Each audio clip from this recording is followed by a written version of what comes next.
Chapter 51, Simulation Again and Level 1 Wizard Apprentice. The next moment, a myriad of small black words appeared before Milton Cheney. Life simulation has started, as simulator's version is low, text simulation is the only supported mode. At 18, a member of the Black Robe Seekers Club hatched a plan against the Golden Lion family, but it ended in total failure. Your father wanted you to take a journey around the kingdom, and you didn't refuse. That same year, you commenced a tour around the kingdom. At 19, you journeyed around the kingdom while studying the meditation technique daily. At 20, traveled through the kingdom, practiced meditation technique. At 21, journeyed to the royal city where you met your elder brother and continued studying the meditation technique. At 22, returned from your kingdom-wide journey. The journey imparted valuable insights. Your father requested that you manage some of the family's assets, you didn't refuse. You began to control the family industry behind the scenes, thus you had ample time to study the meditation technique. At 26, with your behind-the-scenes operation, the family business flourished. Of course, you continued practicing meditation technique daily. Even though the pace was extremely slow, you had grown accustomed to it. At 28, your elder brother returned from the royal city and divulged some secrets. The same year, your father, Earl Arthur, retired behind the scenes and handed the title of Earl to you. You became the youngest Earl in the kingdom, attracting numerous family side gazes throughout the kingdom. Changes have occurred. Upon seeing this, Milton Cheney thought to himself. Typically, his elder brother Nicholas was the first to inherit the title of Earl. However, this time he surprisingly inherited the title at the age of 28. But after numerous simulations, it was rare for any simulation to evoke an emotional response from Milton Cheney, so he continued to read on. At 29, after inheriting the title of Earl, you began to rectify the family's assets, then integrated and handed them over to trusted individuals, while you stayed behind the scenes. At 30, you married a princess from a large family. Through the confidential reports returned by your intelligence organization, you discovered that someone in the kingdom was brewing a war of the lords, so you began to prepare early. At 31, practiced meditation technique, the same year your first son was born. At 32, continued practicing meditation technique. A decade of meditation technique practice has greatly expanded your spiritual sea. However, there is a slight distance from the standard of a level 1 wizard apprentice. At 33, due to your delegation of authority, your life as a lord was not busy, and most of your daily hours were dedicated to the study of the meditation technique. At 35, Grand Duke Goshawk initiated the War of the Lords. Based on the information returned by your intelligence organization, you decided that the Golden Lion family should join Grand Duke Goshawk's faction. The War of the Lords was well prepared by Grand Duke Goshawk, and the flames of war quickly swept through half the kingdom. During the War of the Lords, your Golden Lion family under your rule performed remarkably. The countless families of the entire kingdom truly recognized you, the youngest Earl of the kingdom. At 37, the kingdom awarded you the title of Marquis, and your territory also expanded somewhat, making you the youngest Marquis in the kingdom. At 38, 2 years after the end of the war, the Golden Lion family, under your guidance, once again kept a low profile, while you stuck to the daily practice of the meditation technique. At 40, the progress of practicing meditation technique was too slow, you were somewhat dissatisfied, plus, your ambition could no longer be suppressed due to the expansion of power. At 42, you used family resources to exchange for several bottles of magic potion in the royal city, but discovered that the effects were not good after taking them. At 44, you attempted to forcibly use magic stones to assist in the practice of the meditation technique, but it failed. At the very least, you need to be a level 1 wizard apprentice to use magic stones. At 46, your father advanced to the realm of the epic knight, you handed the territory to your father, Earl Arthur, to prepare for your second journey around the kingdom. At 48, you once again visited the royal city. This time you went to visit the Wizards' Aid Society of the royal city, hoping they could teach you some magic, but were refused. You expressed understanding and left, as magic has its systematic and inheritance, and can't be taught at will. At 51, you returned to the Golden Lion family. Your knight talent may be very poor, but your son's knight talent is extremely great. By the age of 20, he had already reached the peak of an official knight, he was a real genius. At 53, your son began to journey around the kingdom, while you still spent most of every day practicing meditation technique. At 55, practiced meditation technique. At 56, your son returned from his journey around the kingdom, you practiced meditation technique. At 58, you handed the title of Marquis to your son, and you completely retired behind the scenes to practice meditation technique. At 60, you practiced breathing technique in seclusion. The same year your grandson was born, the little fellow was very lovely and you liked him a lot, so you often kept him by your side. At 65, practicing the meditation technique, you finally feel the barrier of being a level 1 wizard apprentice. At 66, you break the barrier, successfully becoming a level 1 wizard apprentice, your spiritual sea abruptly expands, and your spiritual power surges. At 70, after becoming a level 1 wizard apprentice, you have your son keep an eye out for magic techniques. Over the years, he has found a few magic techniques for you, though they are all useless zero-ring magic, you do not mind inscribing them all in your spiritual sea. At 80, your son successfully breaks through as an epic knight, becoming the youngest epic knight in the kingdom, bringing the Golden Lion family to its peak. At 82, the War of the Lords erupts. Led by your son, the Golden Lion family shows its fangs and almost every family in the kingdom kneels to the Golden Lion family. At 83, the Golden Lion family becomes a duke's family. You do not care about these things as you continue your daily practice of the meditation technique, practicing it every day for decades has formed a habit. At 90, your great-grandson is born and your grandson inherits the title of duke. Your son also retreats behind the scenes. At 100, the Golden Lion family becomes the first family in the kingdom, holding an important position in the kingdom parliament. At 120, the hidden sequelae from taking the magic potion in the early years, though mostly eradicated by you, still remain. At 130, your body begins to age. At 138, your body reaches its limit, you die a natural death. Simulation ends, please choose your reward. Retain realm or retain technique. I can really live. Milton Cheney sighs a little in his heart. This simulation was the longest he's lived, living up to the age of 138, and died of natural causes. Moreover, in this simulation, he relentlessly practiced the meditation technique for decades and finally succeeded in becoming a real wizard apprentice. Level 1 Wizard Apprentice. Milton took the first step on the mysterious wizard path. If Milton were to evaluate his simulation, he would say it was almost perfect. Retain realm. Milton silently read in his heart. The next moment, it was as if a storm was brewing in his spiritual sea. Milton can feel that his spiritual sea expanded by at least twice in an instant. His sensibility seems to have strengthened, his thoughts have become more agile, and the world in his eyes seems somewhat altered. Is this what being a wizard apprentice is like?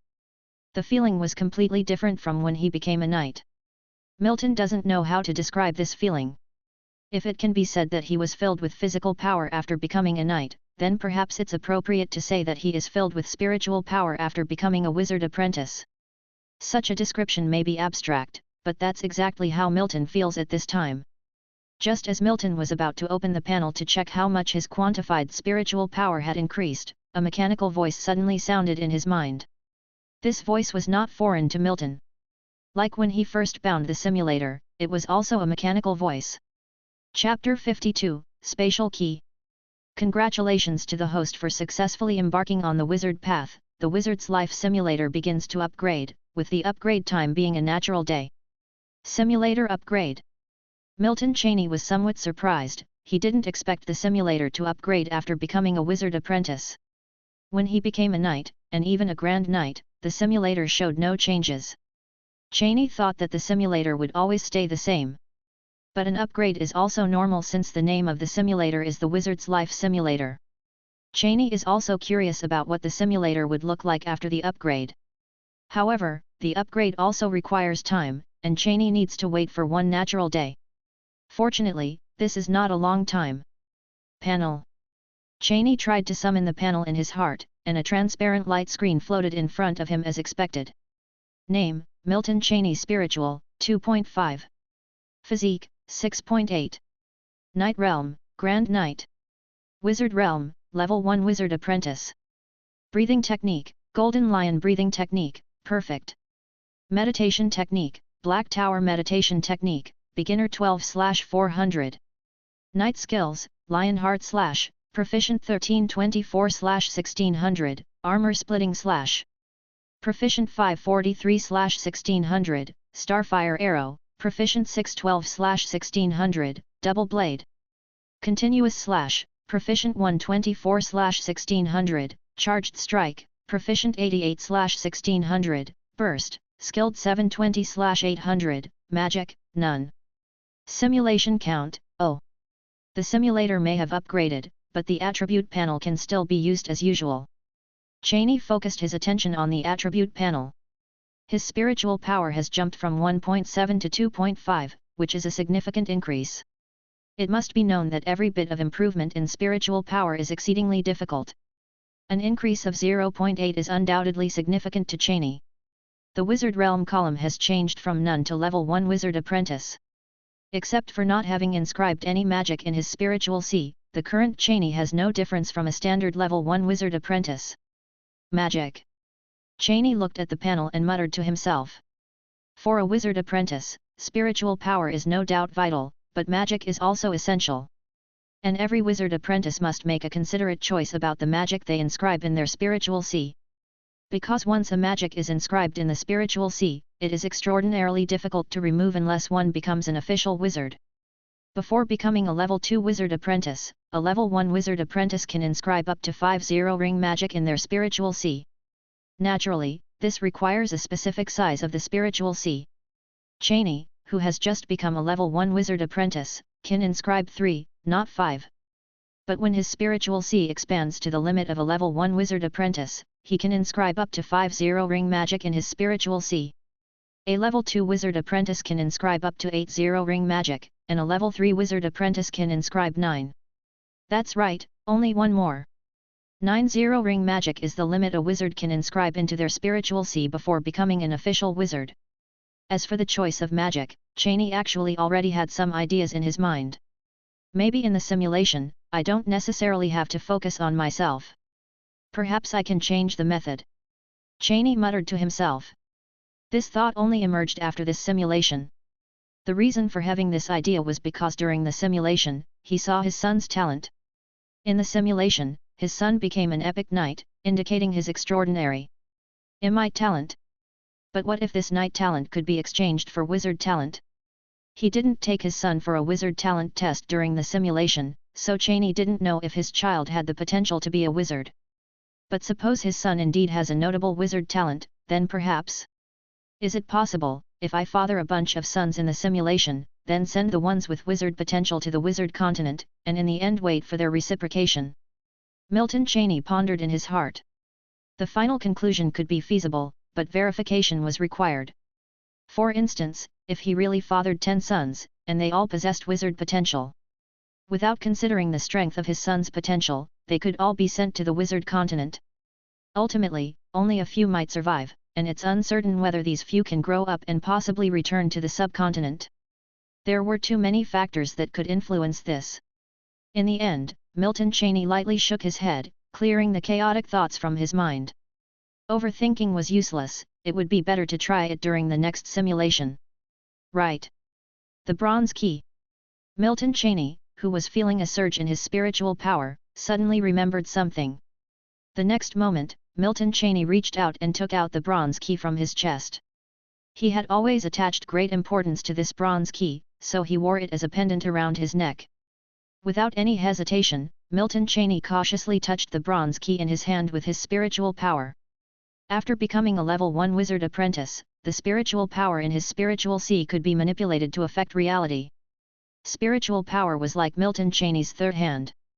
The moment Milton Cheney's spiritual power touched the bronze key, a massive change occurred in the key. A flickering green light instantly surged from the bronze key. The next moment, the bronze key's color faded and turned into a ray of light that burrowed into Milton Cheney's spiritual sea. What? Before Milton Cheney could react significantly, an unknown memory suddenly appeared in his mind. Spatial secret key. This additional memory instantly made Milton Cheney comprehend what happened. The bronze key, which remained motionless in his spiritual sea, turned out to be a genuine magic device. A real first ring magic was inscribed on this magic device. First ring magic, small dimension magic. This first ring magic was neither an offensive type of magic nor a supportive one, and it couldn't be cast on the host of the magic device. Yes, at this moment, this magic device had its host. And its host, naturally, was Milton Cheney. This magic device had only one purpose: storage. The magic device possessed a small dimension space inside, capable of storing inanimate objects, quite similar to the storage rings mentioned in novels Milton Cheney had read in his previous life. Therefore, the spatial key burrowed into Milton Cheney's mind after recognizing its host. The next moment, the spatial key in the spiritual sea appeared again in Milton Cheney's hand. Milton Cheney used his spiritual power to manipulate the spatial key, which had recognized its host, in an attempt to open the dimensional space of the key. But upon trying, he found it had no effect. As expected, I can't open it directly. It still needs nourishment for some time. Understanding the situation, Milton Cheney put the spatial key back into his spiritual sea. Next moment, Milton Cheney's face turned somewhat grave. "I've been a bit rash," Milton Cheney muttered to himself. Indeed, he had been rather rash this time. If this bronze key was not a storage-type magic device but some other type, his spiritual sea might have already collapsed. Milton Cheney had just become a level 1 wizard apprentice. His spiritual sea was very fragile and hard to handle with some other types of magic devices. This time, Milton Cheney was extremely lucky. This bronze key turned out to be a storage-type magic device. You should know, among all types of magic devices, the storage type was the rarest and the most moderate. Even a level 1 wizard apprentice could effortlessly become its host. Chapter 53, 7th Ring Magic, Eye of the World. In a large bathhouse located in the core area of the Golden Lion family estate. Hot steam rises. Milton Cheney leans against the edge of the bath, his body submerged in water, his eyes slightly closed, looking relaxed. This bathhouse is somewhat like the hot springs where Cheney used to soak in his previous life, with the water being changed every day. Thus, Cheney comes here every few days to unwind. At the next moment, his relaxed expression turns to a serious one, his eyes fixed straight ahead. Here it comes. No sooner had the thought surfaced in his mind, than two mechanical sounds echoed in Cheney's mind. Wizard's Life Simulator upgrade completed. Wizard's Life Simulator 2.0 at your service. The novice period has ended. Future simulations will require magic stones for energy recharge. Magic stones for energy. The next moment, a set of memories flood into Cheney's mind, helping him quickly comprehend the upgraded simulator. In simple terms, the simulations during the novice period were entirely free, but they will now be charged. Besides accruing one simulation count per month, magic stones will be needed to initiate the simulations. Simulations require energy to run. Earlier, the novice subsidy allowed him to use the simulator for free a few times. However, now that Cheney has become a wizard apprentice, he no longer receives the subsidy. This isn't good news. Cheney frowned in thought. The upgradation he had been eagerly awaiting, instead of adding new features, only added a payment requirement. Each simulation will now require 10 magic stones. Although it's not a large number, very few people on the subcontinent possess magic stones. One could say they are priceless. However, Cheney didn't feel dissatisfied. It's normal for an external plug-in to charge, and 10 magic stones is not a high price to pay. Moreover, Cheney didn't have to worry about magic stones for the time being. After the family treasury was opened to him, he could use magic stones at will. Although Cheney has not carefully observed how many magic stones the Golden Lion family has, there must be at least hundreds of them, which are enough to cover the costs of his dozens of simulations. So soon. As Cheney pondered about the magic stones, he suddenly felt a surge of joy in his heart. Just a few minutes after his simulator had been upgraded, his spatial key embedded in his spiritual sea suddenly changed. The next moment, the spatial key, which was hovering in the center of his spiritual sea, appeared in Cheney's hand. His spiritual power passed through the spatial key, and an additional transparent space suddenly appeared before his eyes. It's so big. The small dimensional space of the spatial key was large enough to rival the size of his room, almost covering hundreds of square meters. Time doesn't flow in this subspace. In the middle of it, Cheney could see several wooden boxes. Cheney first shut his subspace, then got out of the bathhouse. After drying himself and getting dressed in neat clothes, he left the bathhouse. This bathhouse, in the core area of the Golden Lion family, was occupied only by Cheney, apart from the guards stationed outside. Nodding to the saluting guards, Cheney left the place and returned to his small estate. Back in his room in the estate, Cheney locked the door and reopened the small dimensional space of his spatial key. The next moment, a wooden box appeared on the floor in front of him with a single thought from Cheney. Cheney's eyes sparked with excitement, witnessing this scene felt almost magical. Instead of opening the wooden box with his hand directly, Cheney found a stick to lift the lid. Goodness, I won't have to worry about simulations now. Whatever I lack, I've got. Could I actually be the protagonist? Cheney looked somewhat astonished.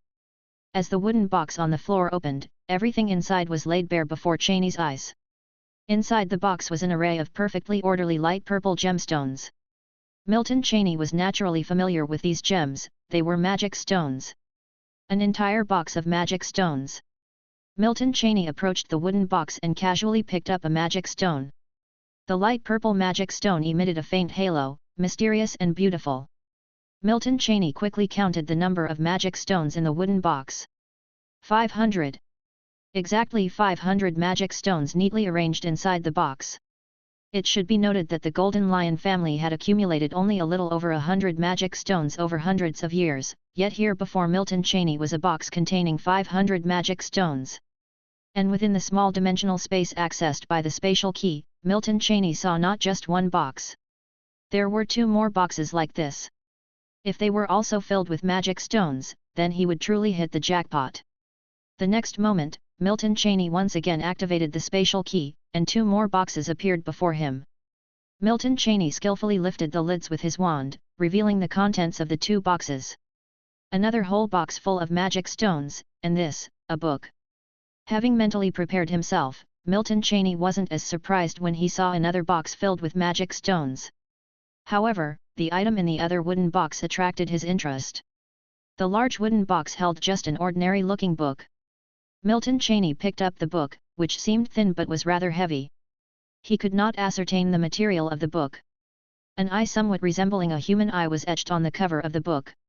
As Milton Cheney looked at this eye, his spiritual power seemed to be activated within his spiritual sea. Flipping through the book, he saw texts and symbols he couldn't understand. Upon flipping it from cover to cover, Milton Cheney didn't find anything special about the book. The moment he closed the book, however, the eye on the book cover seemed to hook onto a wisp of his spiritual power. The next moment, the pages of the book flipped open automatically. The text and symbols within the book started to distort, merge, and finally transformed into the outline of a pair of eyes. Milton Cheney felt as if the eyes were alive. He could clearly sense as if the pair of eyes, formed by the merging of the text and symbols, were staring back at him. The moment he felt that gaze, Milton Cheney felt an extra piece of memory emerge in his mind. Zero Ring Magic. Eye of the Mind. This book actually contained a zero-ring magic spell, and it wasn't just any ordinary zero-ring magic spell. The clear memory made Milton Cheney understand that this Eye of the Mind was the absolute core of spiritual system magic. It's worth mentioning that typical zero-ring magic spells have no potential, but some can be reconstructed into first-ring magic after one becomes an official wizard. But there's another type of magic that seems to have no limit, and almost no one has ever fully mastered it. The Eye of the Mind is one such magic. While the current Milton Cheney hasn't grasped this magic yet, the extra memory and method of inscription in his mind about this magic made him understand its immense value. In the memory of the evolution chain of Eye of the Mind, Milton Cheney even saw an eye, so gigantic it seemed to be larger than a planet. That was the known end of this zero-ring magic spell. 7th Ring Magic. Eye of the World. Chapter 54, Doubts and Departure. 7th Ring Magic. How incredibly powerful! At least at this time, Milton Cheney couldn't comprehend such power. I've stumbled upon a treasure. Milton sighed inwardly. Not just any treasure, acquiring this kind of magic is almost like a vagrant suddenly becoming a duke in the kingdom. After absorbing the memory in his mind, Milton turned his attention back to the book of magic in his hand. The book had greatly changed. The eye on the book cover had disappeared, and all the text and symbols on the pages had vanished as well. The additional memories made Milton realize this is normal. Ordinary zero-ring magic, once inscribed in a book, can be reused by multiple individuals. However, special zero-ring magic like spiritual eye, requires extremely high-quality material on which to inscribe not only for a single-use learning, but also directly transmitted in the form of memory. Placing the book back into the wooden box, Milton kept all 3 boxes back into the small dimension space within the spatial key. Although he now had the memory and inscription technique for spiritual eye, inscribing this magic into his spiritual see is far from an easy task. But Milton didn't worry about this, because he had the external plugin. However, once he calmed down, Milton found something odd. Yes, it was odd. He didn't forget where he had obtained the spatial key. The spatial key certainly didn't just suddenly appear within the Golden Lion family. By synthesizing the simulations and the actions of the Black Robe Seekers Club, it wasn't difficult to guess that the person who likely left behind this spatial key was an ancestor of the Golden Lion family. But the strange thing for Milton was here. The ancestor of the Golden Lion family would definitely have been a wizard apprentice, and there was even a slight chance they were a real wizard. Milton didn't believe that entities of this caliber wouldn't understand the preciousness of the spatial key. Moreover, within the spatial key there existed magic stones. These stones were indispensable to a wizard. Not to mention it contained the more important spiritual eye magic. Magic device, magic stone, magic. Milton felt that any wizard shouldn't refuse any of these 3 things. In his previous simulation, even a true wizard like the City Lord of Stanton would be tempted by storage magic device. Then why would an ancestor who possibly wasn't even a wizard give up such important things, and instead leave it to the Golden Lion family who did not have a wizard at all? Milton should remember, this ancestor was once provided by the family to a wizard as an experiment subject. Even if this grudge had faded, he shouldn't have been this generous. Milton pondered with a frown. Could it be that all the magic inscription slots were full? No, that's wrong. How do you explain the magic device and magic stone? And a magic like the spiritual eye could definitely be exchanged for large amounts of magic stones. Perhaps the ancestor assumed no one in the Golden Lion family would discover the secret of the spatial key, so he temporarily lodged the key in the family? But in a simulation, I got a 100-year key and didn't see the ancestor coming back to get it. Thoughts entangled in his mind, Milton was utterly baffled. Milton himself was a rather suspicious person, but after thinking for a long while, he still couldn't come up with any plausible reason. So he put the idea aside for the time being, while still remaining cautious. The benefits have already been reaped, and there isn't much point in brooding over it now. If Milton were asked to part with the spatial key now, of course, it would be impossible. Then, he pulled back the spatial key into his spiritual see and started practicing the Black Tower meditation technique while sitting cross-legged. This much. Milton took a cloth bag from Earl Arthur, opened, and said after a glimpse. The bag was filled with shimmery gold scrolls, also known as gold vouchers. Milton had just a cursory glance, and their face values were all 100, adding up to several hundreds of thousands. Several 100,000 gold coins are by no means a small sum in the kingdom. Gold coins are essential for traveling around the kingdom, these are just 200,000, not much. Earl Arthur responded with a light smile, as if this wasn't 200,000 gold coins, but just 20 pieces of paper. But with the wealth of the Golden Lion family, 200,000 gold coins aren't indeed much, and can even be considered as trivial. Other things are loaded on the carriage. In this trip around the kingdom, you will be alone. Keep in mind what I told you before. Earl Arthur's tone was very serious. Milton nodded upon hearing this. Looking at Milton's back, a range of emotions flashed in Earl Arthur's eyes under his calm expression. William. Milton crossed the Golden Lion garden to the place where the carriage was parked. Upon arrival, he found William standing by the carriage, which was quite surprising. Let's go, young master. I will escort you to the edge of Four Seasons City in the Far East Territory. After we reach there, you will be on your own. William grinned, noticing the surprise in Milton's eyes. Thanks. Milton understood that this was his father Earl Arthur's idea, so naturally, he didn't refuse. He acknowledged with a smile. With that, Milton climbed into the carriage, while William mounted his horse and cracked the whip. Whip. Sitting inside the coach, Milton pulled back the curtain and looked back at his past. Milton knew that his return from this tour of the kingdom might take several years. Now he is a Grand Knight, a level 1 wizard apprentice, but how will he be when he returns from touring the kingdom a few years later? Milton couldn't predict the future, so naturally, he didn't know. Brushing aside the unusual emotions in his heart, Milton closed the curtain. Picking up a large map from one side, this map was specially prepared by Earl Arthur for Milton. The latest version of the kingdom's map, encompassing the entire Frostwinter Kingdom, even areas outside the kingdom's borders are marked out. This map might look simple, but its value is quite high within the kingdom. Milton saw East River Province on the map, and even spotted Far East Territory instantly. The Far East Territory is not small, but it's very inconspicuous compared to the whole kingdom's map. Naturally, it's not because Milton's eyesight was terrific, instead, it was because it was marked out on the map. The East River Province occupied 1/6 of the kingdom's territory, and Far East Territory took up just a small chunk within it. About 1/15 part of it. Milton wasn't too sure.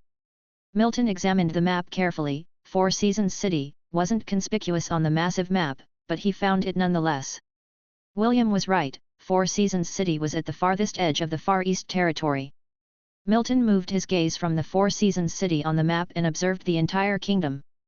After becoming a wizard apprentice, Milton noticed an increase in his memory. His memory used to be very strong. And now it's even stronger, with an almost photographic memory. So briefly, he was able to carve the details of the entire map in his brain. He could recall anything on the map at any given time.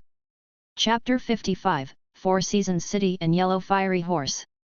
We have arrived, young master. Milton Cheney, who was meditating with his eyes closed in the carriage, heard William's voice and then opened his eyes. So soon? Milton pulled the curtain apart and indeed saw a grand city gate before him. There stood two fully armored guards in front of the city gate, their gaze fixed straight ahead. However, compared to the walls and gates of the Far East City, those of the Four Seasons City were noticeably much smaller. Being a city on the fringe of the Far East Territory, most of its inhabitants were from other territories. As opposed to the tranquility of Far East City, this place was rather chaotic. But under the deterrence of the Golden Lion family, the people here dared not cause trouble.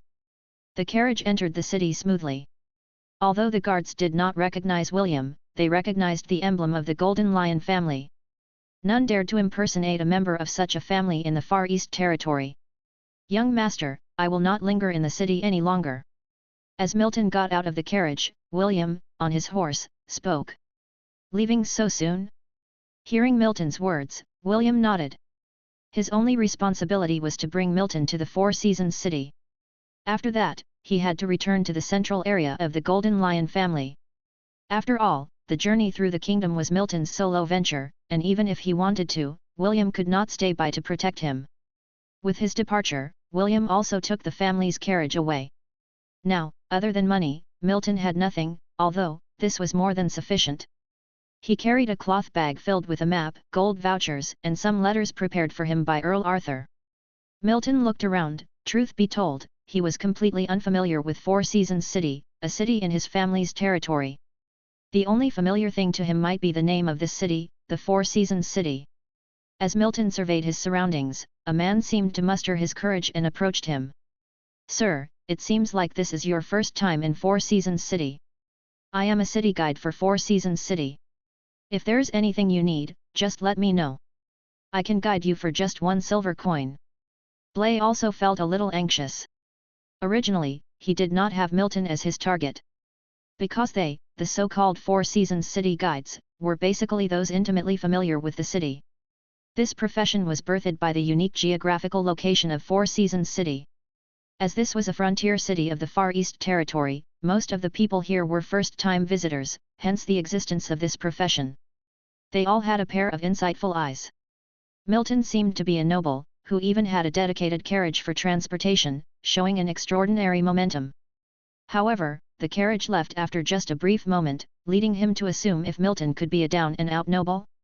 A Four Seasons City guide? Milton asked with interest, to which Blaine nodded. Good, lead me to the nearest bank first, I need to exchange some money.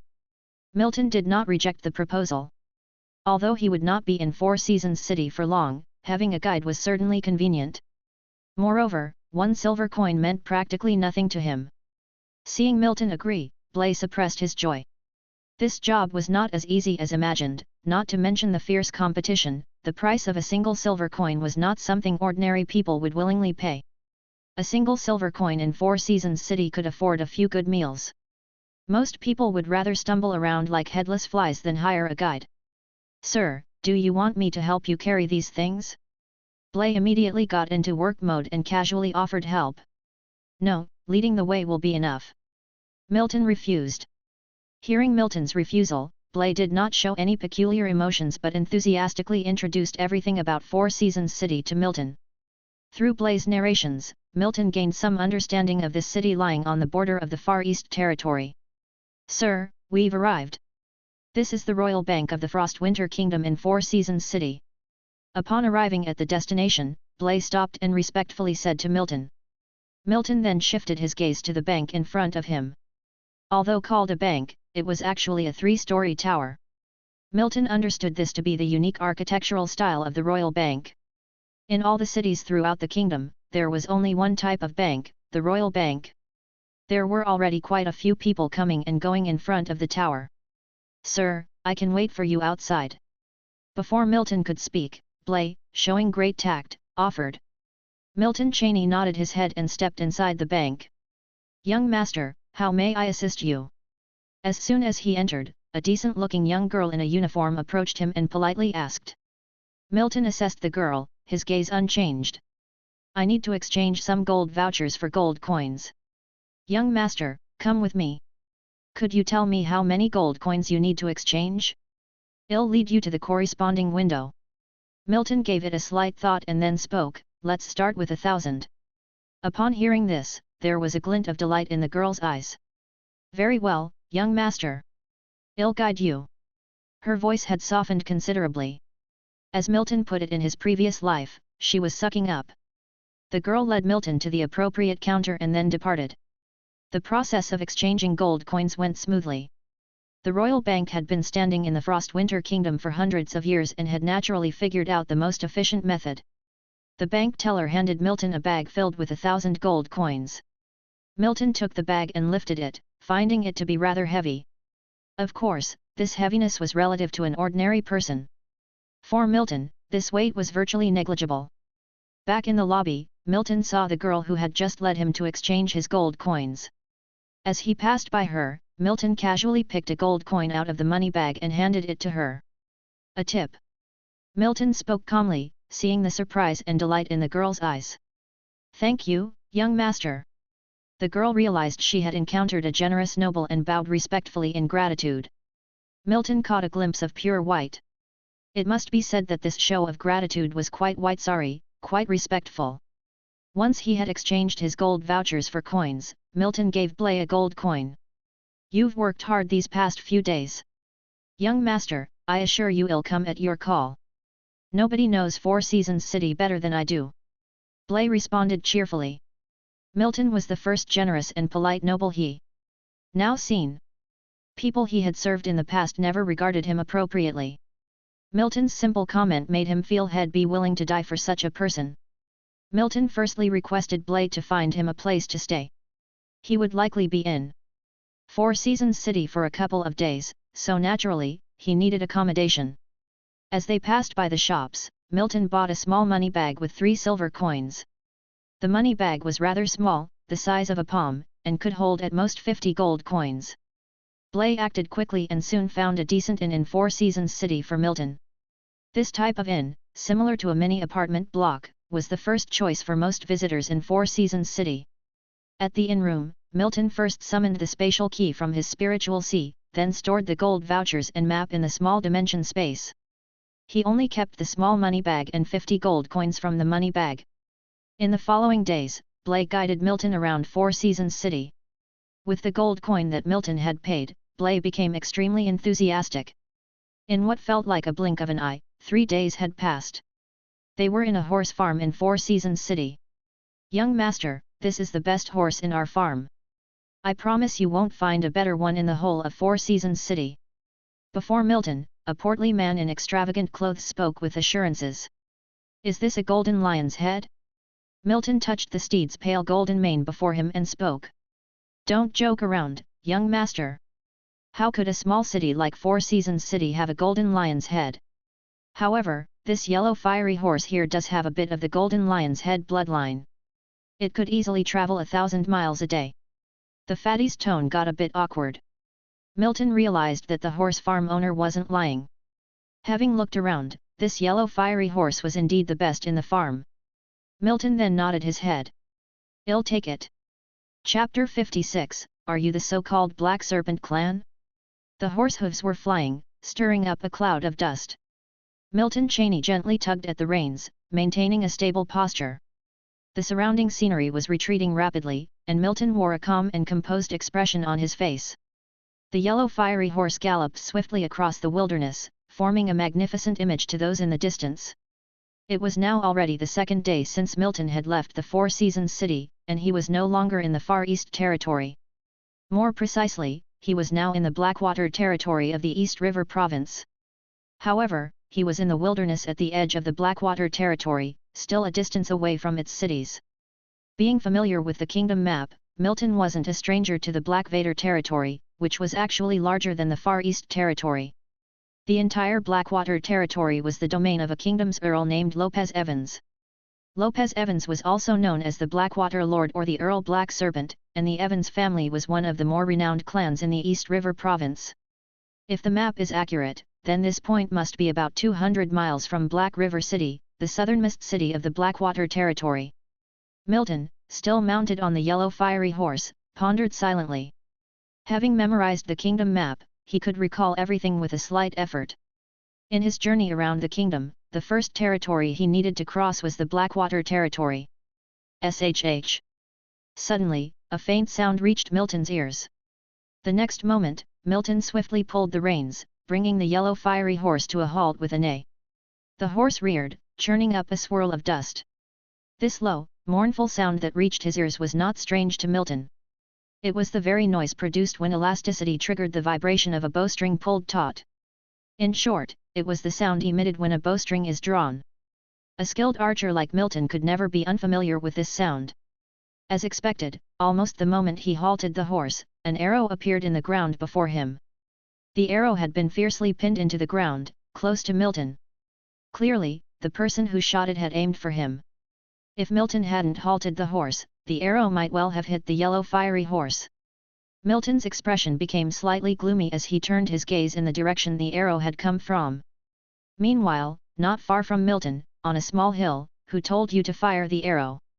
Almost the moment the arrow was fired, a middle-aged man lying hidden on the hill spoke resentfully, his voice rippling with palpable anger. "Boss, didn't you say to fire whenever we see someone easy to bully?" The lad being scolded was very young. Hearing the boss rebuke him made him feel somewhat wronged. This guy doesn't have anything valuable on him except for the horse. It's not worth the trouble. And people who dare to ride alone in the wilderness are never to be trifled with. You don't get it at all. The boss, aka the middle-aged man, expressed his disappointment infuriatingly. "Boss, he is just one person. How much harm can he cause? Forget about Xiao Lu, are we afraid of just one guy with so many brothers here?" "Yeah, boss. I say we just let it go, it won't require much effort." The younger gangsters began to chime in, making the middle-aged man feel somewhat helpless. This way, it would go wrong someday. Fine, let's get it over with quickly. If he had already offended him, then he might as well commit all the way. What's more, the reason for his anger wasn't fear, but that it was simply not worth it. With that, they gave up hiding and stepped out of the hill, looking at Milton from a distance. Of course, Milton noticed them too. Seeing Milton stay put on his horse, the boss guy, Bruce, heaved a sigh of relief in his heart. He thought that Milton was so frightened that he had gone numb, not knowing he was on the brink of entering Hell's Gate. So, leading his men, Bruce went towards Milton with a grand gesture. "Boy, just leave the horse and get out of here." Bruce looked at Milton Cheney, sitting casually atop his horse and staring back at him unemotionally. This made Bruce feel a chill inside. Initially, he wanted to take action directly but ended up instead uttering such a phrase. At these words, his underlings looked at their boss, surprised. Since when had their boss, the notoriously ruthless Bruce, become so easygoing? "Kid, our boss is good-hearted, he's decided to spare your life, aren't you going to scram quickly?" Seeing Milton Cheney still without any reaction, the young man who had just shot the arrow spoke impatiently. Although he didn't understand why his boss suddenly decided to let this kid off, he had no intention of opposing him. Little did they know, the Milton Cheney before them was not immobilized by fear, but rendered speechless by their audacity. Milton never thought he'd actually meet bandits. Maybe I'm the true protagonist after all, attracting people who came up to me only to be killed. Well, they can only blame their bad luck. In Milton's eyes, these men were full of weaknesses. Milton could see at a glance that their bodies were slack, clearly having given in to alcohol and lechery. Even the strongest among them just barely reached the quasi-night level. Stopping his path was no different from seeking death. So in his eyes, these men were already as good as dead, and Milton did not have the habit of talking to dead men. The next moment, the Lionheart sword that hung from his belt appeared in Milton's hand. The sun shone on the blade of the Lionheart sword and flickered with dazzling brightness. A silvery flash passed by, and the impatient expression on one man's face froze permanently onto his countenance. Is that my body? This was the last thought that crossed his mind. Because the next moment, a headless body fell to the ground, the fresh blood coloring the barren earth red. Milton did not even use his aura with this sword strike. The strike was so swift that fresh blood sprayed onto Bruce's face before he could react. He stood rooted to the spot, shaking uncontrollably, subconsciously. His underlings reacted no differently. A real night? I knew something bad was bound to happen. Countless chaotic thoughts rushed into Bruce's mind in that instant. The next moment, he dropped his sword, dropped heavily to his knees, forehead against the ground, sweat was pouring down his forehead unceasingly. Seeing their boss kneel down, the underlings understood what was happening and immediately followed suit. Even if they were blockheads, they knew at this point they'd bit off more than they could chew. And this was no ordinary trouble, this was like 24K titanium level trouble. At this moment, silence was louder than any words. There was no talking, no pleading, no one dared to make a sound. Milton did not expect his sword strike to have such an effect, nor didn't expect these men would be so obedient, kneeling straight down without a hint of resistance. This made him feel somewhat embarrassed. But since they dared to block his path, naturally they had to be prepared to die. Milton had no intention of letting any of these men go. Raising his silvery white knight sword, his countenance was calm, akin to the reaper hoisting his scythe. Lord, wait, please don't attack yet. We are from the Black Serpent clan, the Blackwater Lord, Earl Black Serpent's men. Bruce, with his forehead against the ground, quickly spoke as if realizing something. Apparently assuming Milton might not be familiar with the Black Serpent clan, he even deliberately emphasized the latter part of his sentence. After his declaration, everything fell silent once again. Sweat dripped steadily from Bruce's forehead, he had never felt time pass so slowly. Until he heard a sentence, which turned out to be the last comb he heard in his life. You guys? From the Black Serpent clan? Chapter 57, Black River City. So it really is related to the Black Serpent clan. Milton Cheney initially thought that this man was ostensibly linking himself to the clan to save his life, but it turned out to be genuinely connected to the Black Serpent clan. Milton's hands toyed with a shiny black badge bearing the emblem of two intertwined snakes. This emblem was familiar to him, it was the family crest of the Black Serpent clan. Does the Black Serpent clan also indulge in banditry and robbery? Milton muttered to himself, however, he did not feel any strong emotions about it. He just hadn't expected the Black Serpent clan to rear such a gang of useless bandits who made their living through road robberies. Milton looted a fair amount of wealth from these men, concluding without a doubt that this wasn't their first time committing such an act, considering the fluency of their pleas for mercy. Though he didn't believe the Black Serpent clan would retaliate, even if he killed them, since they didn't have any official knights. Milton didn't think the Black Serpent clan could trace him here, considering his location in the wastelands and the vast distance he was from the clan's core territory. He managed to dispose of the dead bodies in a casual manner, then remounted the yellow fiery horse. The silhouette of Black River City began to appear before Milton's eyes, the stupendous city walls appeared grand from afar. Finally, Black River City. His memory of the kingdom map confirmed that this was indeed Black River City. Such a multitude of people. Milton rode the yellow fiery horse closer to the city gate along the main path. At first glance, there were at least hundreds of people lined up to enter the city. Dismount, routine inspection. Hearing the guard's words, Milton dismounted the horse. Then, he found out why so many people were lining up and why it took so long for him to enter the city. The inspection for entering the city was extremely tedious. The expressions of the town guard in front of him became grim. The guard was frustrated. He had been hinting for a while, but the boy before him didn't have the faintest clue. Did the boy not notice, or had he not seen how the people before him acted while entering the city? Frustrated, he pointed to the Lionheart sword hanging from Milton's belt.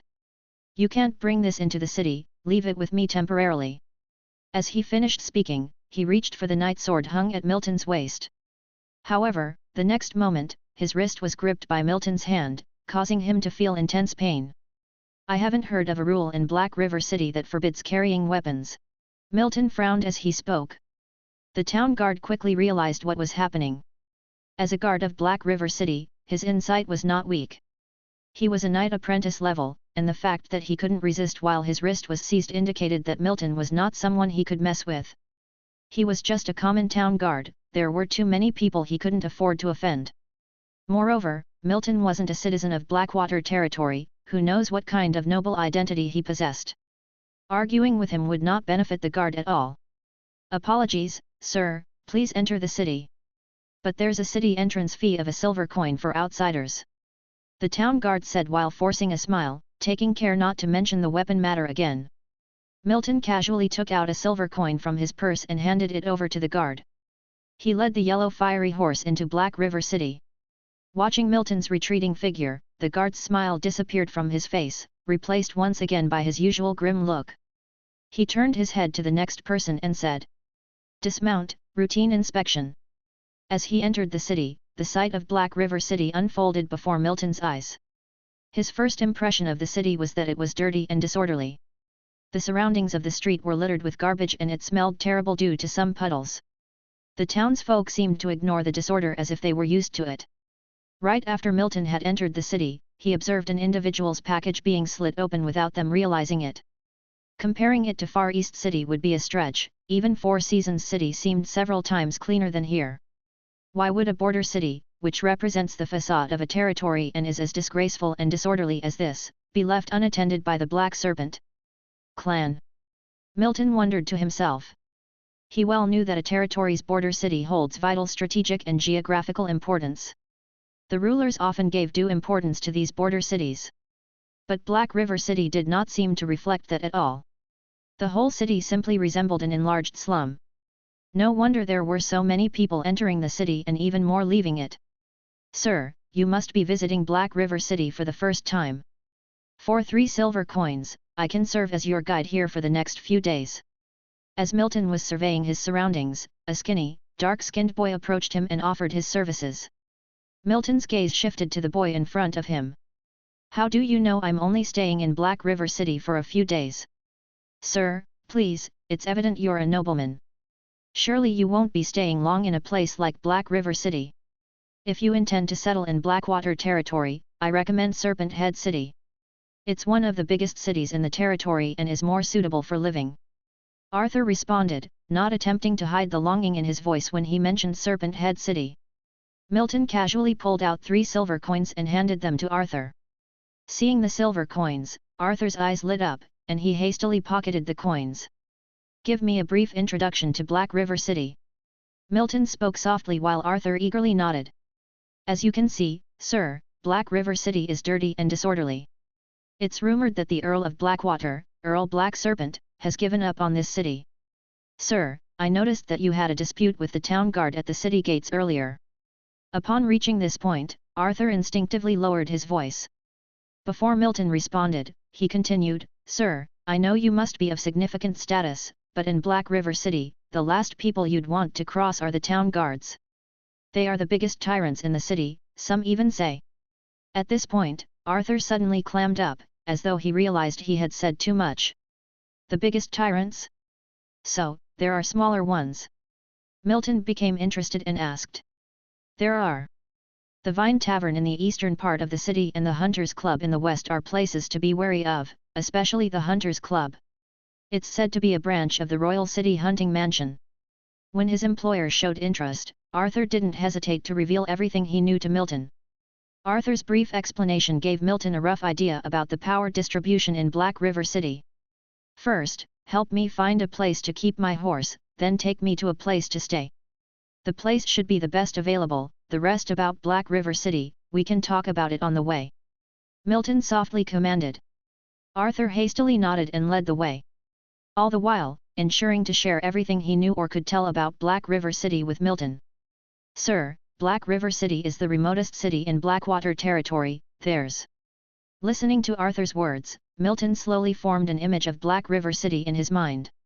If he had to describe Black River City in one word, it would have been chaos.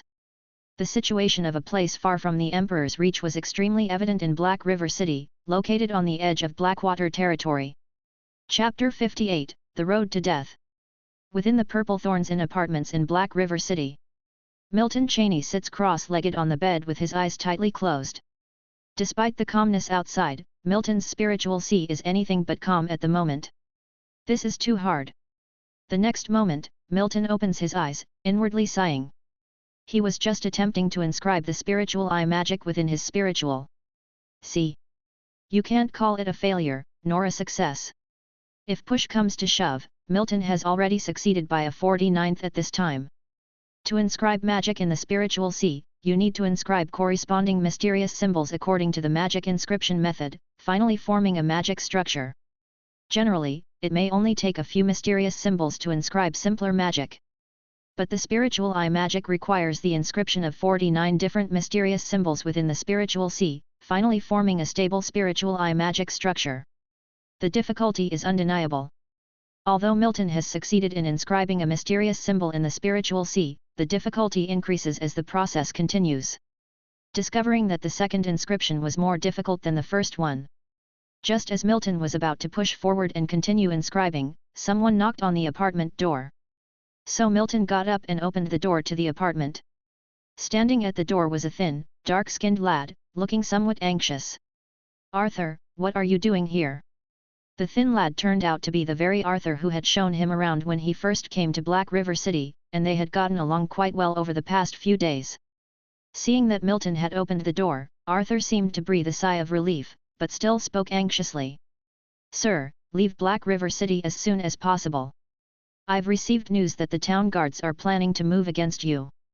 At these words, Milton kept a calm face and replied, Don't rush, take your time. Seeing that Milton remained completely placid, Arthur was somewhat taken aback, but he slowly calmed down. Sir, we guides all belong to small groups. I accidentally heard from chatting with a friend today that it seems the town guard has targeted you. This sort of situation is common in Black River City. The town guards often target some people who come to the city, then these people will mysteriously vanish. Arthur spoke quickly, his voice filled with irrepressible disgust and fear when he mentioned the town guard. Hearing this, Milton furrowed his brows slightly. He didn't think he had any dealings with the town guard. Was it because he had crushed the wrist of a guard when entering the city that he had been targeted? This dominance simply went too far. Are you saying this happens often and nobody does anything? Just letting the town guards kill residents at whim? If this continues, who would come to Black River City? Hearing Milton's words, Arthur's face turned somewhat helpless. Who would dare? The town guards are the biggest bullies in Black River City, and the city lord is the head of the bullies. Over the years, hundreds of outsiders have died in Black River City, those who directly conflicted with the town guard never leave Black River City. Arthur's words fully demonstrated the town guard's dominating influence in Black River City. This wasn't simply a case of being bullies, it was more accurate to describe them as despots. But Milton thought this was absurd. If this situation persists, wouldn't they fear that someday they would cross lines they shouldn't cross? In Milton's view, their reckless behavior was steered down a deadly path. If the town guards are so powerful, why did you risk telling me this? Shouldn't the safest approach for you be to distance yourself from me? After all, we've only known each other a few days. Milton shifted his gaze, looking directly at Arthur. He was direct in his speeches, waiting to see how Arthur would respond. Arthur was well aware of how strong the town guards are. But even in these circumstances, he risked warning him. Milton didn't think his formidable aura had won Arthur over. Hearing Milton's straightforward question, Arthur gave a wry smile. I knew I couldn't hide it from you, sir. I want to leave Black River City, I want to go to Serpent Head City. Arthur sounded resolute. When he realized from a friend that the town guard planned to act against Milton Cheney, he knew this might be his opportunity. Perhaps the only one in his lifetime. You want me to accompany you to Serpent Head City? Are you sure I won't be killed by the town guard, putting you in danger? I might even die under their swords for that matter. Milton Cheney looked at Arthur, a smile playing at his lips. It had to be said, there were qualities in this thin, dark lad that Cheney hadn't found in many others. Those guts alone were more than what an average person could muster. Honestly, I'm not certain. I'm gambling that the town guard can't handle you. Arthur responded decisively. He didn't hide what he thought from Cheney. Cheney was quite possibly the most unique person Arthur had ever met. But, to be frank, he really couldn't be sure whether Cheney could survive the assault of the town guards. Cheney was, in his eyes, just too young. I can drop you off at Serpent Head City as it is on my way.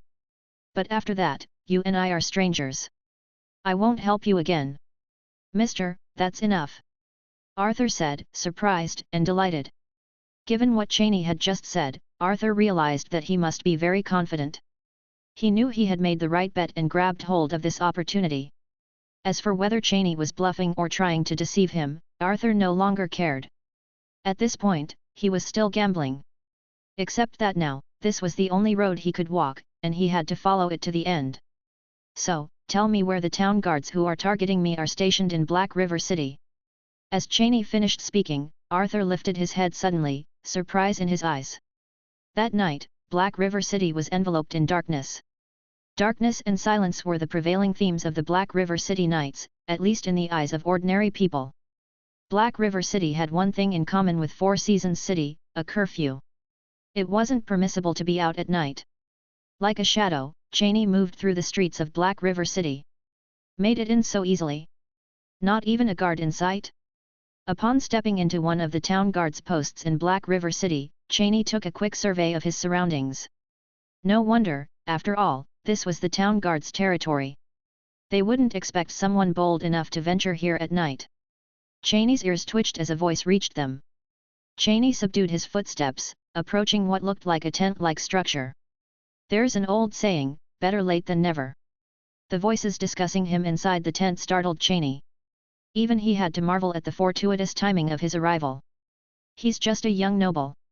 So what if we kill him? His fancy clothes suggest he's carrying quite a few gold vouchers. Sure, let's hope he's not as threatening as we think.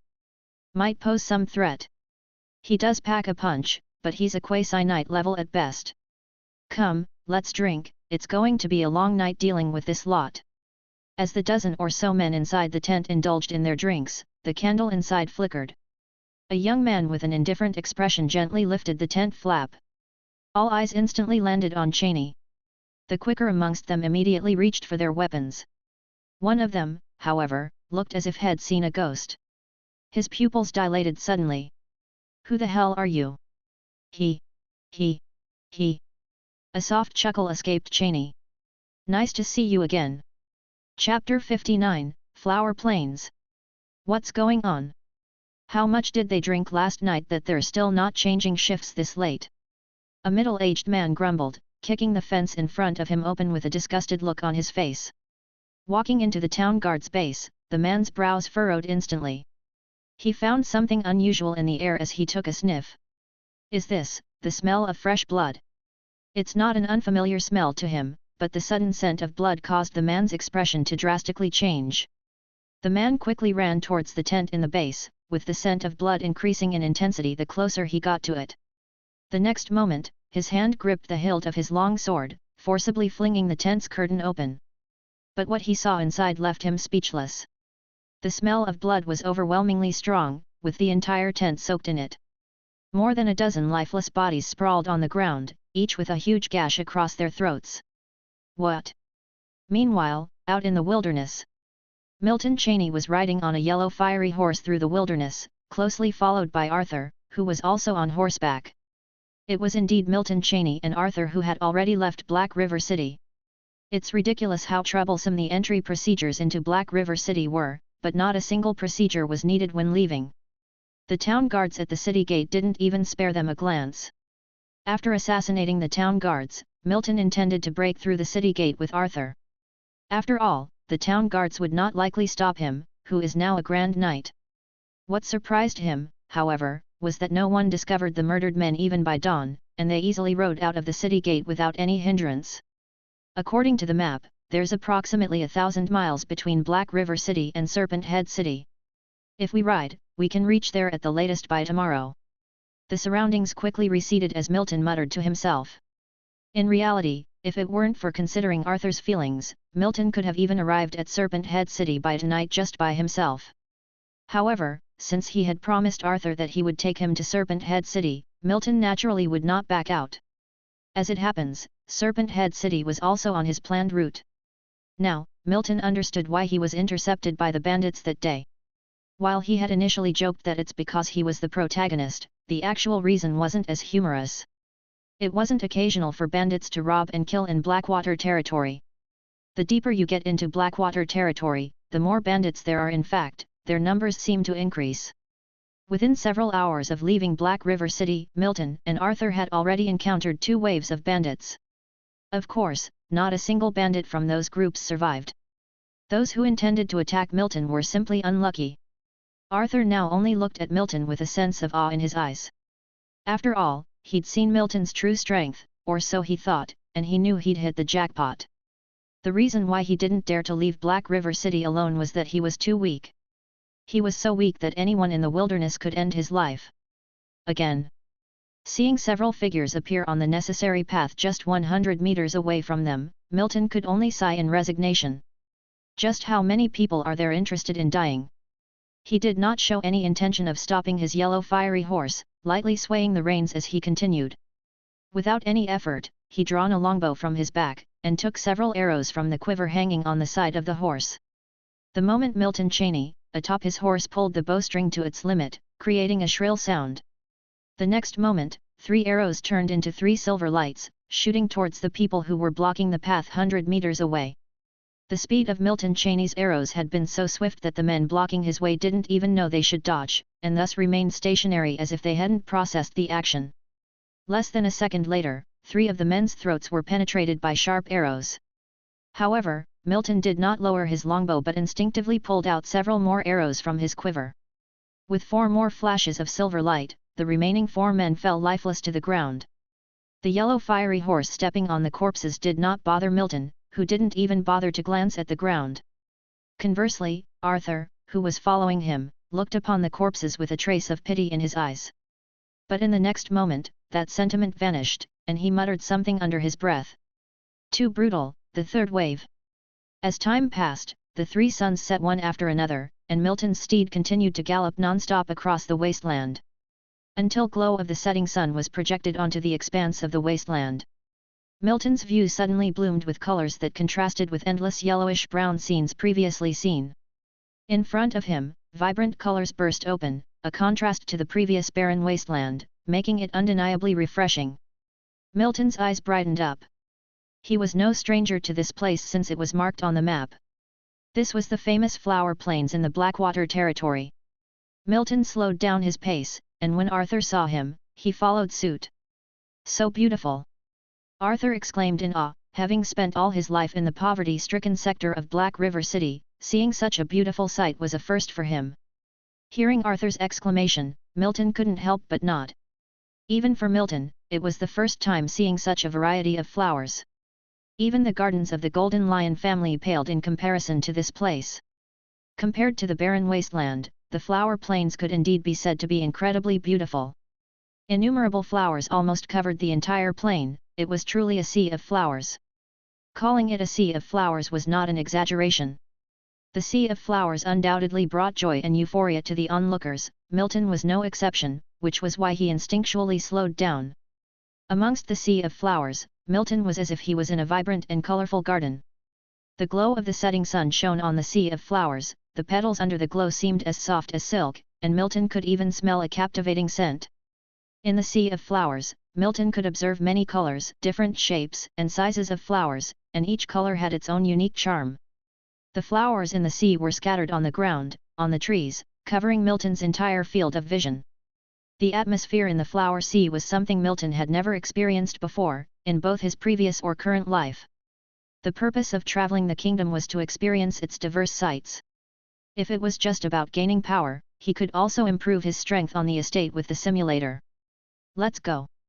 After appreciating the beauty of the flower sea, they naturally needed to proceed with their journey. Hearing Milton's words, Arthur quickly nodded his head, the mesmerized look in his eyes vanishing instantly. The reins were drawn up, and the yellow fiery horse returned to its original speed. The colorful scenery began to retreat rapidly. As they crossed the flower plains, they were not far from Serpent Head City now. Chapter 60, Mysterious Black Serpent City and Building a Longbow. Serpent Head City, within the Jasmine Flower Tavern. At the tavern counter, a few lavishly dressed young men and women were whispering amongst themselves. From this group, the eyes of the only two young women kept shifting towards the other side. On the other side of the tavern counter. Vernon, you captured all of our attention the moment you arrived. A young man casually handed Milton Cheney a glass of wine, his tone seemingly reproachful. Upon hearing this, Milton Cheney simply smiled a faint smile without responding. He took the wine glass and gently sipped the wine. By this time, nearly 10 days had passed since Milton had arrived in Serpent Head City. There was no denying, compared to Black River City, Serpent Head City was like heaven to earth. If it were not for the fact that Milton had personally spent these few days in Serpent Head City, it would be hard to imagine that two cities from the same territory could be so different. If Black River City was considered a magnified slum, then without a doubt, Serpent Head City would be comparable to a magnified rich neighborhood. The streets here were practically free of trash, and all the people walking through the city were extremely well dressed.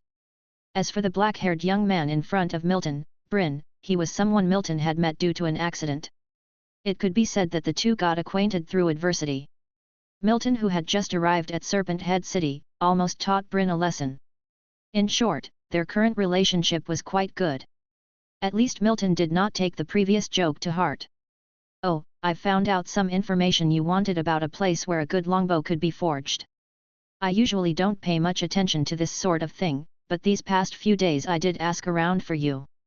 There are very few blacksmith shops in the city, but if we're talking about a place that could craft a good longbow, old Jim's blacksmith shop in the city center should suffice. Seeing the faint smile on Milton's face, Bryn shook his head helplessly. He knocked on the counter with his hand, refilling his glass of wine before he finally said, "Thank you, I'll check it out." Hearing Bryn's words, Milton softly answered to show he understood. This was just a casual word he said earlier, he wasn't expecting Bryn to take it seriously. The longbow he had taken from the bandit was of too poor quality, it had snapped after just a couple pulls. That's why he thought of buying a good quality longbow. After all, traveling around the kingdom, a longbow was more convenient than a long sword. Hearing what Milton had to say, Bryn seems to recall something else, he added, "Oh yes, the map you asked me to watch out for, I've asked around. There's simply none being sold. I've never paid attention to this matter before, ever since I was born, I've never been to Black Serpent City." Bryn's tone was also somewhat surprised, it seemed strange that he could not buy a map despite his connections. Hearing his words, a hint of confusion appeared in Milton Cheney's eyes. It wasn't just Bryn, after arriving in Serpent Head City, Milton had also inquired at multiple shops if they were selling maps to Black Serpent City. However, there was no doubt that none were being sold. The reason Milton wanted to buy such a map was quite simple. Furthermore, on the large map, only the vague words Black Serpent City were written in the territory of Blackwater. As for exactly where Black Serpent City was, and how to get to Black Serpent City, there were no markings at all.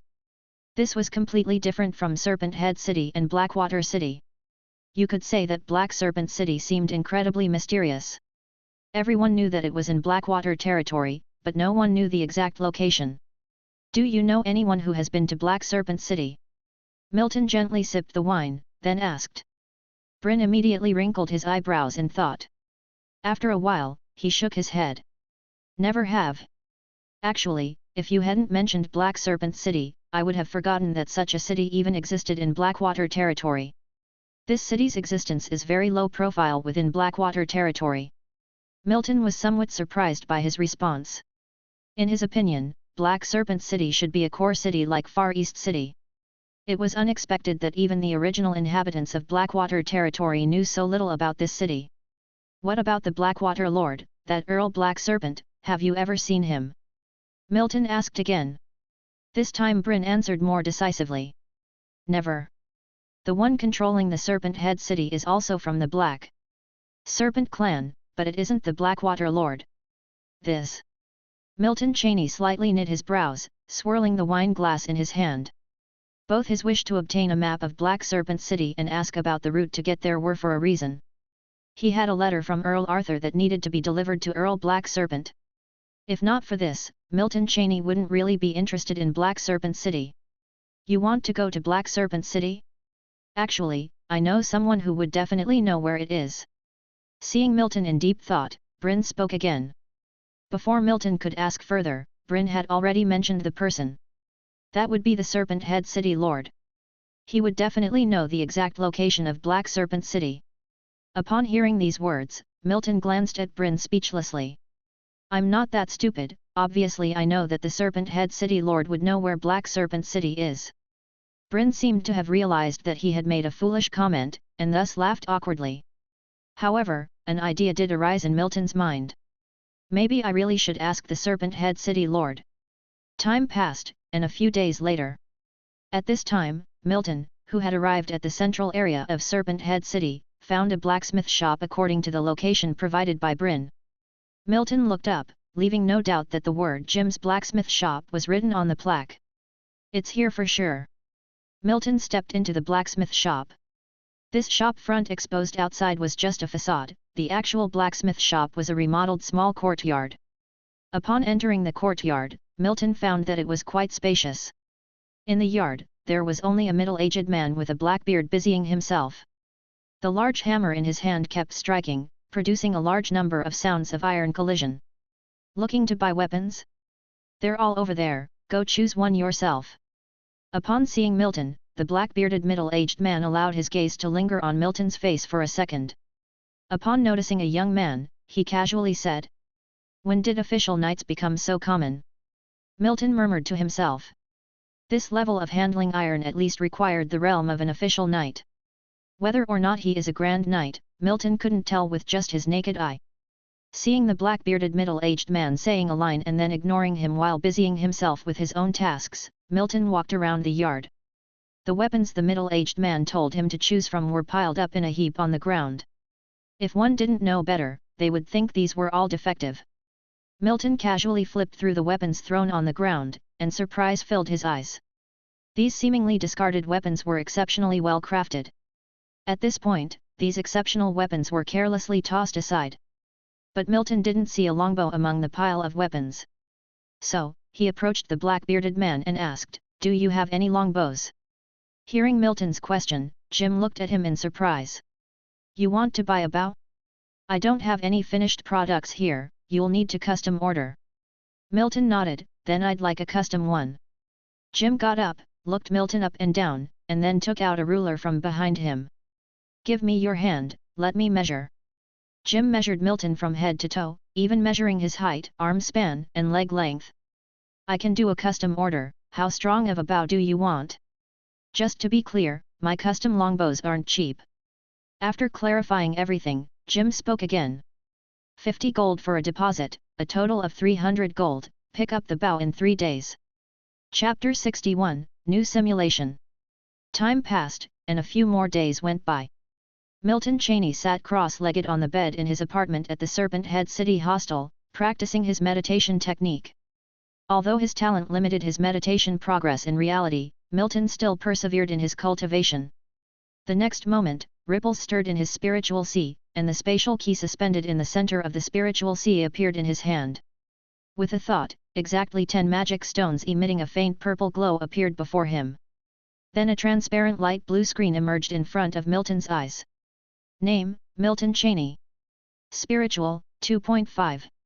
Physique, 6.8. Knight Realm, Grand Knight.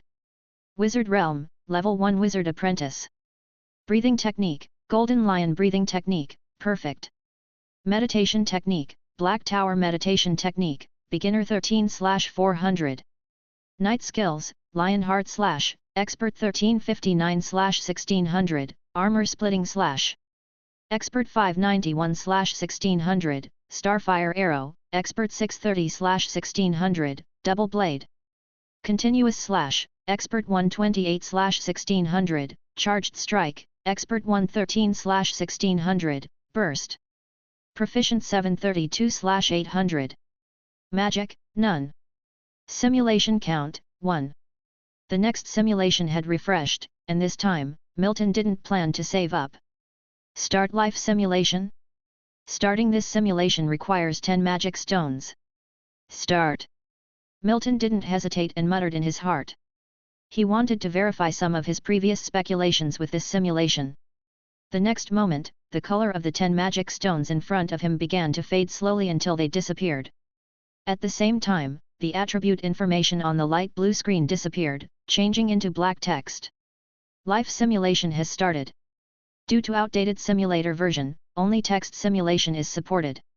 Age 18, traveling the kingdom, you leave the Far East Territory starting from Four Seasons City, passing through Black River City, Wasteland, Flower Plains, and finally reaching Serpent Head City. Then you traveled from Serpent Head City to Black Serpent City where you met Earl Black Serpent as you wished and handed him the letter. He appreciated you and warmly invited you. That same year, you continued your journey and reached the edge of East River Province from Blackwater Territory. Age 19, traveling the kingdom, while exploring the kingdom you also didn't forget to practice your meditation technique and inscribe the spiritual eye magic.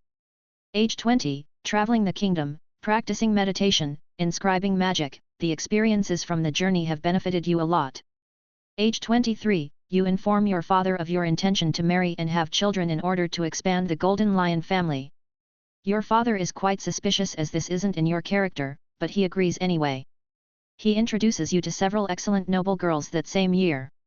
Age 24, this year you frequently visit Dawnstar territory and get involved with Nellie, the youngest daughter of the Marquis of Dawnstar.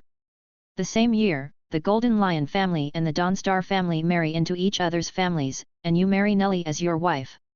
Age 25, life with Nellie is blissful and unending, and finally, your wife becomes pregnant. Age 26, the family industry thrives under your behind-the-scenes push. Of course, you continue to practice meditation and inscribe magic day after day.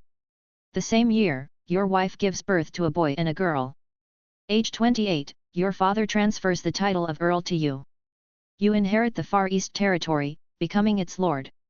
Your second son is born that same year.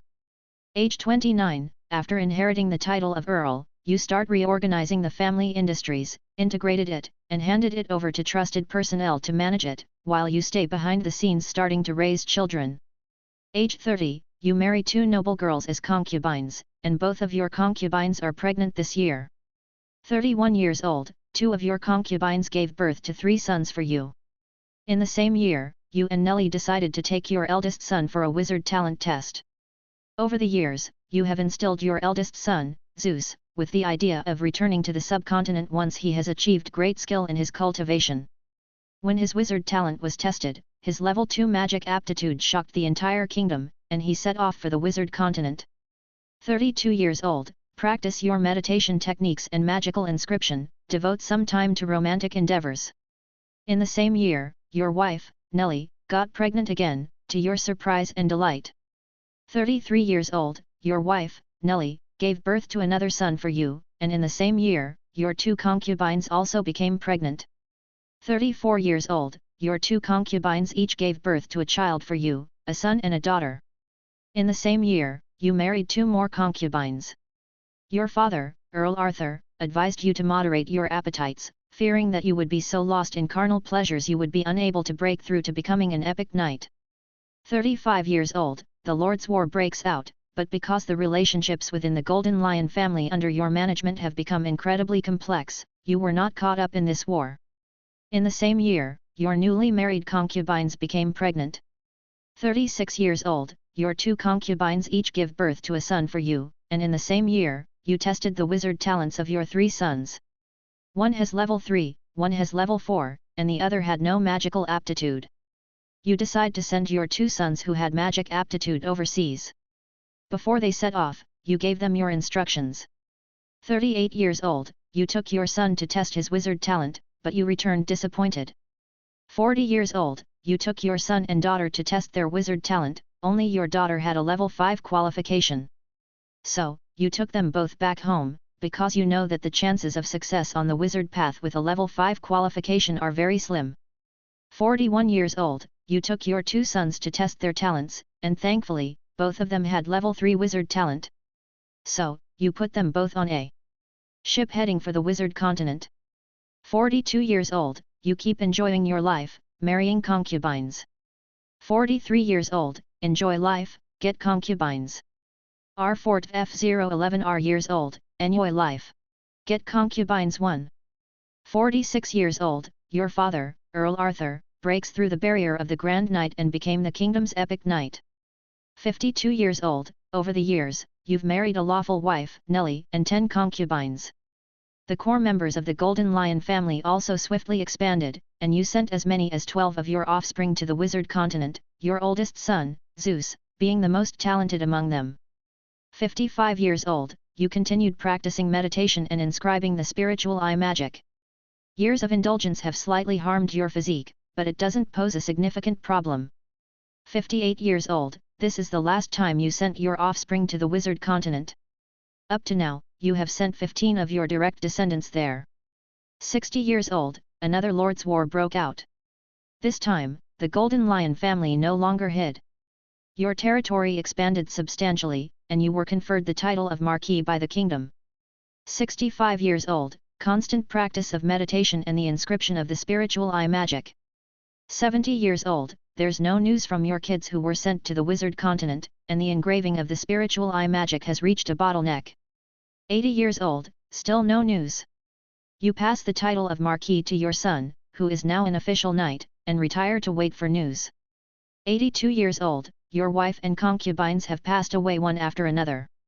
You're devastated. 90 years old, still no news. However, you've made a significant breakthrough. You've succeeded in inscribing zero-ring magic. Spiritual eye into your spiritual sea. 100 years old, you celebrated your 100th birthday, but there's still no news from your children who were sent to the wizard continent. 110 years old, no news. You've given up on the idea, heart filled with disappointment and concern. You feel that it was your selfish desires that led to the deaths of those you sent to the wizard continent. 123 years old, you close your eyes in reluctance. You die. Up until the end, none of the 15 you sent to the wizard continent returned. Simulation ends, please select your reward. Retain realm or retain technique. What a pity. Seeing the final sentences in black lettering, Milton Cheney sighed softly. Everything in this simulation was triggered by one of his conjectures. The results were clear. None of the 15 who were sent to the wizard continent returned. Milton wasn't sure if they couldn't return or didn't want to. But either way, it no longer mattered to him in reality. For his future simulations, Milton definitely wouldn't choose this path. Retain technique. Milton murmured to himself. The next moment, a huge change took place in his spiritual sea. Chapter 62, The Wonderful Use of the Spiritual Eye. A small storm was stirred up in his spiritual sea, with countless mysterious symbols representing magic appearing in the storm's eye. Eventually, these symbols were naturally attracted and combined together, forming a stable magic structure. This magic was Milton Cheney's biggest gain from this simulation. Zero-ring magic, eye of the mind. Milton subconsciously used his spiritual power to stimulate the structure of the eye of the mind magic within his spiritual sea. The next moment, an eye appeared in front of him that others couldn't see but Milton could perceive.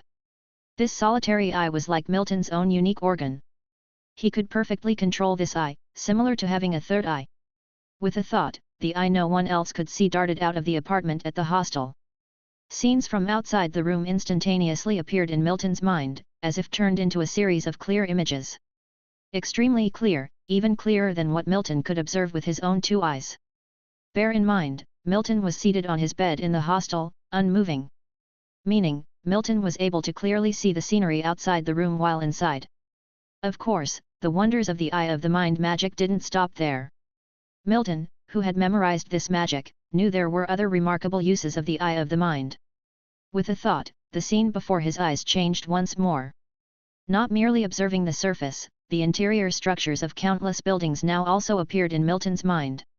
Even some pedestrians on the street were not exempt, they were as if laid bare right before Milton's eyes. Milton could even clearly see their internal organs and blood vessels. Normal person, this one's a knight apprentice, even a quasi-knight. Milton could effortlessly see the realms of the pedestrians on the street through the eye of the mind, and the people on the street didn't have the slightest clue. The next moment, Milton withdrew the eye of the mind. The eye of the mind emerged again in front of Milton. Milton, who now had the eye of the mind, could accomplish something else that others couldn't, and that was introspection. With a single thought, his internal organs, flesh, and even delicate blood vessels appeared clearly in Milton's mind. Milton could even see the golden airflow circulating within his body. Inspecting his own body, suddenly Milton felt a fatigue of the spirit.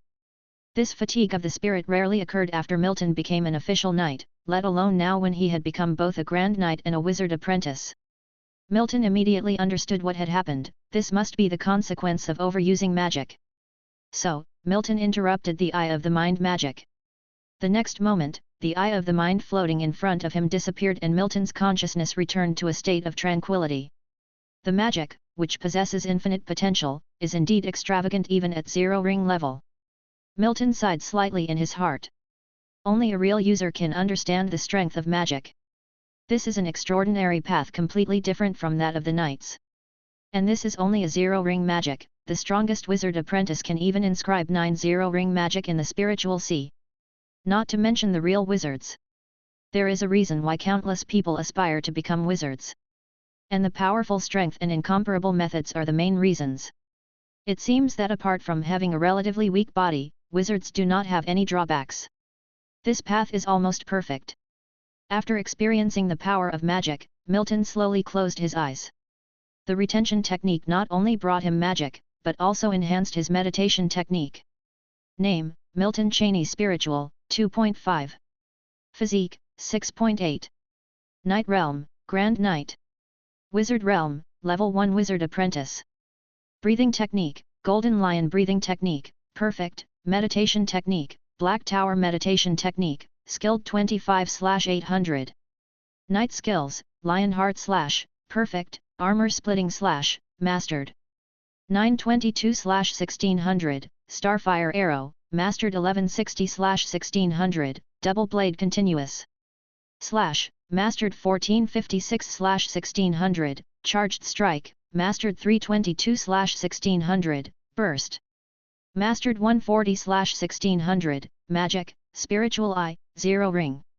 Simulation Count, 0. Clearly, the outcome of this simulation was great. Apart from inscribing the spiritual eye magic in his spiritual sea, Milton Cheney's Black Tower meditation technique had also reached the skilled level. Milton tried meditating and cultivating, discovering that while it was still a slow process, it was noticeably faster than before. As time passed, Milton opened his eyes after meditating for a few 2-hour periods, exhaling a turbid breath. The spiritual eye combined with the Grand Knight realm. The current Milton was very strong. "Kid, you're here. Your bow is ready, it's over there." Stepping into Jim's blacksmith shop again, Milton immediately spotted old Jim, busy as always. Jim naturally noticed Milton. Like the last time, the blacksmith shop was still only occupied by Jim himself. "Old Jim, your business seems a bit slow." So, Milton started joking. Jim knew Milton was joking and retorted, "Humph, what do you know? My business is thriving. It's just because it's doing so well that everyone has already bought what they needed. However, I've recently taken on a large order, fancy giving me a hand? I can give you some gold coins." Upon hearing that, Milton shook his head, "Forget it, I know nothing about blacksmithing." After saying that, he walked over to the finished longbow. The longbow was placed on a bow rack by Jim, with the enormous rack holding only one longbow. "What a great bow!" With the longbow in sight, Milton exclaimed and touched the bow in front of him. The moment he touched the bow, Milton could feel a slight chill. The proportions between the bow body and the bowstring were almost perfect. Though Milton knew nothing about blacksmithing, he could still tell that this bow was among the best of the best. "You're lucky, kid. The body of this bow is made from cold soft iron, and the bowstring is even made from the tendons of a wild python. 300 gold coins are an absolute bargain for you." While Milton was checking out the longbow, Jim approached, his tone full of the sentiment, you've really lucked out. Wild python. Milton was somewhat surprised. Although he didn't know much about cold soft iron, he was certainly no stranger to the wild python. This beast that lived in the wilderness could potentially reach the level of a grand knight, making it an extremely powerful beast. It's a hybrid, not a pure blood. A python tendon isn't worth much, the value is in my craftsmanship. When it came to this, old Jim's tone was somewhat proud. Milton nodded, knowing that Jim must have put his heart into it. So, he took 10 gold vouchers out of his money bag and handed them to Jim. Didn't think you'd have so much money, kid. Jim was slightly surprised, but he didn't refuse, casually putting the gold vouchers Milton gave him into a small pouch at his waist. Seeing Jim before him, a thought suddenly crossed Milton's mind. The next moment, an eye that Jim couldn't detect appeared in front of him. A wave stirred in Milton's eyes. Good grief! He is actually a grand knight. Chapter 63, Blackwater War Horse and Black Serpent City Military City. You're from the Golden Lion family, the younger son of Earl Golden Lion. In the office of Serpent Head City's city lord, a robust middle-aged man frowned at the young man in front of him and uttered. This middle-aged man was Nate Evans, the city lord of Serpent Head City, who also bore another identity, the younger brother of Earl Black Serpent, Lopez. And naturally, the young man was Milton Cheney himself. Milton Cheney nodded, he had a way to prove his identity. He pulled out a pale golden badge from his bosom and handed it to Nate in front of him. Nate took it with some doubt, examining it in his hand before he handed it back to Milton Cheney.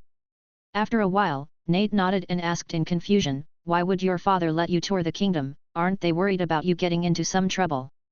Upon hearing this, Milton Cheney understood that it was because he was very young that Nate doubted his identity.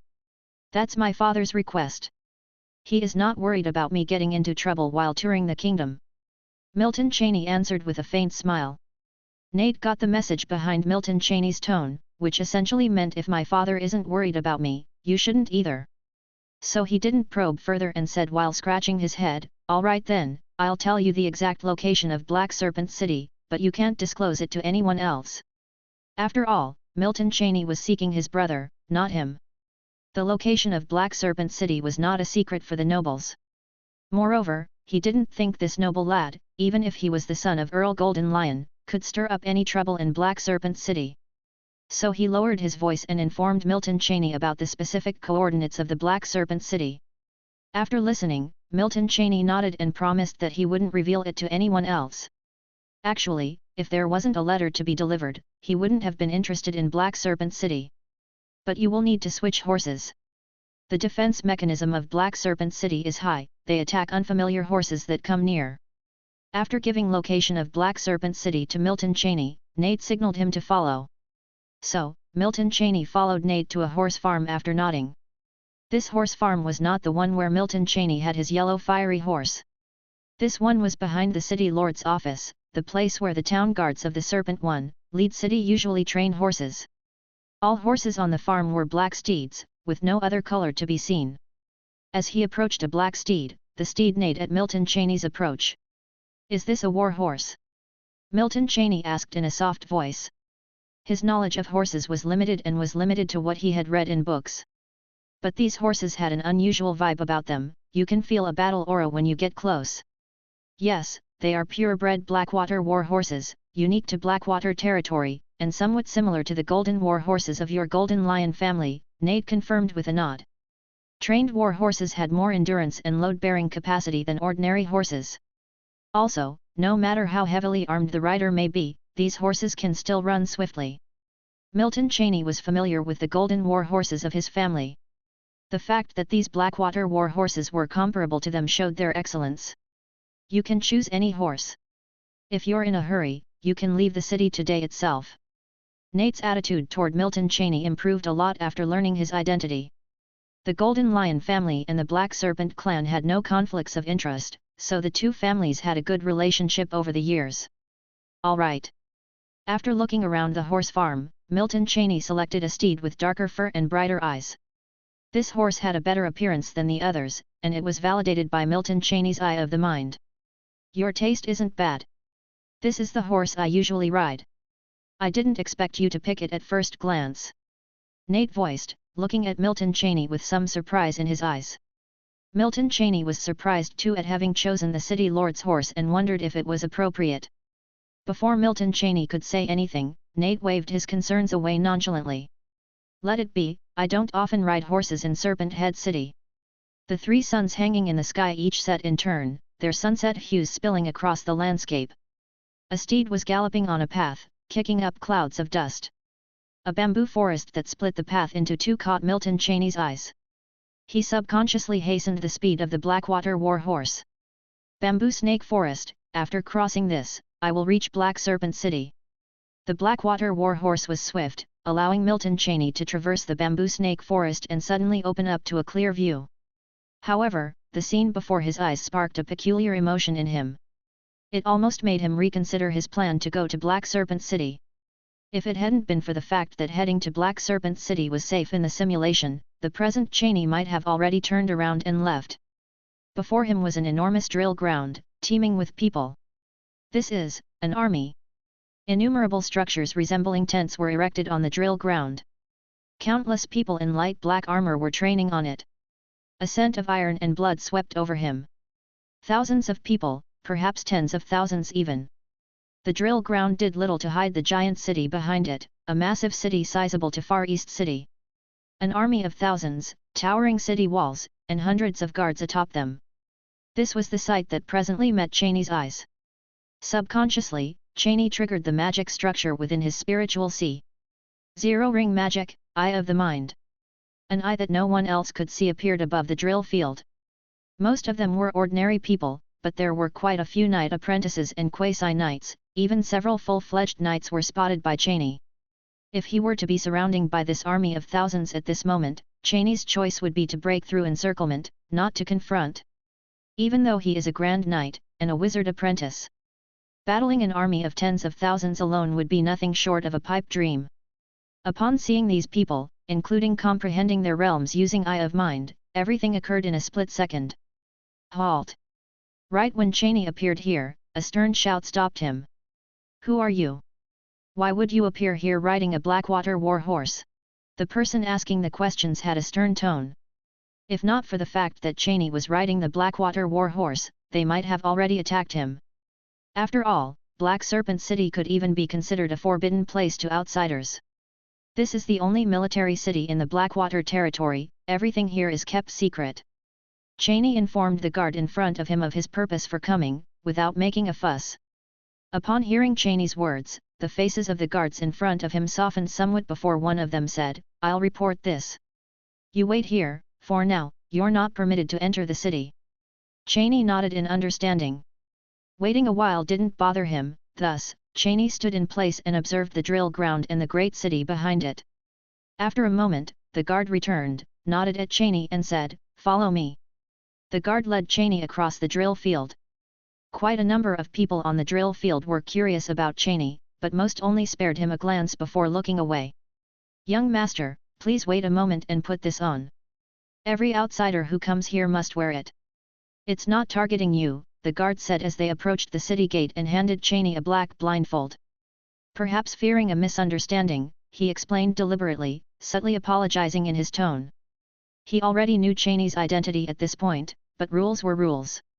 Cheney didn't make it difficult for the guard and reached out to take the blindfold. However, he got somewhat curious, wondering about the secrets of Black Serpent City that no one was even allowed to look at it. Whether he wore the blindfold or not didn't matter to him. The guards didn't know he possessed a third eye, which could see even more clearly than his physical eyes. The next moment, Cheney donned the blindfold and stepped into the city. Simultaneously, the eye of the mind hovered over his head, examining everything in front of him. Chapter 64, Lopez Evans. Under the gaze of the spiritual eye, everything within the city of Black Serpent City was laid bare. The streets were not wide within the Black Serpent City, and countless roads intertwined together. Around each road stood soldiers with unswerving vigilance. Huge weapon racks were placed along the roads within the city. Additionally, some special weapons were arranged neatly around the perimeter of Black Serpent City. The guard led the way, lightly grasping Milton Cheney's arm, oblivious to the fact that everything in the city was already revealed to Cheney. Compared to the outside, the interior of Black Serpent City was like a huge maze.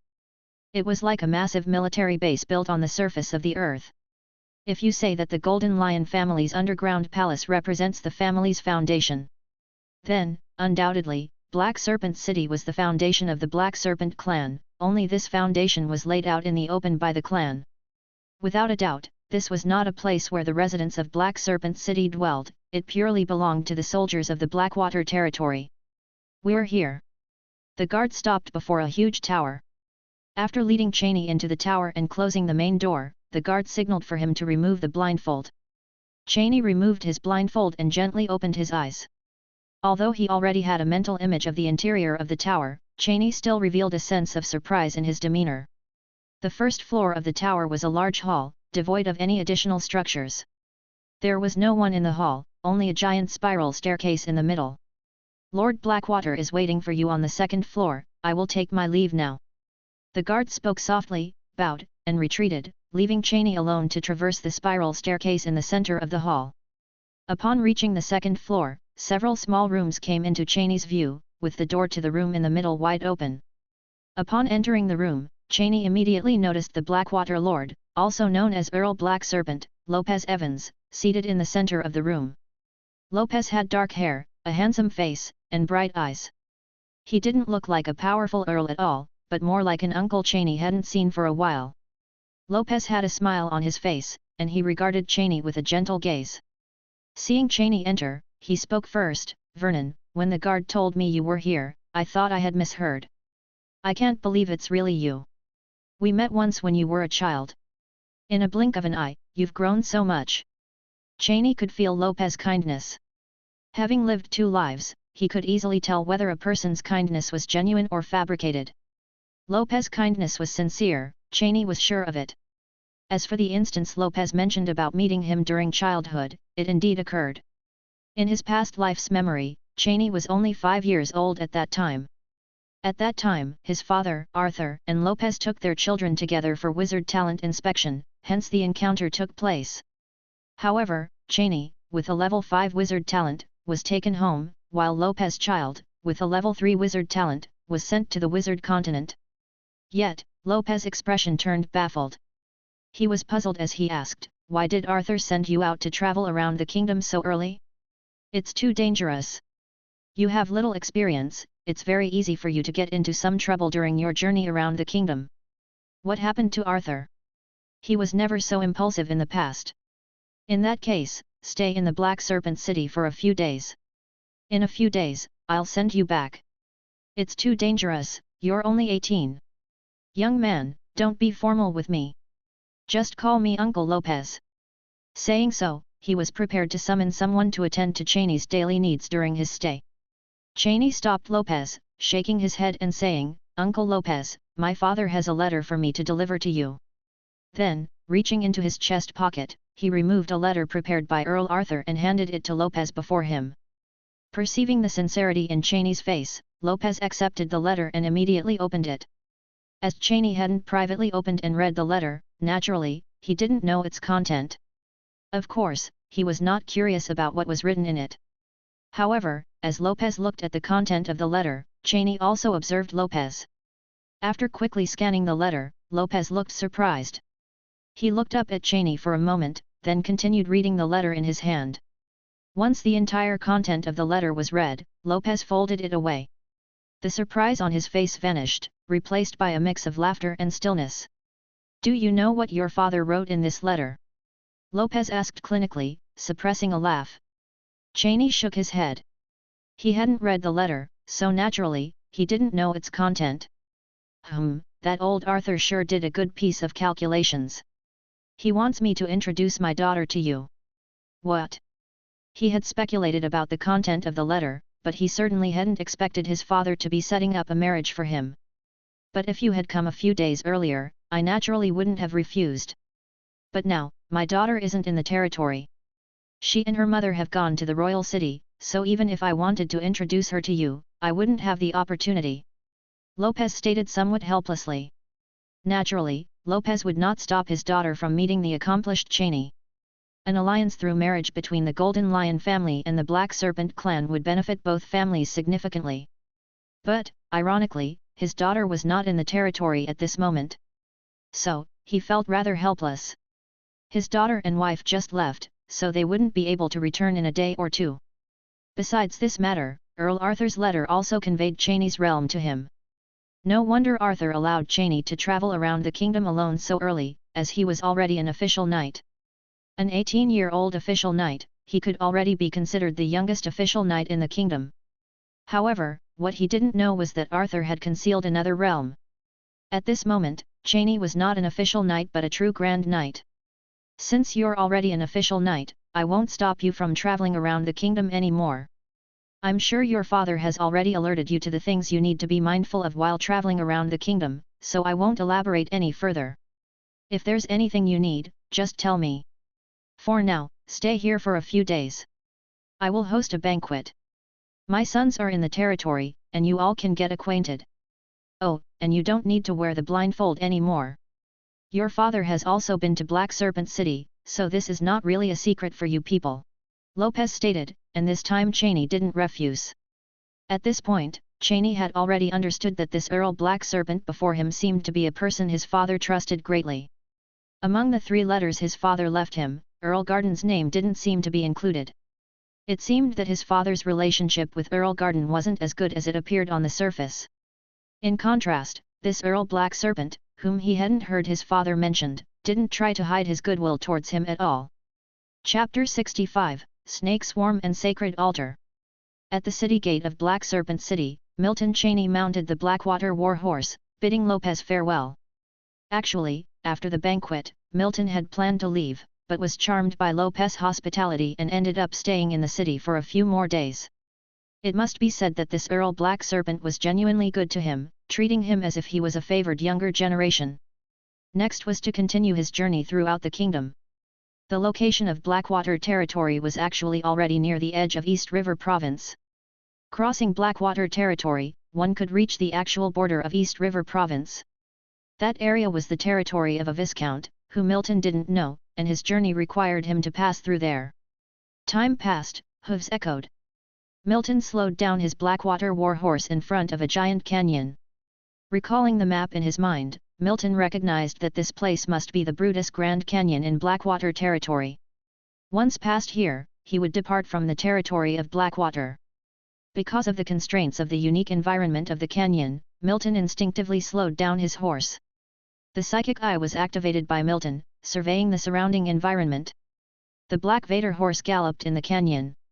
Despite the harsh environment, nothing could impede the hooves of this war horse. The next moment, Milton took the longbow from his back and pulled out an arrow.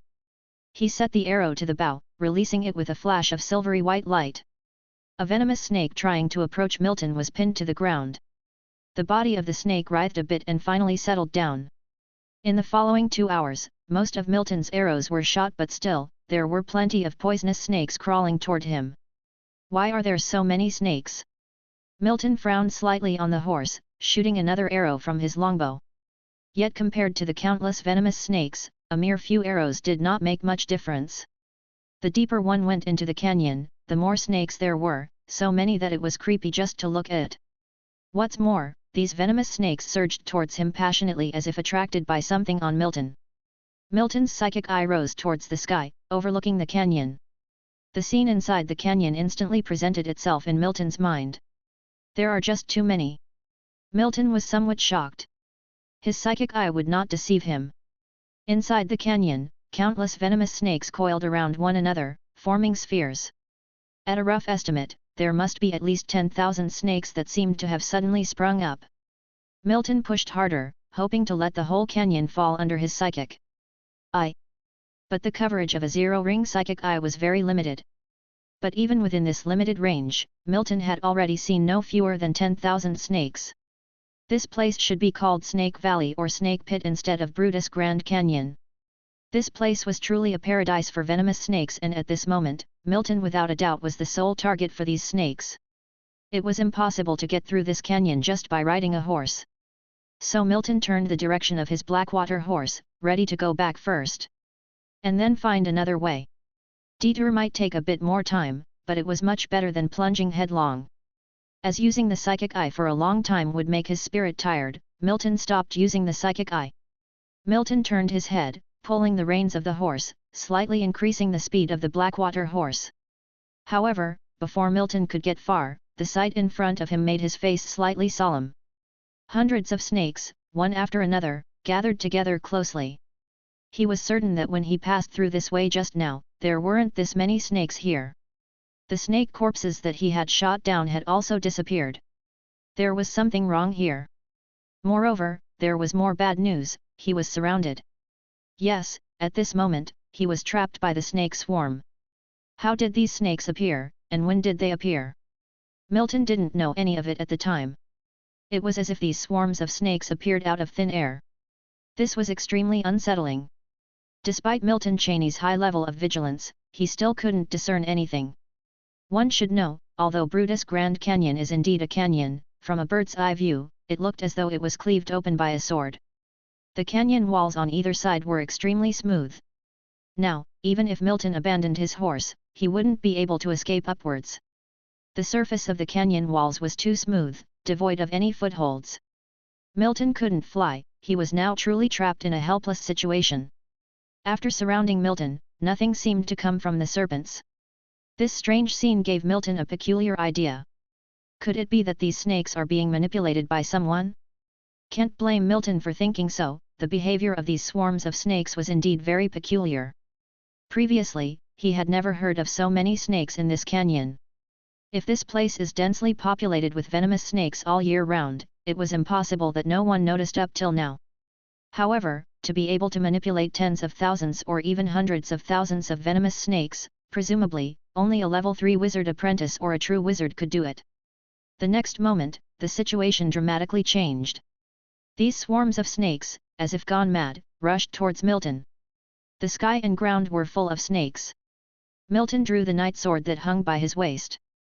With one swing, a trace of snake blood stained the silvery white night sword, and many venomous snakes turned into snake carcasses. Milton repositioned his feet while wielding his sword, all the attacking venomous snakes turned into corpses.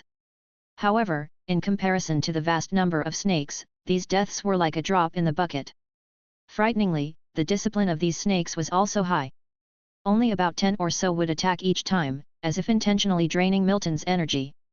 Milton knew he couldn't keep going like this. There were simply too many snakes, impossible to kill off with just a sword. Night skill. Burst. Night skill charged strike. A huge explosion rang out, and a large hole suddenly appeared in the rock wall behind Milton. It's so fragile? Milton was slightly taken aback, but he couldn't afford to be distracted at this moment. 2 more sword strokes mixed with an airflow of golden energy struck out, extending the excavated distance into the rock wall. Some of the rocks that Milton had shattered fell down, blocking the entrance into the hole. With another swing of his sword, the head of a snake that had followed him into the hole fell. The smell of fresh blood was very strong within this confined space. At this moment, Milton was inside the rock wall, surrounded by darkness. But to him, this darkness didn't amount to much. Now that the threats of the venomous snakes were gone, Milton picked up the Lionheart sword, gently knocking on the rocks inside the wall, producing a clear sound. He had sensed something strange earlier. The seemingly thick rock walls were incredibly fragile, as frail as paper, easily creating a large hole under Milton's strike. Boom! Another heavy blow, and countless rocks were cut open by Milton. However, the sight behind the shattered rocks made Milton somewhat incredulous. A vast empty area had appeared before him. Actual buildings existed inside this wall. A massive, altar-like structure stood before Milton. This space was hidden within the wall. If not for Milton's intervention, it probably would have remained undiscovered. Who could have guessed that a deliberately excavated space existed within the wall of the canyon? At the very least, Milton had no inkling. Gently stepping onto the altar, Milton activated his spiritual eye, observing the surroundings. He noticed that the material of the altar seemed special, even his spiritual eye couldn't penetrate it. A mysterious symbol located at the center of the altar caught Milton's eye. Around this symbol were 12 trays. All empty, seemingly awaiting someone to place offerings on them. Looking at this mysterious symbol, Milton felt a sense of familiarity.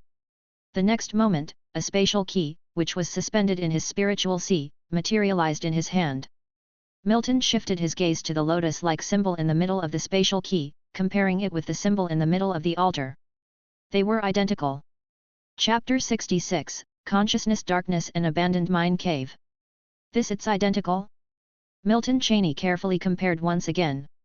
Then, he realized, it wasn't identical, there were some slight differences. The mysterious symbol in the middle of the spatial key has 4 petals, while the mysterious symbol in the middle of this sacrificial-like architecture has 6 petals.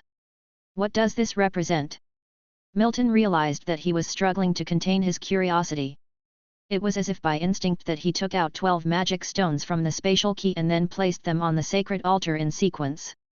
The next moment, a bright light illuminated the entire altar. A beam of light enveloped Milton's body, and his consciousness instantly plunged into darkness. If anyone were here, they would not be able to stop themselves from exclaiming. Because at this moment, this space is completely empty. Milton, along with the sacred altar, vanished. Silence and darkness engulfed this place. Suffocating, lack of oxygen. This feeling was somewhat similar to when Milton first traversed into this world. Despite the discomfort, Milton forced his eyes open. Phew! After opening his eyes, Milton breathed deeply. Only after his body had relaxed a bit did he start observing his surroundings. But everything around seemed a little blurred, as if he was experiencing the high degree of myopia he had in his previous life. It seemed as though there was shadowing in his vision. Where am I? Milton closed his eyes and massaged his temples. When he opened his eyes again, the shadowing slowly disappeared. The surroundings gradually came into Milton's view. Stone, stone, and still stone. The multitude of stones left Milton unable to determine his location. Memories of the past gradually surfaced, helping Milton understand what had happened. He recalled that he had been at a sacred altar, then for some reason he placed the magic stones on the tray of the altar, and the next moment he lost consciousness. When he regained consciousness, it was now. Milton, who had just recovered, realized something was off. What was I doing then? I was so eager to place the magic stones into those trays. Although he would be curious about unknown things, his curiosity wouldn't be that intense. Especially towards the unknown, even if Milton was very curious, he would restrain himself. He was a very cautious person, so it was impossible for him to recklessly place the magic stones on the tray. But at that time, he was like a possessed man, with only one thought in his mind, to place the magic stones into the tray before him. This was absolutely abnormal. Milton was certain that he would not normally act that way. So, obviously, either he was under some kind of spell at that time or affected by something. Not thinking further, thinking more would be of no use. Milton's head was now throbbing with pain. Now, he just wanted to figure out where he was. As for what happened at that time, Milton will definitely figure it out when he has time. The next moment, Milton began to use the meditation technique. He wanted to alleviate his headache, while also energizing himself, but as soon as he started to meditate, Milton's pupils constricted slightly. How is that possible? He found that the speed of his meditation had increased at least threefold. This feeling was extremely obvious. The next moment, a transparent light screen appeared in front of Milton. Meditation technique, Black Tower meditation technique, skilled. Leave 125/800. The meditation technique was still at the skilled level, unchanged. If it's not the advancement of the meditation technique, then what caused the doubling of meditation speed? Milton Cheney suddenly contemplated a rumor, but instinct in his brain told him it was impossible. That is, the majority of wizards choose to stay at the wizard continent because cultivating meditation techniques on the wizard continent might be faster than on subcontinent. Am I on the wizard continent? Milton Cheney muttered to himself, somewhat disbelieving. However, apart from this explanation, it seemed that nothing else could account for his doubled cultivation speed at the moment. Milton Cheney, enduring the headache, continues to meditate. Time passed, the throbbing slowly receded, and Milton, consumed by his twisting emotions, had no willingness to continue his meditation. If he was indeed on the wizard continent now, then it would be difficult to return to the subcontinent. You must know that in the last simulation, none of the 15 offspring he sent out to sea returned. Milton Cheney got up and moved a little. He realized he felt somewhat exhausted, but his strength had not faded. The cultivation of a grand night gave him a bit more confidence in this unfamiliar place. Moving around, Milton Cheney found himself in what appeared to be a mining cave. However, apart from him, there was no one else here. After walking for a while, Milton saw a glimmer of light in distance. The cave entrance was right in front of him. Milton quickened his pace, and walked out of the cave. As soon as he had stepped outside the entrance, even before Milton Cheney got a close look at the surroundings, he saw a middle-aged man appear before him. This middle-aged man with a stern face and knitted brows, looked displeased as he glanced at Milton emerging from the cave. "What's your situation? Why are you coming out of an abandoned tunnel? Were you sleeping in there, slacking off?" Jacob was blunt with his tone, without any need of niceties. At that moment, his mood was terrible. Taking over his shift, he was greeted by a slacker. Jacob not allowed to slack off, yet a miner dares to. This displeased him. Milton, fresh out of the door and still unfamiliar with the situation, was suddenly bombarded with rebukes which surprised him. However, he understood immediately. So he adopted a humble tone. "Lord, I had a terrible headache today, so I took a short rest in the cave." "You bloody slacker, arguing your headache is just your excuse to slack off." Milton's words did not improve Jacob's demeanor, but rather aggravated his displeasure. Jacob pulled out a whip, full of thorns, ready to lash Milton. A cold flash crossed Milton's eyes. In this moment, he had already taken into account the surrounding environment. Just like he suspected, this place was a large mine site. He also figured out from the middle-aged man's words that the place where he woke up was an abandoned mine within the mining site. There were several mines around and only the middle-aged man was outside the mines. So there was nothing to discuss. Milton caught Jacob's wrist as he prepared to whip, and with a hard squeeze, the audible sound of cracking bones filled the air. Seeing Jacob was about to scream, Milton immediately covered his mouth. "Now, I will ask, you will answer. If you scream, I will crush your throat." Milton Cheney laid Jacob down, staring at him with indifferent eyes, his voice radiating a chilling murderous intent. Jacob could only nod quickly. Milton removed his hand from over his mouth. "What's your name?" he asked. "Lord, I am Jacob Beckman Silenlin Morius Te. Stop. Where is this place?" Hearing the question, Jacob's complexion changed abruptly. "You're not from the mining district, you are." But before he could finish his sentence, his other wrist was crushed, and his attempt at screaming was promptly halted by Milton's hand. Cold sweat rolled down his forehead. "Don't try to be smart. Any more nonsense and I will twist off your neck." Jacob nodded hastily, even more vigorously than before. Chapter 67, Violet Wizard Continent. "Where am I?" Milton Cheney asked again, staring intently into Jacob's eyes as he spoke, his spiritual eye also scanning Jacob's body.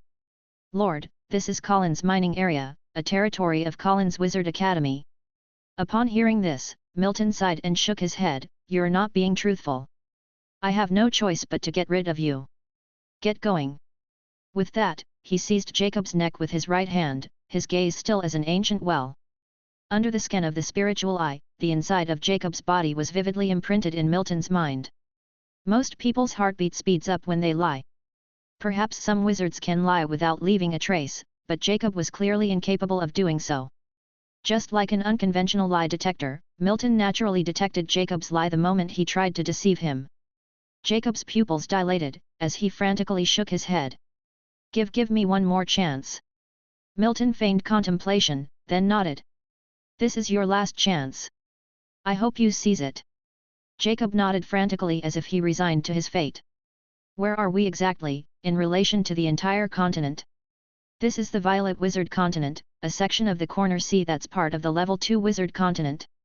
This mining area is the Collins Mining Area, belonging to the Nature Church Wizard Organization. It's located in the southern part of Violet Continent, surrounded by 6 cities, Curved Corner City, Golden Chalice City, Collins City." A flicker of surprise crossed Milton's eyes, but it quickly vanished. Indeed, this was not the familiar subcontinent that he knew, but an actual wizard continent. If Milton had previously harbored doubts, now he was certain. Because under the skin of the spiritual eye, he knew Jacob wasn't lying. Though he hadn't heard of the Corner Sea or the Violet Wizard Continent before. Yet, Milton understood that this was not the wizard continent closest to the subcontinent he used to be. "Explain what is meant by Level 2 Wizard Continent, and also elaborate more about the Corner Sea." Confusion appeared in Jacob's eyes. He was surprised that Milton was even asking him these basic questions. Was he going to kill him just because of these easy questions? How unlucky can he be? Jacob was on the verge of tears, but replied faithfully, "A level 2 wizard. Continent means that the ruler of the continent is a level 2 wizard. The corner sea is made up of 4 wizard continents, with 3 being level 2 and 1 being level 3. Where is the corner sea? Where is the corner sea?" Upon hearing this question, Jacob was baffled. He truly didn't know, so all he could do was say, "Lord, I genuinely don't know. I only know the corner sea is just the corner sea, it has been called that since ancient times." Milton, with his spiritual eye activated, knew that Jacob wasn't lying, so he switched to another question. "Who is the ruler of the Violet Continent?" "The ruler of the Violet Continent is the level 2 wizard, Lord Lyle Simpson. He is rumored to be the representative sent to the Violet Continent by the Pure Yellow Tower. As for more specifics, I am not privy to them." Jacob spoke quickly. His only hope at this moment was that Milton would spare his life after he answered all these questions. He dared not lie any more. The Pure Yellow Tower? Milton was taken aback. This name wasn't unknown to him. It had appeared once in a simulation a long way back. Refer to Chapter 32. Yes, the Pure Yellow Tower is famous throughout the wizard realm. It is said that the Tower Master is a level 5 Grand Wizard who has conquered an entire plane. The Violet Continent also has a Pure Yellow Tower Academy, though it's a branch school established by Lord Lyle. As he spoke, Jacob's eyes were filled with fanaticism and desire. Milton nodded, then continued asking questions. From ordinary to obscure questions, as long as Jacob knew the answer, he didn't lie but shared everything with Milton. This included details about himself. "Any more questions?" Jacob looked at Milton, a glimmer of hope in his eyes. Milton shook his head indicating there were no more questions. Jacob let out a sigh of relief, a hint of resentment flickering in his eyes, but he hid it well. However, hiding it well was futile, as Milton had never intended to spare him. Crack! A crisp sound of shattering bones was heard. Jacob's neck was strangled and broken by Milton. Even at the moment of his death, he couldn't believe that Milton dared to actually kill him here. So even in death, he died with his eyes wide open in disbelief. Unfortunately, he didn't think about it.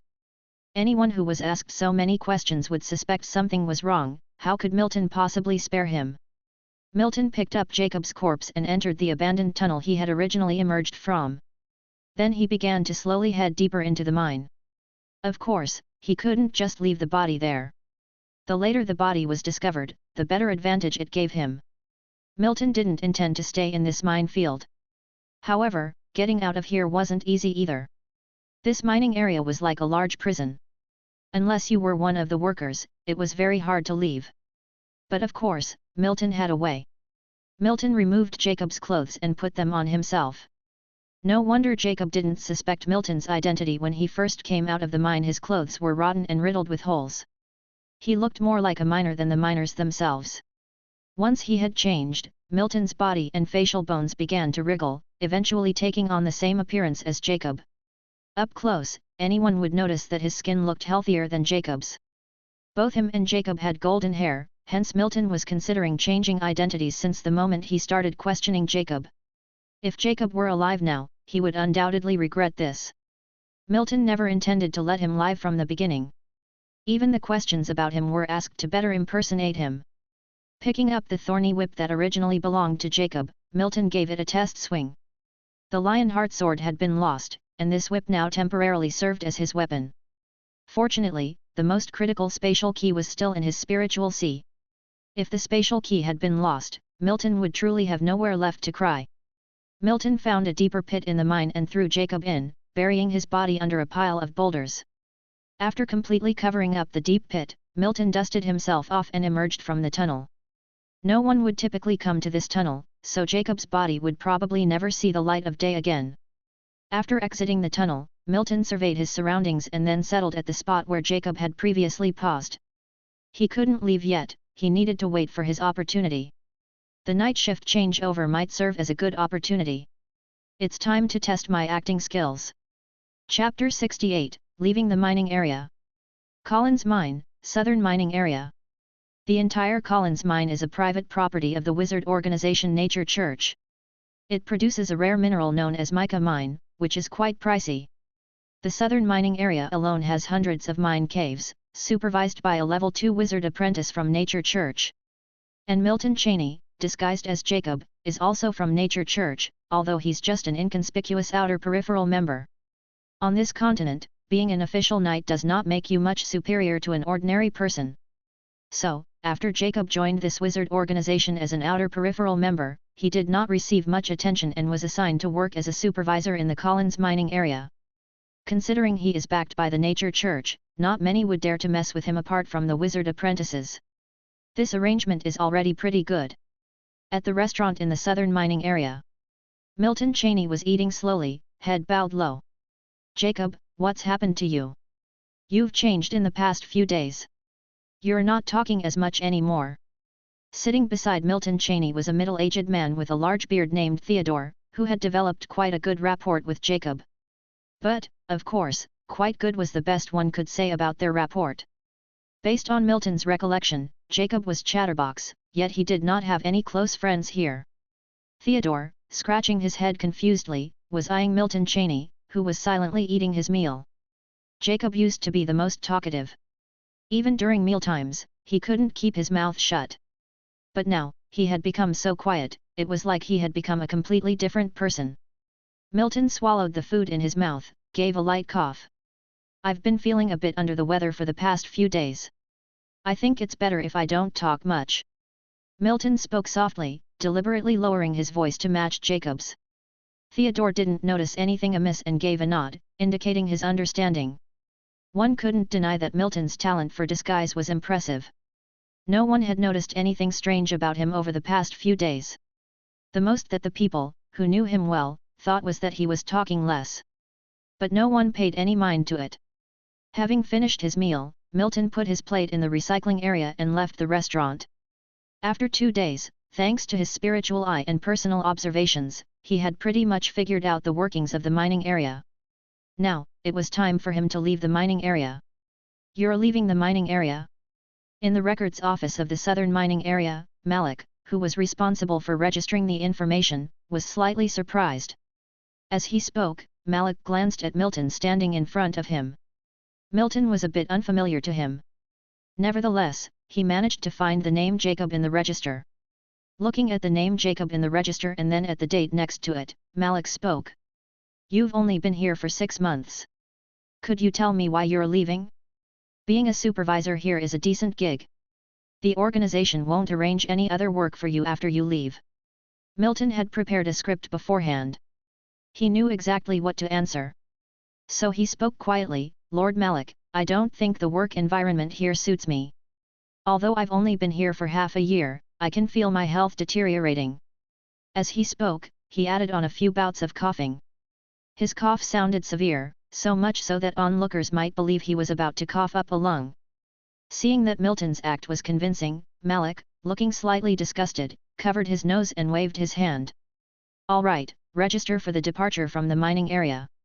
People like Milton were common in the Nature Church. They were said to be outer peripheral members, but in reality, they were just insignificant cannon fodder. The organization had been merciful enough to assign them work, expecting continuous care was simply unrealistic. Unless someone was an official member, all other outer peripheral members were treated the same. So, he didn't care where Milton goes after leaving the mining area. However, here, an official knight without a backing would find it very difficult to survive. "Thank you." Milton nodded and said. He hadn't considered staying longer in the mining area. But he wasn't exactly the real Jacob. If he were to be exposed one day, there would be no escape. So the best plan was to leave. After all, he had no shortage of magic stones. Even after leaving, he could find a good place. More importantly, this was the wizard continent. His simulator could be of great use here. Currently, he was a grand knight and a wizard apprentice. Even if he were to join another organization, he wouldn't merely be an outer peripheral member. But Milton did not have any such plan at the moment. All he wanted to do now was to live in obscurity for a while. After registering, Milton left the mining area smoothly. No complicated challenges or deliberate difficulties arose. After leaving the mining area, Milton faced another problem. Where was he to go next in this unfamiliar place? Luckily, Collins City wasn't far from the Collins mining area. According to Jacob, he knew the exact location of Collins City. He could first settle in Collins City before deciding on his next steps. Time passed, and following the route provided by Jacob, Milton reached Collins City without any incident. Collins City, befitting its reputation as a city in the Wizard Continent, was far superior to Far East City. Just standing near the massively tall and imposing city wall gave a sense of grandeur. After paying the entrance fee, Milton went into the city. The city was extremely spacious. The roads were flat and impressively clean, without the sight of any garbage or foreign objects. Upon entering the city, Milton's attire did not arouse any attention. The footfall in Collins City was quite substantial. No one would notice such an ordinary-looking person. Milton didn't plan on visiting the nature church base. Instead, he headed straight to a large shop. Upon entering the shop, a maid quickly greeted him. "Do you sell maps here?" "Yes, sir." "Please follow me." Milton followed the maid while his eyes scanned their surroundings. The shop was large, with numerous customers. The hum of conversation added to the lively atmosphere. "Here are our maps, sir. Feel free to let me know your preference." Milton took the stack of paper that the maid handed over and swept a casual glance over them. "Do you have a map of the entire continent or maybe just the southern part of?" Milton examined the maps and found that they were all small area maps. The largest one only covered a few nearby cities. "Large maps are available on the second floor. I'll take you there." On the second floor, the maid whispered a few words into a man's ear. The man nodded and walked towards Milton. "I am sorry, but the largest map we have here only covers half of the southern region. We don't sell maps of the entire continent or the entire south." The man sounded apologetic. "It's all right. Just prepare the largest map you have for me. Oh, and do you have any decent knight swords? I'd like to purchase one." Milton nodded before speaking again. "Yes, sir. Please wait for a moment while I get it for you." Chapter 69, Golden Chalice City and the Discovered Corpse. After making his purchases in the shops, Milton Cheney did not choose to stay long in Collins City. After all, this city was the territory of the Nature Church and was near the Collins mining area. Once Jacob's body was discovered, the first person to be suspected would be him, the one who impersonated Jacob. Although Milton Cheney believed he had done a good job concealing the body, there was always a possibility that he had left some evidence behind. Any ordinary person might not be able to track him down solely based on a body, but the person in charge of the southern mining area was a level 2 wizard apprentice after all, who knew if there were some methods unknown to Milton Cheney. So, for the sake of his safety, Milton Cheney did not choose to stay in Collins City. Instead, he chose to join a merchant convoy going to Golden Chalice City, and after paying a reward of 2 magic stones, the convoy was happy to take. It was several days later when Milton Cheney arrived at Golden Chalice City. Golden Chalice City was closer to the middle region of the southern continent. The city was quite prosperous, with many small wizard organizations and wizard academies situated within. Milton Cheney found an inn in the city to stay for the time being. Although the continent Violet was not entirely alien to Milton Cheney, he couldn't be more unfamiliar with Golden Chalice City. He planned to spend the next few days getting to know the distribution of power in Golden Chalice City before making further plans. This was no longer the subcontinent they were on previously, and Grand Knights were not considered the strongest in here. There were several people here stronger than a Grand Knight. So, Milton Cheney had to be cautious in every step he took, striving for stability and persistence. At least until he was familiar with the city, Milton Cheney would not interact with anyone else. Fortunately, his new simulation counts would arrive in a few days, and this simulation that was opened directly on the Wizard Continent might bring him considerable gains. One had to admit that Milton Cheney's worry was not without reason, because just over 10 days after he left Collins Mine, Southern Mining Area. "Lord, all of the mica ores from this batch have been delivered to the organization. The number of ores mined this quarter has increased significantly compared to the previous one," said Malik sycophantically while handing over the registration form in his hand to the man in the white robe in front of him.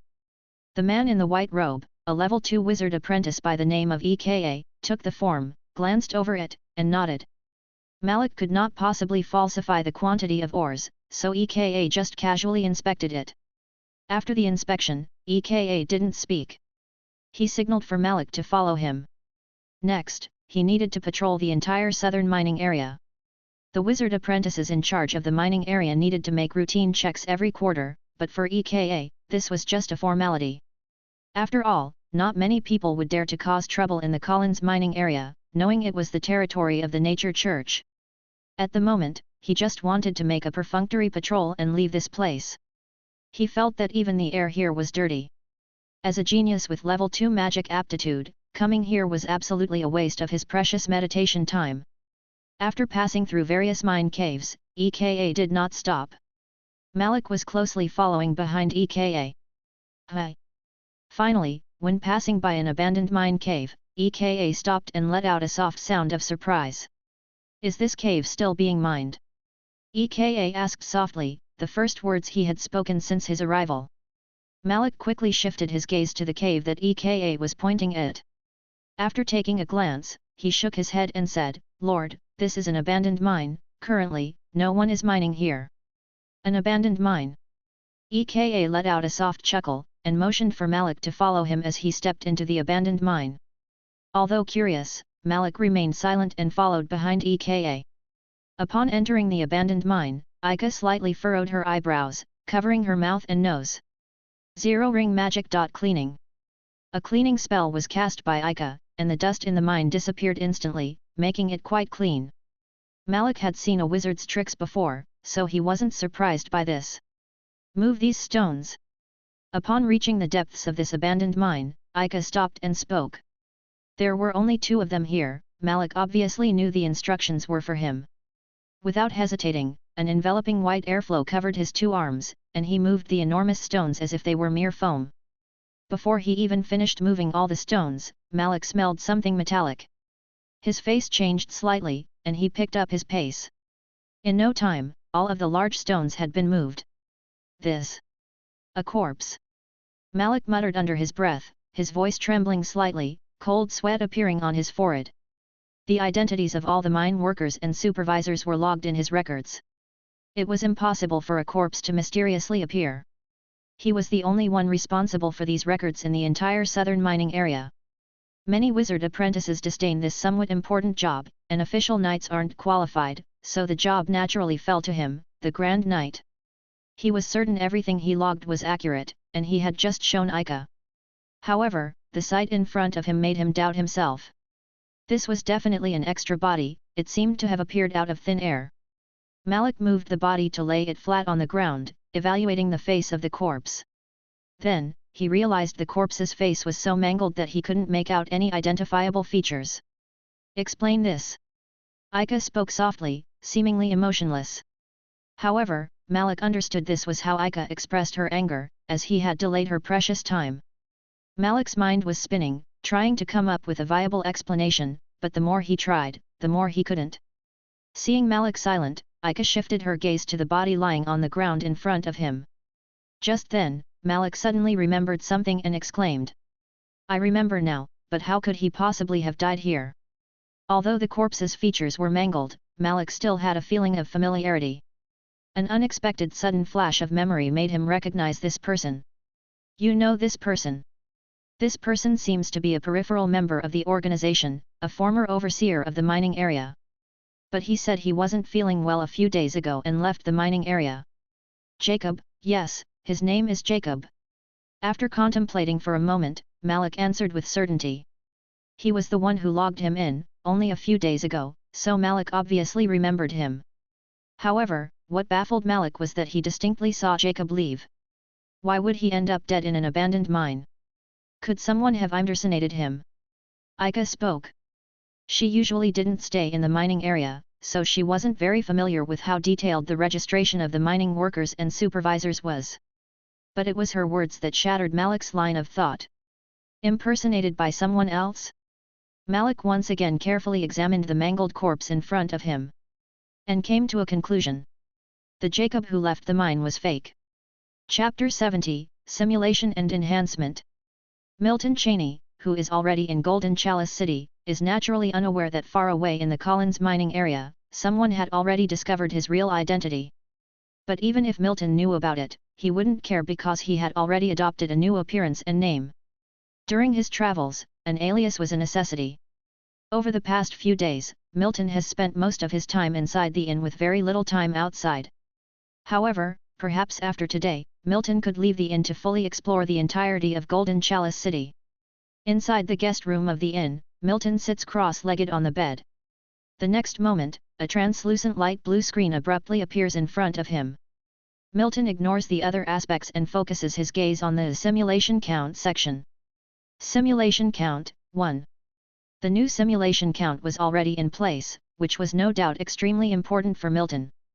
Without hesitation, Milton makes a move with his consciousness. The 10 magic stones prepared in front of him gradually disappear, black strings of text start to surface, and Milton focuses all his attention. Life simulation initiated. Due to an outdated version of simulator, only text simulation is supported. At 18, you wake up and find yourself in the Wizard Continent. You leave the mining area and arrive in Golden Chalice City, silently practicing your meditation technique. You stay low profile on a daily basis, unnoticed as an outsider. At 19, you slowly start to get familiar and integrate with everything in the city. After living here for a year, this place is no longer strange to you. At 20, a single person in this enormous city seems extremely insignificant and you're unable to learn any wizardry or knowledge, thus you decide to join a wizard organization, even if it's just as an outer peripheral member. At 21, after asking around, you finally choose to join the White Rose School. This is a wizard organization with a scholastic background, but it's different from an actual academy because this school enrolls outer peripheral members. At 22, your cultivation as a Grand Knight and a Level 1 Wizard Apprentice have caught the attention of one of the school's high-ranking members, Ms. Lacey, and she takes you under her wing. At 25, non-stop cultivation of the meditation technique, magic stones are used to purchase magic potions to expedite cultivation progress of the meditation technique. At 27, in 5 years, you've become an upper echelon among the outer peripheral members of the White Rose School. You've completed many of the school's missions and earned the high regard of Ms. Lacey. At 32, you officially become an inner member of the school, and a disciple of the White Rose School. The school's system is extremely strict, ranks starting from disciple, scholar to sect master. At 35, after becoming a true disciple, you smoothly learn several useful spells, but you don't stop cultivating the meditation technique. At 40, cultivating the meditation technique, you don't care about power or enjoyment. Your daily life involves your apartment and the library. You spend a significant amount of time practicing the meditation technique daily, progressively strengthening your spiritual C. At 1+4, the conflict between the White Rose School and the Nature Church escalates, and you're also involved in it. At 45, during a mission, the target's power is underestimated, and you die under the magic of a Level 2 Wizard Apprentice. Simulation ends, please choose your reward. Retain Realm or Retain Technique. Retain Realm. Without hesitation, Milton chose to retain his realm. If he chose to retain a technique, he would indeed be able to learn several spells instantly. However, these zero-ring magic spells are of limited use to him at present. What he should focus on now is his realm. If he becomes a Level 2 Wizard Apprentice, he would have a considerable guarantee even on the Wizard Continent. This is how Milton thinks and acts. He concentrates his thoughts, and his spiritual sea starts to violently fluctuate. The spiritual sea expands at a speed visible to the naked eye, and Milton can clearly feel the change in his spiritual power. If before, he could inscribe 3 zero-ring spells into his spiritual sea, now he can inscribe 5. Which means that he just barely stepped into the peak of Level 1 Wizard Apprentice. But this peak is somewhat hollow. To truly become a Level 2 Wizard Apprentice, he has a long way to go. This is the benefit of being on the Wizard Continent. If Milton had been cultivating on the subcontinent, he would need several times the amount of time to reach this realm. Moreover, in the simulation, he was using magic potions to cultivate the meditation technique, while his subcontinental self would have difficulties buying useful magic potions. He could of course use magic stones directly for cultivation, but this method isn't ideal. Magic stones are the currency among wizards, but they can also serve as a cultivation resource. However, this cultivation resource has its risks since magic stones are not entirely pure. Most of the time, magic stones are used as material for building magic devices and concocting magic potions. Very few people use magic stones directly for cultivation. Moreover, the effect of using magic stones to cultivate meditation would most certainly lag behind that of a finished magic potion. This is why Milton didn't use magic stones to cultivate these past few days. Of course, there's no such concern in the simulation. The simulation gives him a realm boost without any side effects. Milton is quite satisfied with this simulation. If he can maintain this rate, he might very well become a level 2 wizard apprentice before turning 19. The next moment, with a thought, Milton has the complete attribute panel in front of him. Name, Milton Cheney Spiritual, 2.9. Physique, 6.8. Knight Realm, Grand Knight. Wizard Realm, Level 1 Wizard Apprentice. Breathing Technique, Golden Lion Breathing Technique, Perfect. Meditation Technique, Black Tower Meditation Technique, Skilled 25/800. Knight Skills, Lionheart / Perfect, Armor Splitting / Mastered. 922/1600, Starfire Arrow, Mastered 1160/1600, Double Blade Continuous. Mastered 1456/1600, Charged Strike, Mastered 322/1600, Burst. Mastered 140/1600, Magic, Spiritual Eye, 0 Ring. Simulation Count, 0. Aside from the increase in spiritual strength by 0.4, there are no significant changes to his attributes. Of course, this is already an impressive upgrade, and numerical attributes make this progress more evident. Upon closing the panel, Milton attempts to activate the mental structure of his spiritual eye magic with his spiritual power, then realizes that his improved spiritual power has slightly enhanced the effect of his magic. This is normal. The stronger a wizard's spiritual power, the stronger their magic. After integrating all his enhancements, Milton gets out of bed, and opens the door to the inn. Although the simulator boosts his spiritual power, it does not directly impart the memories of what happened in the simulation. Therefore, no matter how familiar the Milton in the simulation was with Golden Chalice City, the real Milton still finds this place unfamiliar. Chapter 71, Level 2 Wizard Apprentice and White Rose School. Time, like a rotating gear, did not stop, and in a blink of an eye, 3 months have passed. 3 months is enough time to change a lot. It can allow a stranger to understand a historically significant city. At least for now, Milton Cheney claims that he's no longer unfamiliar with Golden Chalice City. In a small apartment located in the North Street of Golden Chalice City, Milton Cheney slowly exhaled a breath. The black text in front of him began to fade slowly. The next moment, he chanted in his heart. Retain technique. The moment this thought flashed, a massive change occurred within his spiritual sea. This was the result of Milton's deliberate control, otherwise, his spiritual sea would likely have increased by 5 magic structures in an instant. Compared to 3 months ago, Milton's spiritual sea was at least 2 to 3 times larger now. Because he is already a level 2 wizard apprentice now. The gap between a level 1 and level 2 wizard apprentice is as great as the difference between an ordinary person and an official knight. Yes, it's the gap between an ordinary person and an official knight, not the gap between a quasi-knight and an official knight. One can imagine how big this gap is. Furthermore, just the shift from a level 1 to level 2 wizard apprentice consumed 3 of Milton's simulation opportunities. Over 100 years of cultivation on the wizard continent only pushed him from a level 1 to a level 2 wizard apprentice. However, the benefits of simulating 3 times in 3 months are absolutely indescribable. At this time, using only the means of a wizard, Milton could easily crush a Grand Knight. If the current Milton fought with himself from 3 months ago, the latter would have no resistance at all. This is what a level 2 wizard apprentice is capable of. Furthermore, Milton is a level 2 wizard apprentice who also possesses a significant physical strength. Next, the attribute panel, which has significantly altered since prior, emerged in front of Milton. Name, Milton Cheney Spiritual, 5.1. Physique, 6.9. Knight Realm, Grand Knight. Wizard Realm, Level 2 Wizard Apprentice. Breathing Technique, Golden Lion Breathing Technique, Perfect. Meditation Technique, Black Tower Meditation Technique, Proficient 612/800. Knight Skills, Lionheart / Perfect, Armor Splitting / Perfect, Starfire Arrow, Perfect, Double Blade Continuous / Perfect.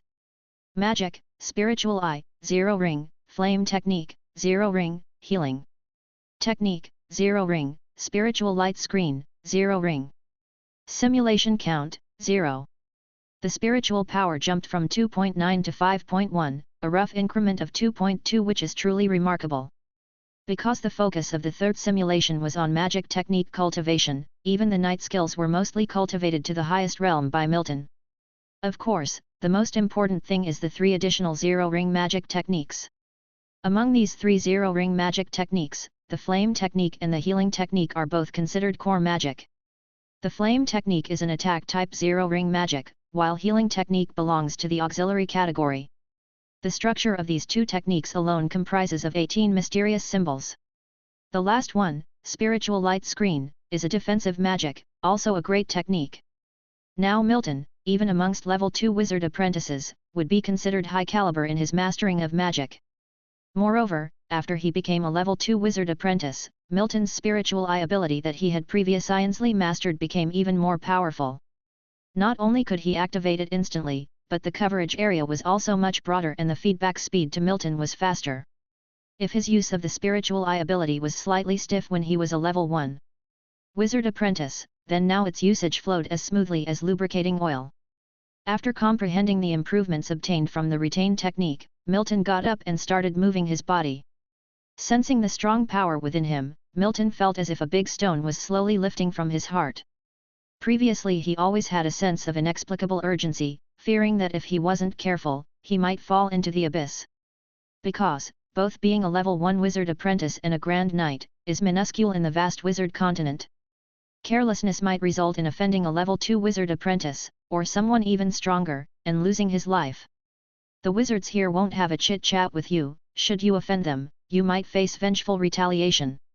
Milton had a deep understanding of this. He couldn't forget the suffocating feeling when he first transmigrated. Most wizards were selfish and prioritized their personal interests. The stronger they were, the more this principle held true. The journey from nobody to grand wizard required way too much. A saint cannot become a grand wizard. Maybe the wizards from the academia are more gentle, but if you truly offend them, they will only put away their gentle smiles, and then raise their blood-stained blades. Milton never considered himself a good person. If someone provoked him, he would plot revenge as well. After all, this isn't his previous life, and Milton, who had been here for 2 years, clearly understood this point. Clearing away some messy thoughts, Milton changed into a neat set of clean clothes. Besides simulation, he had another task today, that is, to join a wizard organization. Today is the day for the White Rose School to recruit peripheral members. Having gone through 4 simulations, Milton realized that this wizard organization was the most suitable for him. If he missed this opportunity this year, he'd have to wait until next year. His experiences during simulations and his knowledge about Golden Chalice City during the past 3 months made him confident that he could quickly become an official student of the school. If he could become an official student of the school before he turned 20, he would encounter a significant opportunity. This opportunity was the main reason why Milton wanted to join the White Rose School. It was also a strategy he had devised after going through 4 simulations. There are so many people. Upon arriving at the location where the school is recruiting peripheral members, Milton showed a hint of surprise in his eyes. Although he joined the White Rose School several times in the simulations, this was his first time coming here in reality. Of course, saying there are a lot of people would not be accurate. There might be several hundred people. Actually, compared to the entire population of Golden Chalice City, it can be considered very few. But one thing to note, none of the people here are ordinary. The weakest among them are at least in the realm of official knights. The stronger ones were at the Grand Knight realm. With his spiritual eye, Milton could sense clearly that there were at least 10 or so Grand Knights here, with several level 1 wizard apprentices as well. Of course, if someone asked who was the strongest among those trying to join the White Rose School, there was no doubt, it was Milton himself. Chapter 72, Morden. A level 2 wizard apprentice? As Milton Cheney placed his hand on a pale yellow crystal, a faint glow manifested on the crystal surface. With the glow's appearance, Zane, who was responsible for recruiting peripheral members for the White Rose School, exclaimed aloud in surprise. A wild level 2 wizard apprentice? Zane realized he's found a gem.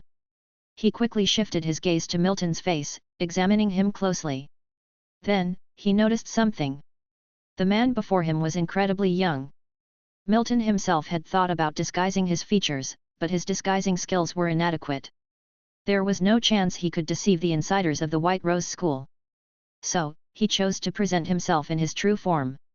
After all, on this continent, only one person had seen Milton Cheney's true face, and that person was now dead. Zane had been in charge of recruiting for the White Rose School in the North District of Golden Chalice City for 7 years. During this time, he had encountered all sorts of people. However, this was the first time he had seen a level 2 wizard apprentice so young. He had, indeed, once met a regular level 2 wizard apprentice before. Still, that person was already quite elderly and could not be compared to Milton Cheney. As a formal student of the school, Zane himself was barely a level 2 wizard apprentice, and his age was at least triple of Milton's. Please wait a moment. I need to consult with the person in charge this time. Milton removed his hand from the crystal and nodded. He didn't feel any excess emotion, the same scenario had already happened once in his simulations. Although Milton didn't remember the specific details from the simulation, he still understood the general direction of the scene. After a while, Zane respectfully led a man with a slightly white beard, who did not look old at all, to Milton. This man was Morton, the head of recruitment of the White Rose School, a level 3 wizard apprentice. Morton approached Milton, assessed him, and nodded in satisfaction. "Young man, come with me." Milton silently followed Morton. Despite this, his mind was not at rest. The previous simulation had shown him that the Morton before him was not as peaceful as he seemed. Conversely, during Milton's last simulation, he had mentioned this man twice.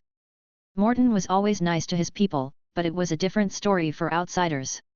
In his spiritual sea, this old man had inscribed 7 core 0 ring magics. The school war a few years later nearly saw him successfully ambush a level 1 wizard. Though his strength was among the most potent beneath actual wizards. Morton spending so much time learning so many core 0 ring magics had its reasons. The advantage of core 0 ring magic is that once you become a level 1 wizard, you can quickly construct 0 ring magic into first ring magic.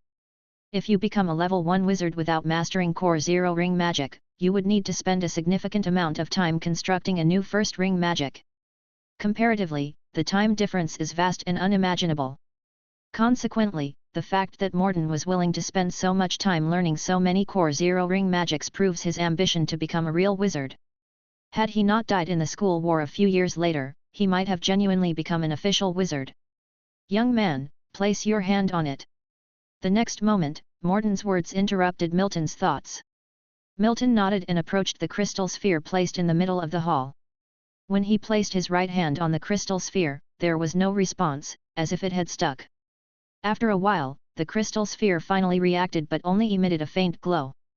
"This level 5 qualification?" Morton furrowed his brow, instinctively stroking the white beard on his chin. A level 5 qualification becoming a level 2 wizard apprentice at such a young age? How is that possible?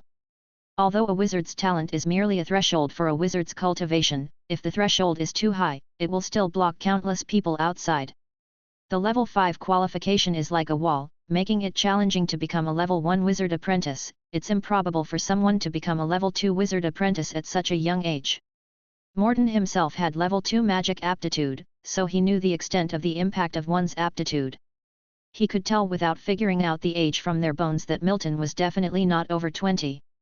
When he was 20, he himself, a person with level 2 magic aptitude, had just barely become a level 2 wizard apprentice. "Can you tell me how you cultivated to this realm? I am a bit curious." "Of course, if it's inconvenient, you don't have to tell me." Morton looked at Milton with curiosity and asked. Milton, of course, understood what he meant. The implication was that he needed to say something. If not, he wouldn't be able to leave this place.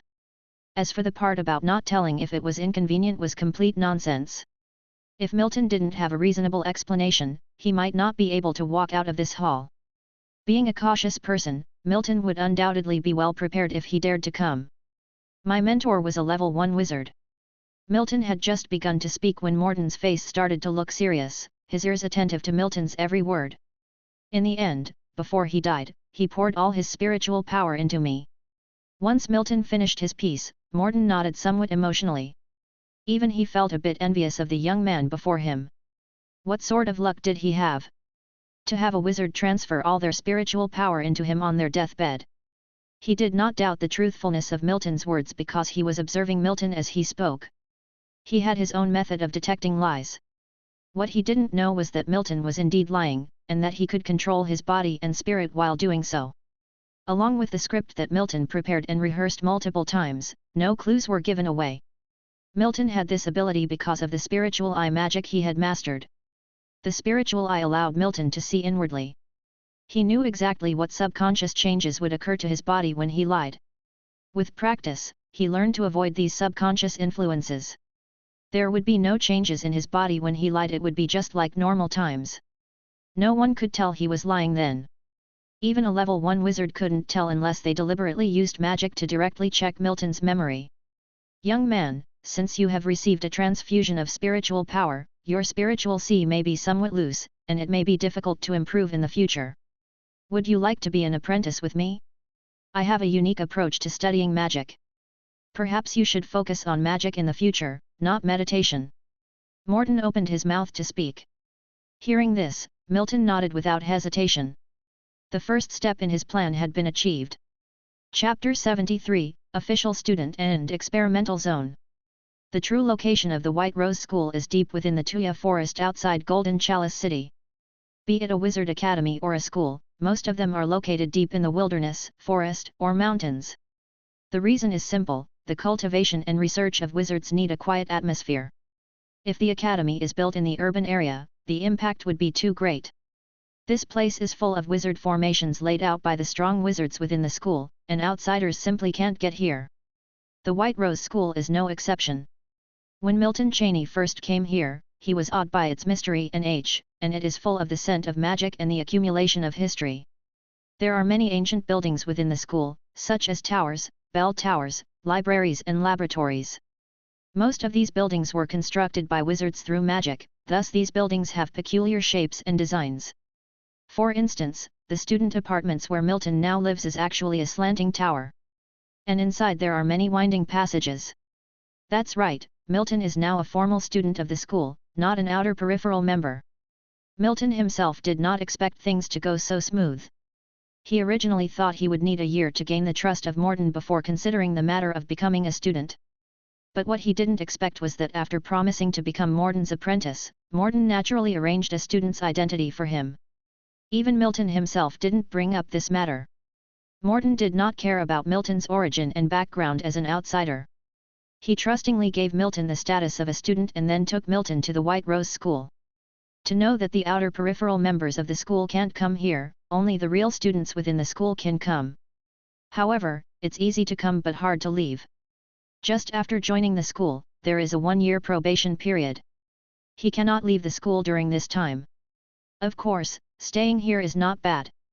The environment is good, and the speed of cultivating the meditation technique is also not slow. What's important is that it's safe here. That's right, the safety of a wizard school's headquarters is far more than Milton imagined.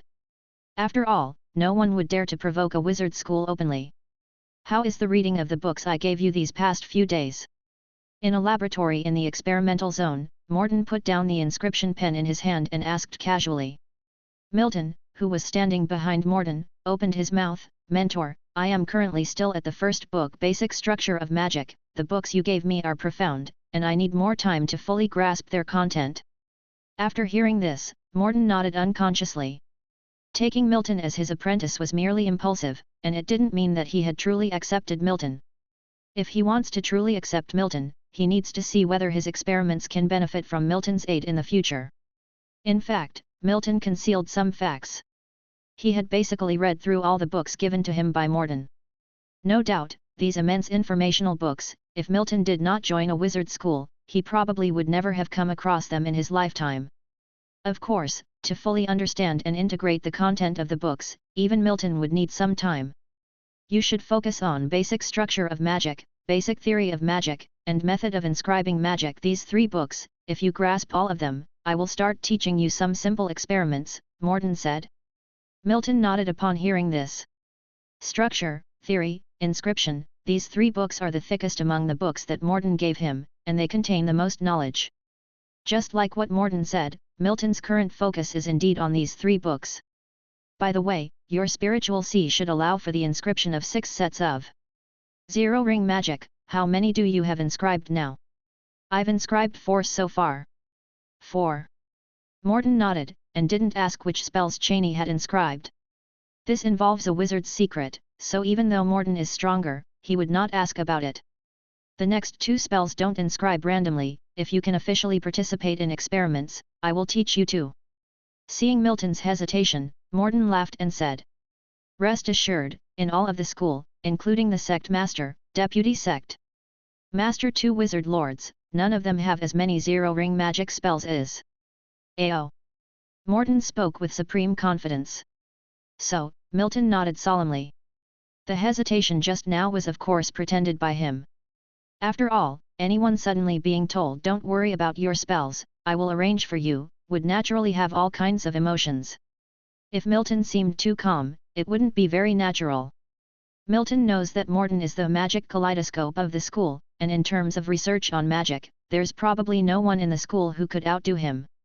Of course, there's a time limit. I will give you half a year. If you can't master the knowledge of these 3 books within half a year, you can only say you had no chance to learn the spells that I prepared for you. I understand, mentor. You can go back first. Once your senior brother comes back in a few days, I will introduce you to him. Yes, mentor. After bidding farewell to Morton, Milton left the small laboratory. This is the experimental zone of the school. Apart from Morton's laboratory, there are countless large and small laboratories here. While walking on the road, Milton naturally saw many other wizard apprentices in the school. These wizard apprentices have their own business, so they naturally wouldn't stop and stare at a stranger. Some might glance briefly at Milton, but as soon as they notice his gaze they would nod and move on. Boom! Just when Milton was about to leave this experimental area, a loud sound made him instinctively shift his gaze.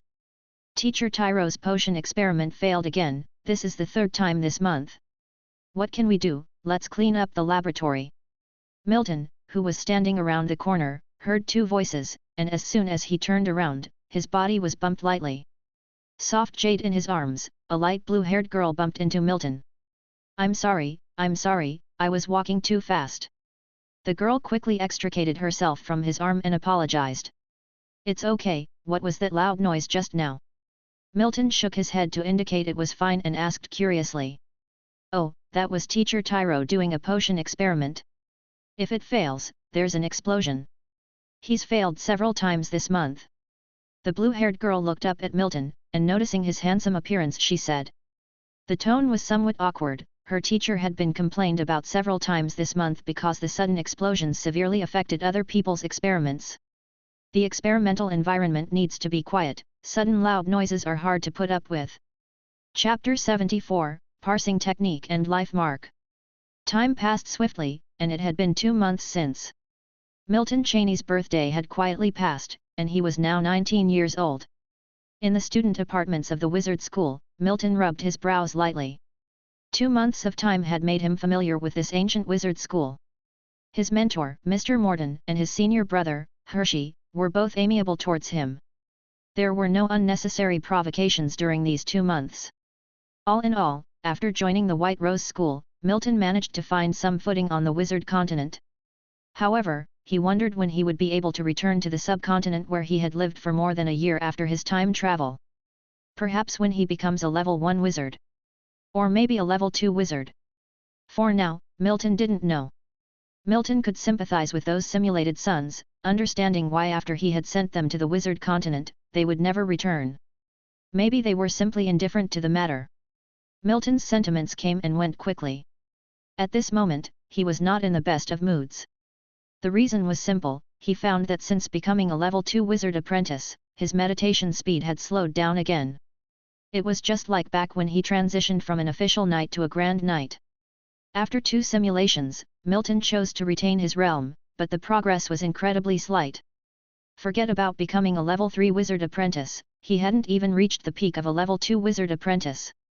Currently, he could still only etch 6 0-ring magic spells into his spiritual sea. Indeed, it was exceptionally difficult for a level 5 talent to walk the path of a wizard. Of course, it also had to do with his 2 simulations where he didn't live long in either. In one, he died a few years later during a school war, and in the other, he died more than 30 years afterward. Of course, wizard talent and night talent were not the same. If night talent was like a natural moat separating you, not leaving any chance for you, then wizard talent was different, it was like leaving you a boat on the sea.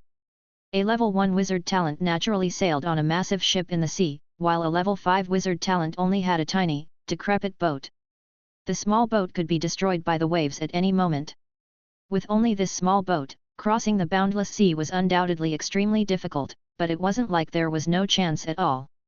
Theoretically, this little boat, if it had an invincible golden body that could ignore wind and waves, could still have the chance to cross the sea even if it was worn out. In reality, if a person with level 5 wizard talent has an infinite lifespan, he could still become an official wizard even if his cultivation speed was extremely slow. The simulator that Milton possessed was, in a way, a kind of infinite lifespan. As long as he did not die in reality, he could accumulate enough simulations to become a real wizard. In a classroom at the school's high tower, Milton sat in the back of the classroom with several books in front of him. The people sitting around him seemed at least a decade younger than him. Seeing him amidst these children seemed out of place, but Milton remained indifferent. Perhaps in the beginning, he felt embarrassed, but after 2 months, Milton had already adapted to the daily lessons in the school. Because he joined the school halfway and was a wild wizard apprentice, it was inevitable for him to attend classes. And those in his batch were all 5 or 6-year-old children. When Milton first joined them as a transfer student, these young students were naturally curious about him. But after 2 months, these students had gotten used to having a big brother who was more than a decade older than them in class. Suddenly, the rowdy classroom quieted down.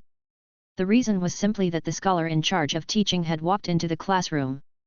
The teachers were scholars from the school, and the scholar in charge of Milton's batch was not a stranger to him.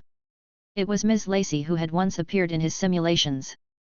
Ms. Lacey walked into the classroom, glanced around, and then began teaching without any additional comments. Milton listened attentively. His qualification as a level 2 wizard apprentice had been directly instilled into him by the simulator. Therefore, he had little understanding of even the most basic wizard knowledge. But these past 2 months, diligently completing assignments in addition to frequent library visits and countless nights at his apartment, Milton had supplemented a lot of information about wizards. Milton was like a sponge, absorbing the nutrients of knowledge with fervor. Of course, whenever he encountered anything he did not understand, he would consult Mr. Morton or Ms. Lacey. Over time, Ms. Lacey grew to admire him.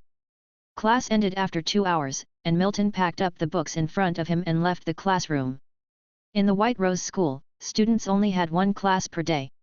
It's not that the school neglected these students, but 1 class was enough. Besides, in the school, the scholars' time was much more precious than the students'. After leaving the classroom, Milton returned to his apartment briefly and then headed straight to the experimental zone. In 2 months, he had more or less integrated the knowledge from the 3 books. Compared to the 6 months Mr. Morton had given him, Milton had advanced this timeline by 4 months. Moreover, after being assessed by Mr. Morton, he was officially capable of handling some simple experiments from today. But what Milton was more concerned about was what were the 2 spells that Mr. Morton had prepared for him. After all, the simulator had only casually mentioned in the simulations that Mr. Morton had taught him 2 spells. As for what these 2 spells were, Milton was still unsure. "Mentor, I'm here," Milton softly said as he entered the laboratory and saw Mr. Morton reading a book inside. Mr. Morton closed the book in his hand, then looked at Milton and nodded in satisfaction. Milton had mastered the knowledge from 3 books in 2 months, which pleasantly surprised him. The books he had prepared for Milton, especially the 3 he had already understood, were laden with substantial knowledge. If the comprehending capability of some was poorer, they may take 1 or 2 years to master it. However, Milton had only spent 2 months proving that he had the knack for studying magic. "Here, these 2 spells are specially prepared for you. Check if they overlap with the spells you have mastered. If they do, I have alternatives here," Mr. Morton said as he handed Milton 2 books from the side. Milton took them and examined the books in his hand. Zero Ring Magic, Parsing Technique. Zero Ring Magic. Life Mark. These were the 2 definitive core Zero Ring Magic spells. These were the spells that Mr. Morton had prepared for Milton. Chapter 75, Half a Year L and Magic Disc. Milton Cheney opened the 2 books of magic in front of him. These 2 types of magic were not attacking types of zero-ring magic, nor were they general auxiliary magic. If one had to say, they were somewhat like magic created specifically for experiments. The parsing technique being one of them can analyze the structure of objects. This type of magic had some overlaps with Milton's spiritual eye, but they were not the same. The spiritual eye only allowed Milton to see the internal structure of an object, but it did not allow him to see the essence of an object. At most, it had explanation, but no division, while the parsing technique was different. The zero rings parsing technique allowed Milton to directly see through the simple essence of some things. For instance, a book of magic. If Milton had mastered the parsing technique, then he could directly parse this book of magic. He could parse out the material of the book and the mysterious symbols that need to be inscribed for practicing magic. Compared to the spiritual eye, this magic was somewhat singular because it could only parse one thing at a time, while the spiritual eye could cover a wide range. Furthermore, the parsing technique had a drawback. It could only parse inanimate objects and it couldn't parse animate ones. The spiritual eye was different in this respect. Of course, it was enough that zero-ring magic could achieve this, what more could anyone want? Life mark magic was a method of inscribing life marks on objects with spiritual power. Many wizard apprentices who were good at forging magic devices master this zero-ring magic. This magic was also considered a relatively common core zero-ring magic. The effect of this magic was also very single, which was to inscribe a life mark on an object. The effect of the life mark was somewhat likened to a carrier.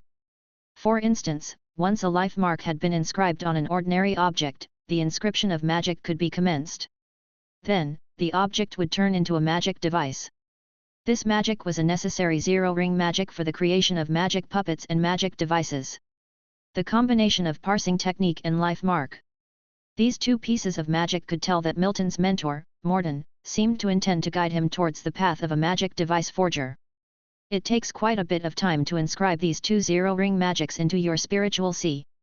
First, focus on inscribing parsing technique. By the time both are completely inscribed into the spiritual sea, it might be several years later. Morton spoke, looking at Milton before him. By choosing 2 core zero-ring magics for Milton, it also represented that he had already recognized Milton. Of course, it was also because in his view, Milton could no longer make progress on the wizard path, and with a level 5 qualification, he might remain a level 2 wizard apprentice for his entire life. Therefore, it was better to turn to the study of magic and experiment research.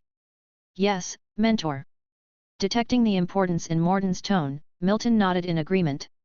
Through 2 months of interaction, as well as the validation through 2 simulations, Milton had realized that the grey-bearded Morton in front of him truly had no ill will towards him. You have almost completed your studies over the past 2 months. Next, you will be assisting me. I will also assign you some minor experiments. Morton spoke, looking at Milton, who nodded without hesitation. He felt that Milton was now qualified to be his assistant. His other apprentice, who could also be called a disciple, was busy with school missions every day, hence he rarely had time to participate in experiments with him. Therefore, an extra assistant like Milton was quite good. At least, it could make things easier for his old bones. Of course, the most important part was that he could use the time saved every day for meditation training. Morton was not inferior to anyone. The official wizard was indeed what Morton had been seeking. Time flies and another half-year passed quickly. White Rose School Experimental Zone, Morton's laboratory. Zero-ring magic, parsing technique. A hint of blue light flashed in Milton's eyes. The symbols on the cloth in front of him seemed to come alive and popped up in front of Milton's eyes. Milton naturally picked up the inscription pen next to him and inscribed these mysterious symbols on the metal disc that had been prepared in advance. Once the final inscription was completed, the mysterious symbols disappeared from the disc surface. Milton picked up the disc and examined it carefully, nodding in satisfaction. Finally succeeded once after 1 month. Milton put the disc back and picked up his pen to start recording. Day 32, successful inscription, no special reaction, T12 magic disc inscription completed, experiment successful. After completing the records, Milton closed the little book and let out a sigh of relief. This was his first successful inscription of a magic disc. After over a month of research, he finally achieved results. Seeing that Milton had stopped working, Morden, sitting on the side with crossed legs reading a book, put down the book and turned his gaze to Milton. "Did you succeed?" I inscribed it 46 times in total, finally succeeding." Milton nodded, picked up the magic disc and walked towards Morden, then he handed it over. "Mentor, take a look." Morden took it, observing it closely while holding it in his hand. The next moment, Morden's spiritual power surged, a spark emerged from the magic disc, and then it turned into a fireball and flew to the distance. Seeing this, Morden casually waved his hand and the fireball was dispersed by him. "Not bad, the inscriptions of magic symbols are still too rough. It took a whole 2 seconds to activate the magic disc, which can only be said to be a defective product. But inscribing to such a level successfully for the first time, your talent in magic is absolutely the most genius I've ever seen, it truly is a pity." Sigh. Morden threw the already discarded magic disc aside, speaking in a somewhat emotional tone. Milton had the best talent in magic that he had ever seen. He was able to inscribe a core 0 ring magic into his spiritual sea in just 3 months. In a month's time, he was able to successfully inscribe the magic disc. In his view, such talent was absolutely genius. But his wizard talent was too low. If his wizard talent was slightly higher, then becoming an official wizard wouldn't be a difficult task. Indeed, heaven was fair, it wouldn't concentrate all the talents on one person. In the next period of time, you still need to focus on inscribing the magic disc. After you have mastered the life mark, you can join me in some of the major experiments. All right, mentor. Hearing this, Milton nodded and replied. Half a year had passed, and Milton seemed to have become more mature. But what Morden didn't know was that Milton had already successfully inscribed the life mark a month ago. Just that Milton felt this speed was too frightening, so he temporarily concealed it. Inscribing one core 0 ring magic in 3 months could still be described as genius. If there were 2 inscriptions, it would exceed comprehension.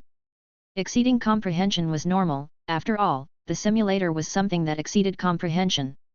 Chapter 76, Explosive Growth of Spiritual Power and Accomplishment of the Technique. Actually, a magic disc is a kind of one-time magic device. The magic symbols are inscribed into the fluorite disc, and once the inscription is done, it becomes a magic disc. The completed magic disc can cast the magic that is inscribed within it once. The effect of this seems familiar, as if heard somewhere else before. Milton Cheney had felt the same way when he first heard Morden explain this to him. This is just like the Fula from the cultivation novels of his past life. Engraving a magic disc can also be expressed as drawing symbols, and the fluorite disc may as well be Fula paper. However, it was only when he began to study inscription that Milton realized how difficult it really was. Over the course of a month, the time Milton spent inscribing magic discs in the laboratory took up most of his daily hours. Yet, it took him a full 32 days just to inscribe the simplest magic disc, which turned out to be subpar. Keep in mind that more complex magic discs even require hundreds of magic symbols to be inscribed on a single fluorite disc. The fireball disc that Milton had inscribed only required 3 magic symbols. Nevertheless, it had taken over a month's time for Milton. Morden still called him an extremely gifted genius. Compared to ordinary people, Milton was indeed a genius. However, if compared to those with extraordinary talent, it would be like asking for punishment. For instance, Milton asked his mentor Morden how long it took him to successfully inscribe his first magic disc. Morden just lightly disclosed, 2 days. But Morden wasn't too concerned about the magic disc, in his view, it was trivial and just a transition. Having left the experimental zone, Milton returned to his student apartment. After 7 months, living full-time in the school, he had become extremely familiar with it. He had to admit, constantly staying in the school was somewhat dull. However, this kind of boredom was trivial for Milton, as the monthly simulations were steadily increasing his skills. As his own strength gradually grew, he naturally didn't feel bored. With a thought, the familiar attribute panel appeared before Milton. Name, Milton Cheney Spiritual, 6.2.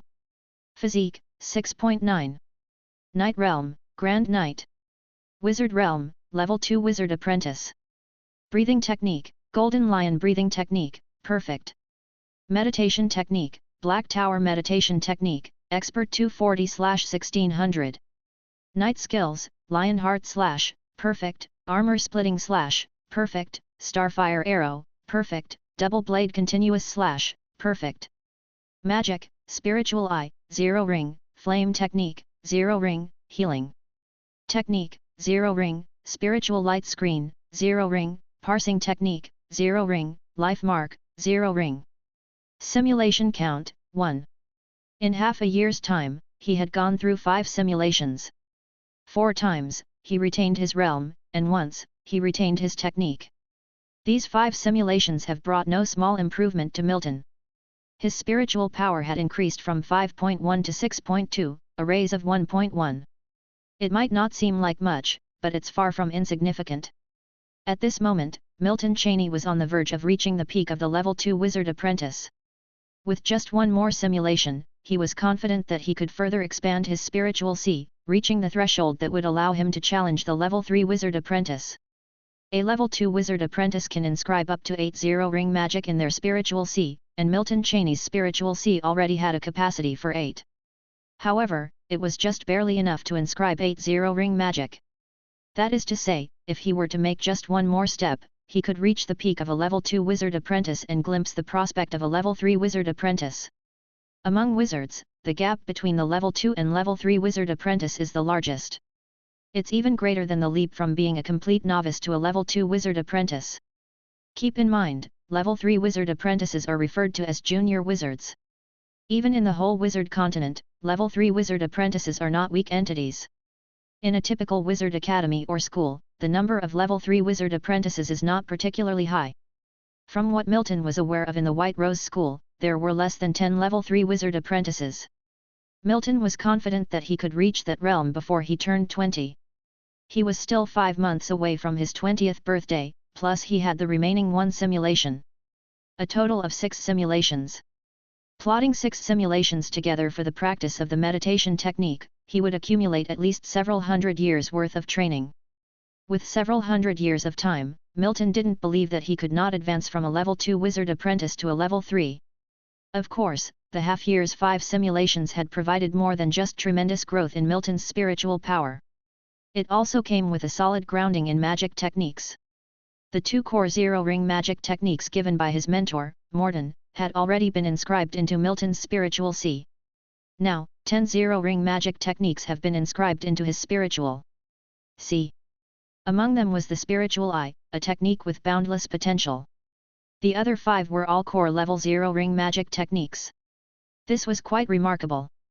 Some level 3 wizard apprentices might not even have as many core 0-ring magic inscriptions in their spiritual seas as Milton. After all, compared to magic techniques, personal cultivation is of utmost importance. Only those with a lack of potential would spend a significant amount of time inscribing core 0-ring magic into their spiritual sea. Of course, there were also people who chose to massively inscribe core 0-ring magic into their spiritual sea. These are the individuals with unfathomable potential, filled with a confidence beyond the understanding of ordinary people. They were confident that even if they spent a lot of time inscribing core 0-ring magic into their spiritual sea, they could still become official wizards. Milton's mentor, Morton, was such a person. Moreover, it was not until the last simulation, when Morton finally became a wizard, that Milton realized the extent of his mentor's talent. Shaking off his scattered thoughts, Milton removed the faint blue light screen in front of him. He did not start the simulation right then, as one simulation would not directly make him a level 3 wizard apprentice. Thus, Milton planned to accumulate more simulation opportunities and use them together later on. The next time he simulated, it would be the time he genuinely became a level 3 wizard apprentice. Sitting cross-legged on the bed, Milton entered a serene state, and began to perform the meditation technique. Indeed, practicing the meditation technique in reality was slow, but that didn't discourage Milton from cultivating it just because his improvements were minor. Ever since he mastered the meditation technique, regardless of how busy he was, Milton always found some time to practice it every day. He had formed a habit of daily meditation. It had been almost a year since he arrived at the Wizard Continent, and he joined the White Rose School 7 months ago. Milton had gradually adapted to everything here. Now, he had only one goal. That was to become a bona fide wizard. Chapter 77, Mystic Realm. White Rose School, Experimental Zone, inside Morton Laboratory. Milton Cheney stacked up the magic discs that he had inscribed over the past few days, then took out a pen and began to record in his notebook.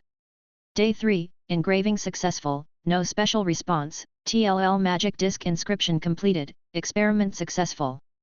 Day 7, engraving successful, no special response, TO magic disc inscription completed, experiment successful. Since completing the first inscription, the inscriptions of the TLL and TO magic discs had become much easier for Milton Cheney. They only took him 3 and 7 days respectively. This speed can already be considered fast. Putting the notebook away, Milton Cheney rose and left the laboratory. Morton has not been around these past few days, and Milton Cheney hasn't been spending too much time in the laboratory, either. The scholars of the school wouldn't stay at the school all the time, they have their own matters to attend to. While Milton Cheney didn't know where Morton went, he surmised it wouldn't affect him too much. After leaving the experimental zone, Milton Cheney didn't choose to return to his student apartment. Instead, he headed towards the school's library. Once in the library, Milton Cheney randomly picked up a book and found a spot to sit down. After a short while, a middle-aged man walked over and sat down opposite him. He had no book in his hand, and immediately before sitting down spoke, "I'm afraid there's no chance with the mystic realm. You've just been enrolled in the school for too short a time." Upon hearing this, Milton Cheney looked up at Theodore. Milton Cheney asked, "How many slots are there in the school for entering the mystic realm this year?" Without hesitation, Theodore answered directly, "There are 10. Each scholar can recommend one person to enter the mystic realm." At this point, Theodore's tone faltered before he carried on, "Do you think Morton will reserve a slot for you?" Milton Cheney didn't respond, but merely shook his head. His chances of entering the mystic realm this year were slim. Morton would most likely give the opportunity to his senior brother, not him. "Don't be too down, after all, it's not been a year since you joined the school. You will definitely have an opportunity to enter the mystic realm next year." Theodore tried to console Milton at seeing him shake his head. Being the one who had enrolled Milton at the school, Theodore could be considered one of Milton's closest acquaintances in the school. Milton had asked him to find out about the mystic journey. But from his multiple simulations, Milton knew that the number of slots for the mystic realm wasn't 10, but 11. That showed that he still stands a chance. Originally, Milton had no plans to get involved in the mystic journey this year. Of course, the sooner the better, if possible. One of the main reasons Milton joined the White Rose School was because of the mystic realm. If the mystic realm were just an ordinary one, Milton would naturally not be interested. After all, in the simulation, he could enter the mystic realm at any time without having to risk it in reality. But the problem was, there was something in the mystic realm that he must obtain in reality. This object was of no use to him in the simulation, given that the simulator can preserve the realm and techniques, but can't hold onto physical objects. But it's different in reality. If he could get hold of that object in reality, it would serve as the foundation for his success. "I understood, Theodore, thank you for the information." "No problem. But I advise you not to entertain too much hope about the mystic realm. I've been there and there's nothing special about it." Theodore spoke. His tone indicated some indifference towards the mystic realm. This was not Theodore trying to console Milton. It truly was nothing special. He entered the mystic realm over a decade ago. At that time, he hoped that there might be an opportunity waiting for him, but the entire experience was rather disappointing. After all, how grand could a mystic realm owned by a small school be? It was more like a fragment of space. More so, the White Rose School's mystic realm has already been explored by hundreds of people over 100 years. Any opportunity that was there would have been snatched long ago. Nowadays, people enter the mystic realm for its faster meditation speed compared to reality. Upon hearing Theodore's words, Milton just nodded, not showing any unusual reaction. Upon seeing Milton picking up his book and reading again, Theodore shook his head, bid Milton farewell, and left the library. If it hadn't been for Milton being there, Theodore might only visit the library once every few years. Although Milton was holding the book, his mind was not on it. Instead, he was contemplating his mystic journey.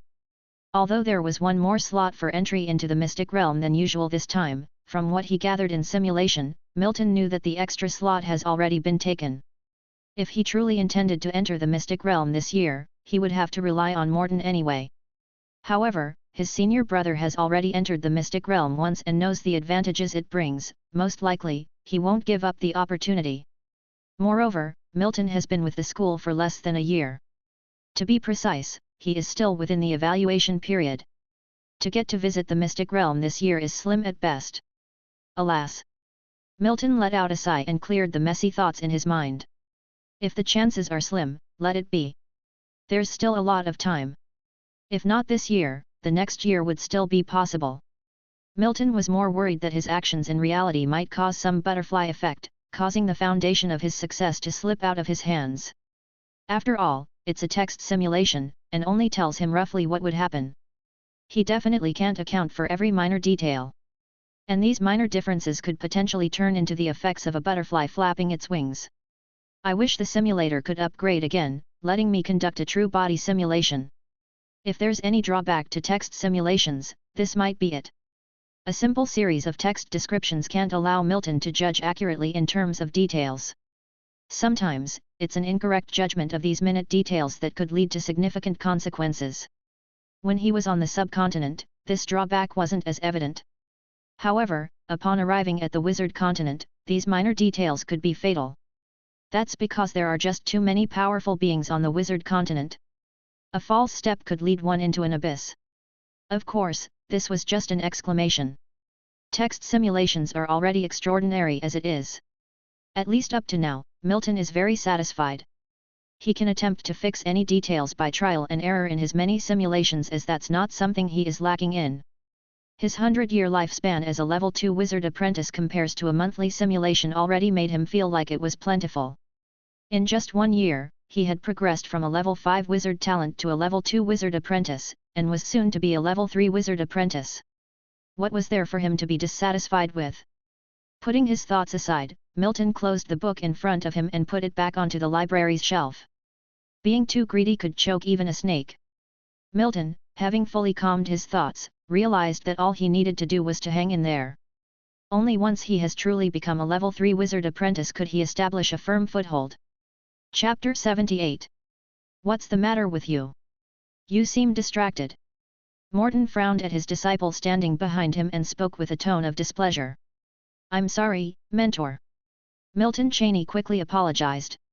Seeing this, Morton paused whatever he was doing. Today was Milton's first time assisting him with some minor experiments, but he noticed Milton seemed somewhat distracted. Is it because of the mystic realm? Morton stopped his work and inquired, his gaze squarely on Milton. Ah, Mentor, how did you know? Milton looked startled as if his secret had been revealed. Of course, he was merely pretending. His true objective was simple. As expected, the very next moment, Morton spoke again. I learned from Theodore that you have been inquiring about the mystic realm lately. Do you wish to visit it this year? Milton had intentionally asked Theodore to help him inquire about the mystic realm. His apparent distraction was, in truth, a ploy, a means to discern Morton's thoughts on the matter. After all, Milton already knew the specifics about the mystic realm through simulation, so there was no need for him to enlist Theodore's help. The purpose of his actions was to prompt Morton to speak about the mystic realm. Bringing up the subject himself would be too conspicuous. Can you explain why you want to go to the mystic realm? Frankly speaking, I don't think it will be of much use to you. Furthermore, the mystic realm isn't quite as extraordinary as you might think. Morton spoke bluntly, not wanting his disciple to be led astray by rumors and hearsay. As a scholar of their school, he knew better than anyone what the mystic realm really was. Certainly, it wasn't as exceptional as others claimed it to be. So for him, there were only 2 words to describe his attitude towards the mystic realm: disdain.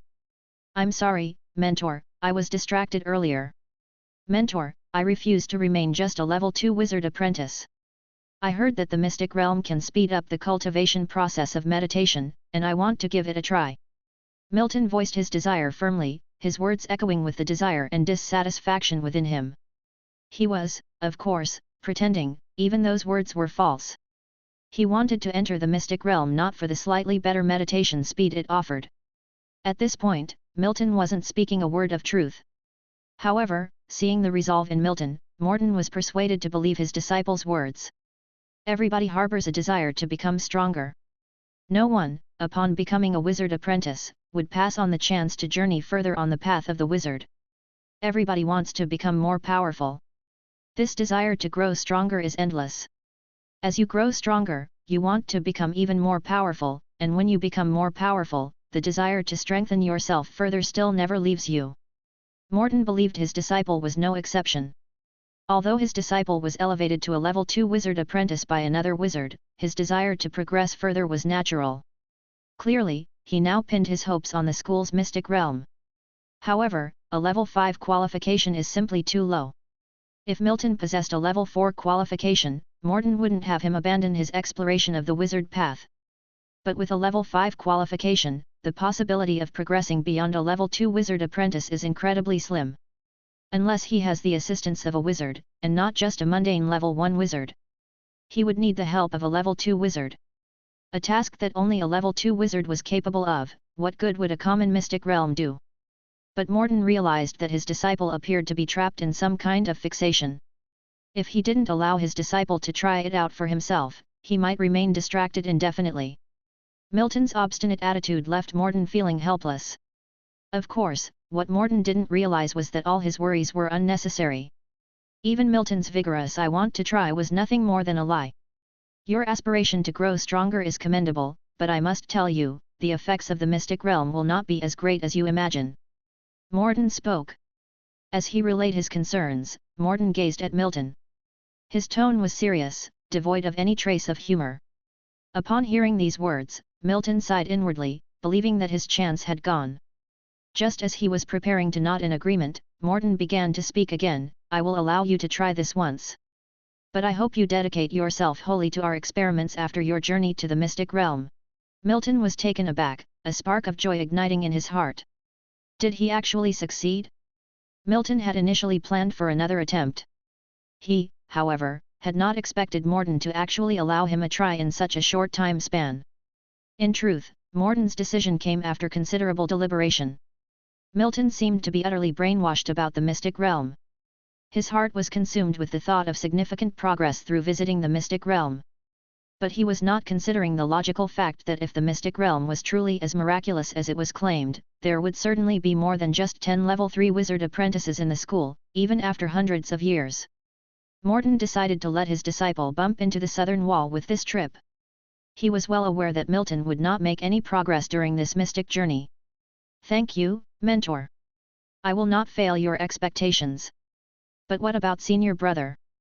Milton reciprocated immediately, not being able to contain his excitement.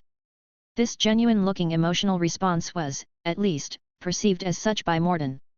"Forget it. Don't be too disappointed this time. I will talk to your senior brother. He's actually not very interested in the mystic realm. He's focused on the school's missions. Actually, he would be quite happy if he doesn't need to go to the mystic realm." Seeing the sudden revival of Milton's enthusiasm, Morton waved his hand in resignation. "Hopefully, you can still be so spirited when you return from the mystic realm." Morton was uncertain whether his decision to allow his disciple to visit the mystic realm was right or wrong. If Milton realized that the effects of the mystic realm were not as significant as he imagined and then couldn't bear the disappointment, it would be detrimental to him. The next moment, Morton turned his attention back to the experiment table. Since Milton had regained his spirit, the experiment could continue. With an uninterrupted flow of actions, Morton continued the experiment of superimposing magic symbols while Milton was responsible for the recording on the side. Morton imprinted magic symbols onto a piece of fluorite with a fine engraving pen. Upon finishing one imprint, he continued by superimposing another one. However, upon engraving the third symbol, the fluorite shattered into powder. "Record it." "Yes, mentor, I've recorded it." He picked up another piece of fluorite, but it exploded during the engraving of the third symbol, just like before. "Record it." "Mentor, I've recorded it."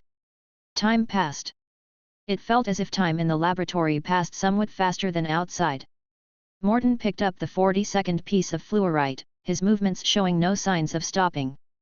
Yet, this time he successfully imprinted a third magic symbol on the fluorite.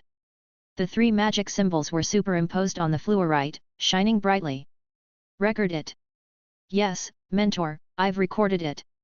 Chapter 79, Magic Device Study and Talking to the Right Person. Milton Cheney was taking notes on a small notebook. Magic Symbols Overlay Experiment 40-second attempt, successfully overlaid 3 magic symbols, fluorite showed no abnormal reaction, overlay effect unknown. Seeing Milton stop writing, Morton didn't continue overlaying new magic symbols on this piece of fluorite, but put it aside. Raw fluorite can only withstand an overlay of 3 magic symbols at most, any more would require a finished fluorite disc. The reason for not directly using a fluorite disc for the experiment was straightforward: fluorite discs are pricier than fluorite. Putting the fluorite aside, Morton picked up a fluorite disc and repeated the previous steps to overlay 3 magic symbols. After the overlay was complete, Morton spurred his spiritual power, the fluorite disc flashed, transformed into a large fireball, and swiftly flew towards the distance, eventually exploding. Fortunately, the fireball was directed towards the testing area of the laboratory, so it didn't cause any disturbances. Record it. Alright, mentor. 40-second attempt, successful overlay of 3 magic symbols, no unusual reaction, characteristics are fire, speed, explosion, power is below the level 3 wizard apprentice. Finishing the experiment, Milton handed the notebook in his hand to Morton. Mentor, take a look. Morton received the notebook, glanced at it, then nodded. Mentor, normally with this kind of power, a minimum of 9 magic symbols would be needed to be inscribed on the magic disc, right? Milton looked at Morton, who was reading the notebook, and asked curiously. Morton nodded. The power of the magic disc under the overlay state is several times greater than an ordinarily inscribed magic disc, and the properties are richer and the activation time is shorter. At this point, he shook his head again. However, the difficulty of inscription is also greater. A slight mistake in the details is intolerable. Even with several auxiliary magics, the success rate is not high. Of course, compared to real magic devices, these can only be considered child's play. Magic device? Milton had been in the school for nearly a year, and he had learned quite a bit. In the past, he would have thought anyone could make a magic device. Only now does he realize how naive that kind of thinking was. Any magic device, even the lowest ranked one, is extremely difficult to forge. Wizards who can craft magic devices are called magic device forgers, a highly respected occupation among wizards. Those who can concoct magic potions are held in similar esteem. Both magic devices and magic potions are undeniably important for a wizard. As for Milton being able to get a level 1 magic device, a spatial key, was truly a stroke of incredible luck. Are you interested in the study of magic devices? Hearing Milton mutter to himself, Morton opened his mouth with a smiling face. Milton nodded, admitting he was not interested would be false. Crafting magical artifacts should be of interest to anybody. At least for Milton himself, he was quite interested in forging magic devices. Then you'll need to work hard. Right now you're a long way from forging magic devices. Even the simplest task of inscribing mysterious symbols on a magic device is something you can't do yet. Milton knew that Morton was not saying this to put him down, but because it was truly the case. Even if there were a device prototype in front of him right now, he wouldn't know where to start. That's because, aside from some shallow knowledge, he still had no clue how to forge a magic device. Mentor, have you ever successfully forged a magic device? You've asked the right person. Upon hearing this, Morton's eyes lit up, and he began to chatter excitedly. Of course, my most satisfying piece of work was the Blackstone magic wand that was crafted 4 years ago. Now this wand is in the hands of a real wizard. Milton nodded in agreement on the side. It was his first time seeing this version of Morton, who was usually quite reserved. But now, Morton seemed to have a switch flipped on, endlessly chattering. Milton was quite interested in this, so he listened very diligently. Cough cough, all right, while there's still time, you should go and prepare for the mystic realm. Seeing Milton in front of him staring at him, Morton coughed lightly and resumed his usual calm demeanor. He wondered if he might have tooted his own horn a bit too much. The Blackstone magic wand was indeed his creation, but there were also 6 other people who participated in the creation of this magic device. All right, mentor. Milton said goodbye to Morton and left the laboratory. There's less than a month left before the official trip to the Mystic Realm. The actual time to stay in the Mystic Realm is 2 months. The flow of time in the Mystic Realm is different from the outside world, not faster, but slower. 2 months in the Mystic Realm is actually equivalent to 4 months in reality. However, If you practice the meditation technique in the mystic realm for 2 months, it's roughly equivalent to practicing for 8 months in reality. If you add and subtract, it's roughly a doubling of the meditation speed. This increase is indeed a significant improvement for those with exceptional talent, but for Milton, this improvement is small. After this mystic journey, Milton will have passed the school's observation period. That is to say, after this mystic journey, Milton won't have to stay in the school all the time. Of course, apart from the important thing in the mystic realm that Milton must obtain, there is one more thing Milton needs to verify. That is how many simulation counts will accumulate over the 2 months in the mystic realm. If it is according to the flow of time inside the mystic realm, then naturally it is 2 times without a doubt. But if it is according to the flow of time outside the mystic realm, that is, the time flow in the wizard realm, then 4 months would naturally accumulate 4 simulation counts. This needs to be verified by the real Milton. After all, the Milton in the simulator cannot accumulate simulation counts. Instead of returning to the student apartments, Milton went straight to the library in the school. Morton didn't tell him the specifics about the mystic realm, so Milton naturally needs to flip through some books related to the mystic realm here. In fact, before this, Milton had already read quite a few books about the mystic realm. So, in truth, he's not entirely unfamiliar with the mystic realm. The mystic realm is essentially some captured dimensional or planar space fragments. When some worlds are shattered, they turn into countless space fragments. Some of these fragments are even as large as the wizard continent. Of course, small fragments form smaller mystic realms. The White Rose Sanctuary that Milton is going to this time around is a small mystic realm. Milton casually took a book titled The Wizard's Tour of the Mystic Realm of Cadmeo from the shelf and found a place to sit down and start reading. Reading more books is always beneficial, after all, you never know when he might suddenly need to use the knowledge from the books. For a wizard, realm and magic are undoubtedly the most important. Following that, it's not magic devices, not magic potions, but knowledge. Of course, this is on the premise that 2 wizards have the same realm. A level 1 wizard, no matter how much knowledge they possess, is as ineffective as a bug trying to topple a tree when facing a level 2 wizard. Chapter 80, Deputy Sect Master and Entering the Mystic Realm. Time flies in the blink of an eye, nearly a month had passed. The heart of the White Rose School, on a giant round stone platform. A dozen or so people of varying ages stood on the platform. Ordinarily, regular members couldn't enter this place, but today was different, because today was the day the school's mystic realm was opened. Among the dozen or so people, a few glanced at Milton Cheney from time to time, their eyes filled with surprise. Milton Cheney's face was simply too unfamiliar. They were sure he didn't exist in the school before. This surprising newcomer was even eligible to participate in this mystic journey. One could only say he had a strong backing. Milton Cheney stood on the platform with a calm expression. He had some idea what these people were thinking, but it had nothing to do with him, and he didn't care for it. If these people didn't mess with him, then Milton wouldn't have any interaction with them in the mystic realm. Deputy Sect Master. Seeing a person suddenly appear on the platform, the dozen or so people immediately bowed. Milton Cheney also bowed along with them, not showing any abnormality. This Deputy Sect Master had really appeared out of the blue, as if teleported here. Milton Cheney was sure that the Deputy Sect Master wasn't here before, but he had suddenly appeared on the platform. Is this what a real wizard is like? Their methods are unimaginable. You should all be prepared for this mystic journey, so I won't say more. The voice of the Deputy Sect Master was very old, but when Milton Cheney looked up, he found that the Deputy Sect Master's face was surprisingly young. So young. Milton Cheney murmured to himself. He was really young. If you were only looking at the appearance of the Deputy Sect Master, you might even think he was not yet 20. But the aura enveloping him was very old. This was a contradiction but also a tangible reality. This could be a method to retain youth, or possibly a transformation into a youthful appearance. It would be extremely easy for an official wizard to do this. Milton Cheney felt that the gaze of the Deputy Sect Master lingered for a moment on him. However, when he turned towards the Deputy Sect Master, he found the Deputy Sect Master wasn't looking at him at all. Milton Cheney thought he might be overthinking and dropped the idea. Bam!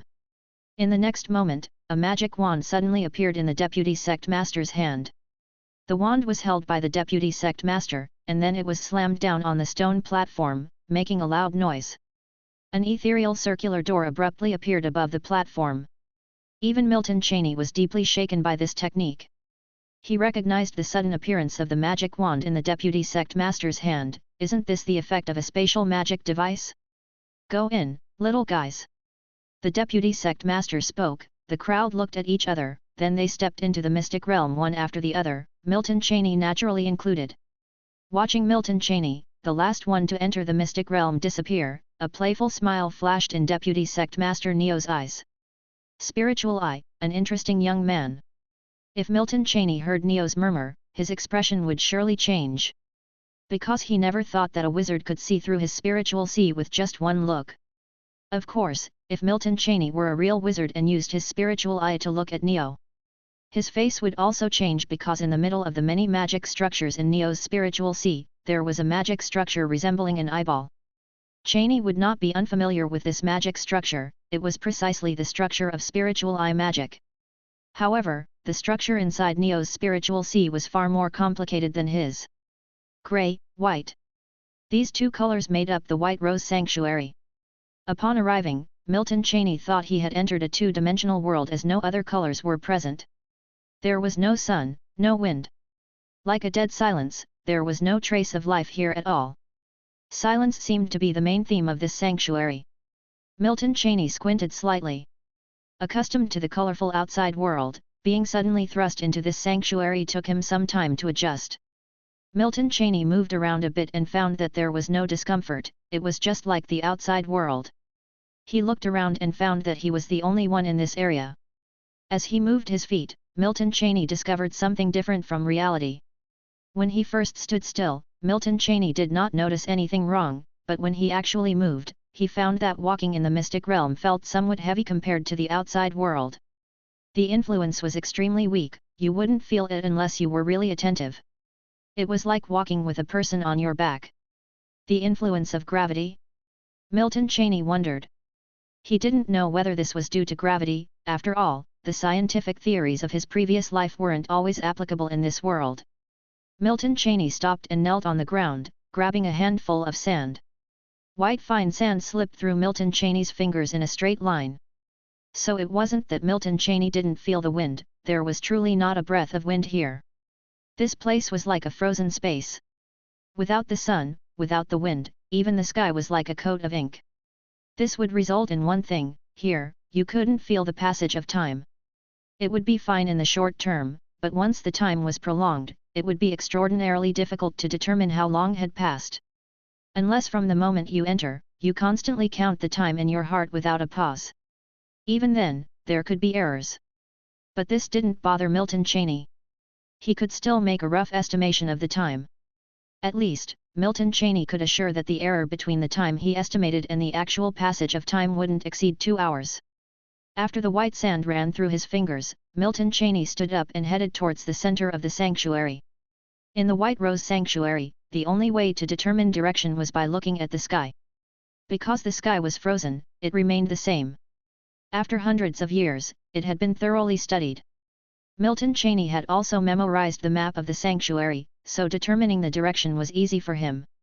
What he wanted was located in the central area of the sanctuary. Time passed, but Milton Cheney didn't stop. Perhaps 2 hours had passed, maybe 3, when Milton Cheney stopped. Looking up at the frozen sky, Milton Cheney compared it with the sanctuary map in his mind. This is it. Once he was certain, Milton Cheney sat down cross-legged on the spot. Chapter 81, 4 Simulations and Level 3 Wizard Apprentice. A hint of surprise flashed in Milton Cheney's eyes as he looked at the panel in front of him, his attention focused on the simulation count column. Simulation count, 4. 4 simulations, it turned out as he had expected. The accumulation of simulation count was based on the flow of time in the main world. He could confirm that he had definitely not stayed for 2 months in this mystic realm. At most, just over a month. But now there were 2 more simulation counts, which explained everything. In that case, if I find a place in the future where the flow of time is more than 10 times as fast, wouldn't I be able to simulate more than 10 times in a month? Milton mumbled to himself. He wasn't sure if such a place existed in this world, but if it did, it would undoubtedly be a treasure for him. 4 simulations, that's about as many as I need.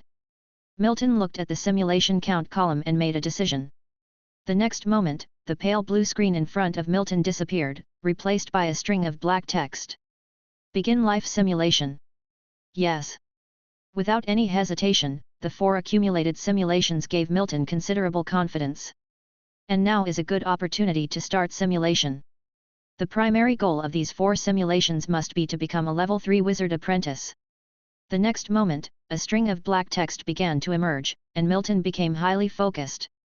At age 19, you have become familiar with the White Rose School and participated in a mystic journey. From this journey, you have gained a lot, including a bloodline seed left by an ancient wizard. At age 20, you start practicing the meditation technique and begin to complete some tasks for the school. You are also becoming increasingly proficient as Morden's assistant, and Morden is very satisfied with you. At age 21, except for daily experiments, you put all your time into practicing the meditation technique. At age 22, the speed of practicing the meditation technique is slow, but you are still making steady progress. At age 25, you continue to practice the meditation technique without interruption, using magic stones to buy magic potions to speed up your practice of meditation. Over these years, you have been crazily practicing meditation. At age 27, there was a small conflict between your school and other wizard organizations, but you warned Morden in advance, so he did not die in this conflict. At age 32, speed up the practice of the meditation technique. You have spent all your magic stones, and you start to take on tasks to earn some. You are doing everything you can to improve your meditation technique. At age 35, Morden gives you a few small experiments which you complete well. At age 40, continue practicing the meditation technique.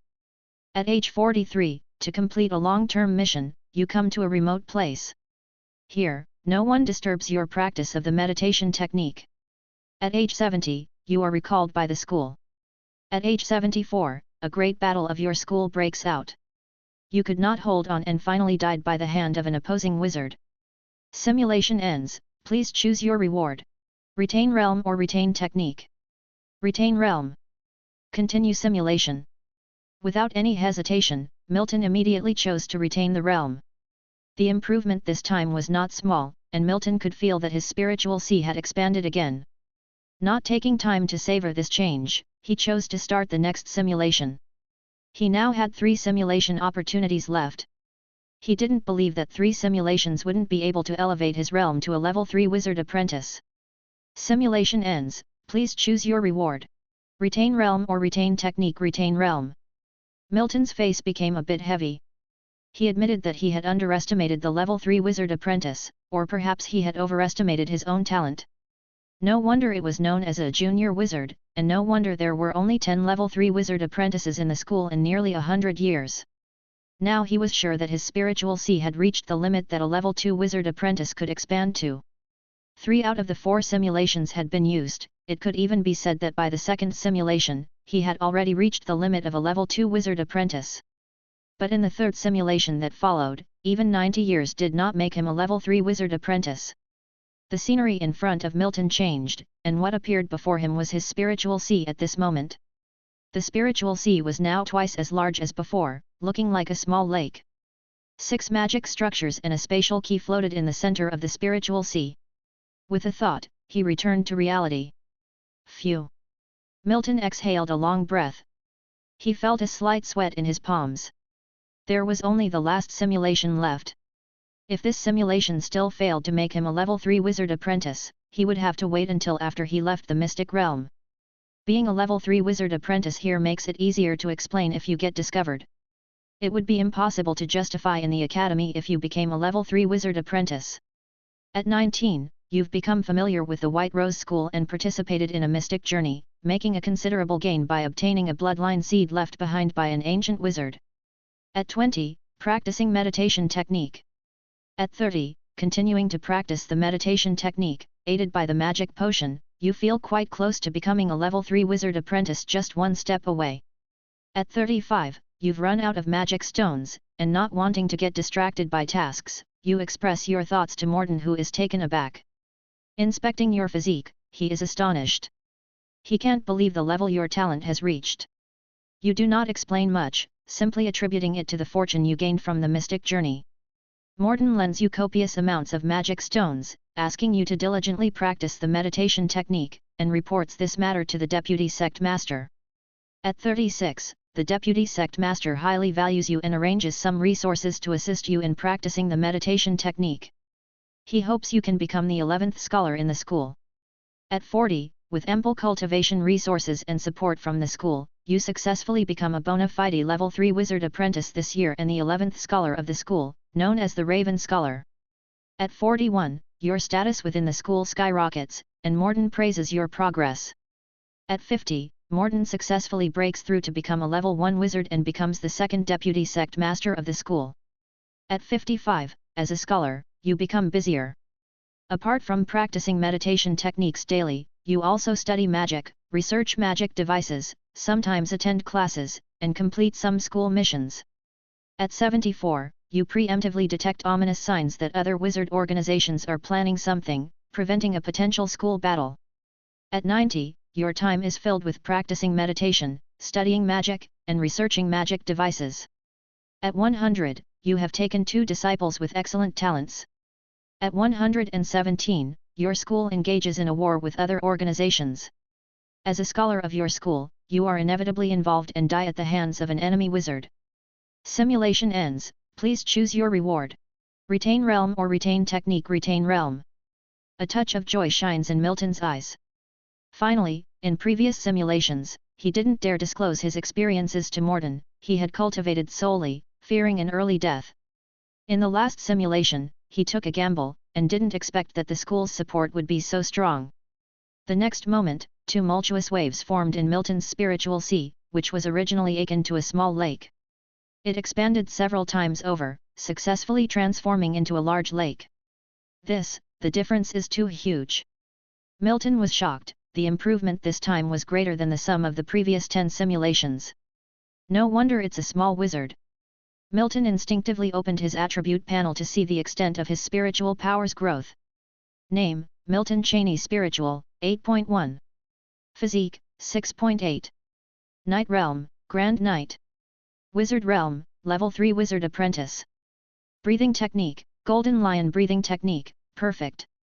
Meditation Technique, Black Tower Meditation Technique, Proficient. 242/1600.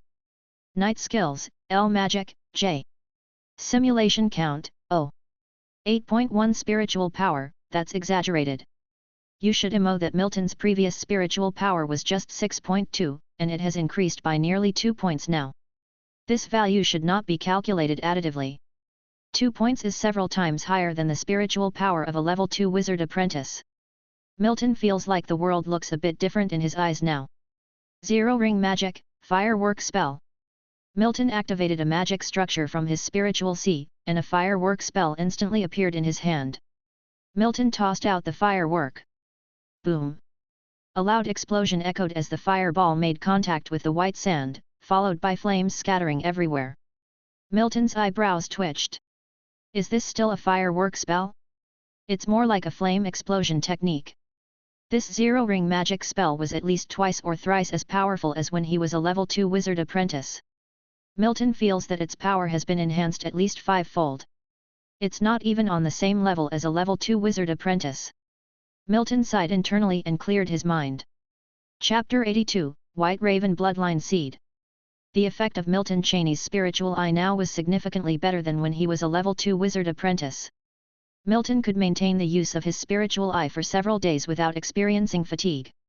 At this moment, he kept his spiritual eye on, always focusing on everything around him. The next moment, Milton's face became stern. It's here. As the thought formed in his mind, a raven outlined as if by white lines alighted on Milton's shoulder. This raven had no eyes, and stood stock still on Milton's shoulder. It didn't seem alive, it resembled a toy. If Milton were to withdraw his spiritual eye and look at his shoulder with his naked eye at this moment, he would find nothing there, no raven at all. It all seemed like an illusion.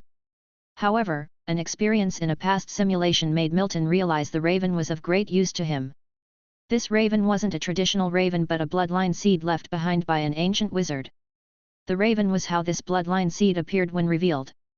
Without using his spiritual eye, Milton would not see a raven perched on his shoulder. This was one reason why after countless years of exploration, so many people failed to discover the raven in this mystic realm. The next moment, a vast spiritual power surged from Milton's spiritual sea, enveloping this raven. The raven seemed to come alive, struggling furiously as it was wrapped in Milton's spiritual power. Of course, this struggle was in vain. Milton could already claim this bloodline seed when he was a level 2 wizard apprentice. Now, as a level 3 wizard apprentice, he naturally wouldn't let it escape. As time passed, the raven gave up struggling and transformed into a seed-like object that lay in Milton's palm. White Raven Bloodline Seed. Looking at the seed in his hand, Milton murmured in a somewhat sentimental tone.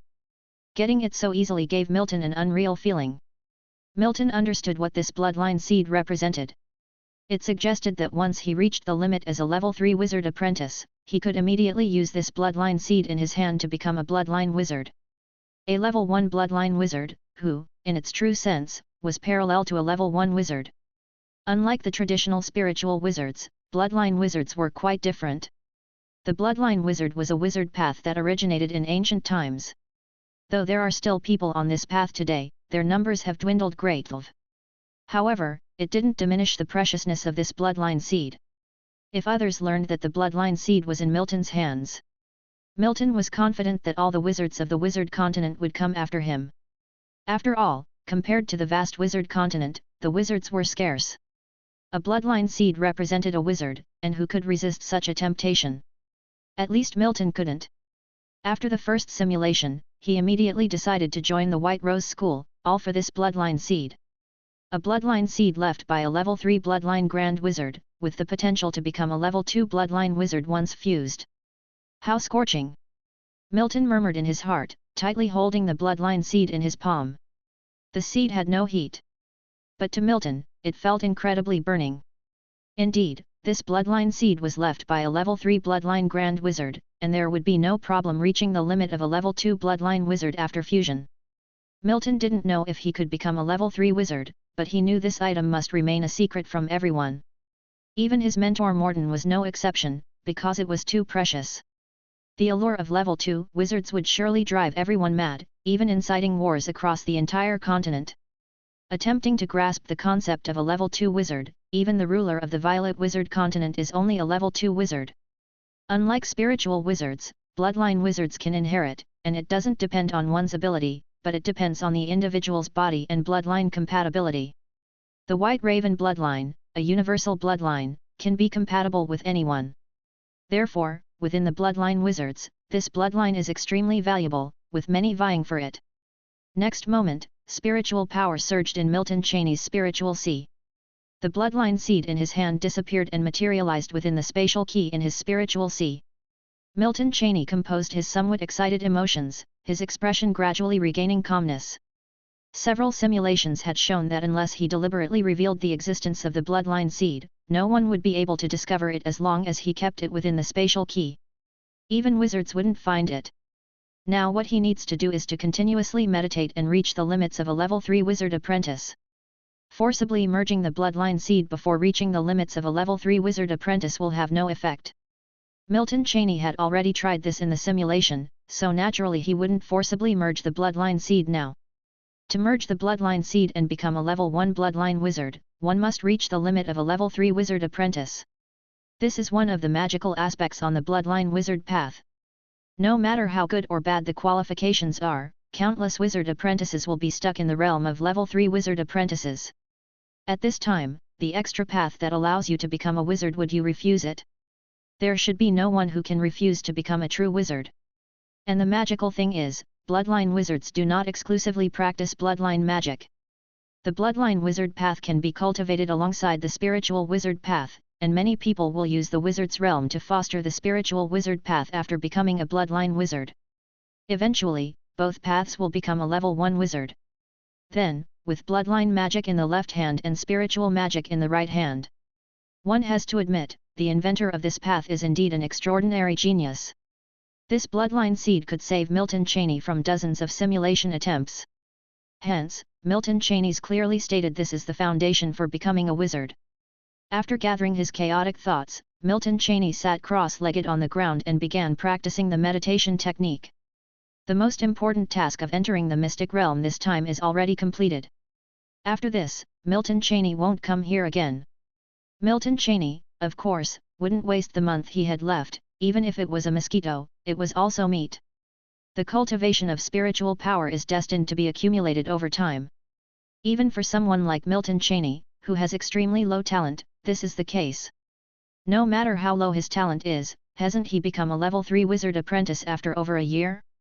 This is a realm that countless people who set foot on the wizard path can't touch for a lifetime. And it only cost Milton Cheney a little over a year of time and around 100 magic stones. At this point, even the slow improvement of his spiritual power during meditation couldn't stir any emotional changes in him. The real wizard, At this moment, it doesn't seem so far away for Milton Cheney. Chapter 83, Active Reveal and Morden's Shock. The venture into the mystic realm soon drew to a close.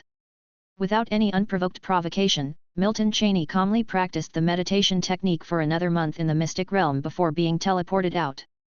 Before entering the mystic realm, Milton Cheney was a level 2 wizard apprentice. Now, Milton Cheney is not only a level 3 wizard apprentice, but he has also accumulated another simulation count. Most importantly, he had obtained a bloodline seed left by an ancient wizard, reaping significant rewards. With this experience, the speed at which Milton Cheney would become an official wizard will be greatly shortened. After coming out, Milton Cheney did not see the deputy sect master. The deputy sect master would only appear when the mystic realm was opened, it was not easy to see him at other times. The two sect masters, the main one and the deputy, spent most of their time away from the school. 2 months had passed in the mystic realm, and 4 months had passed in the school. But everything in the White Rose School seemed the same as before, at least Milton Cheney couldn't see any changes.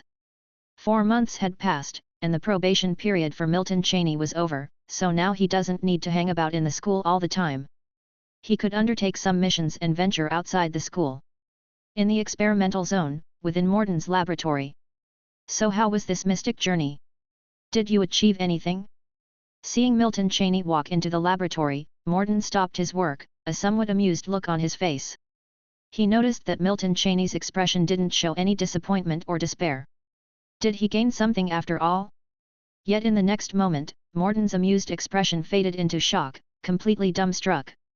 Becoming before him Milton Cheney's spiritual sea suddenly surged with countless forces of spiritual power, stirring quite a commotion in the laboratory.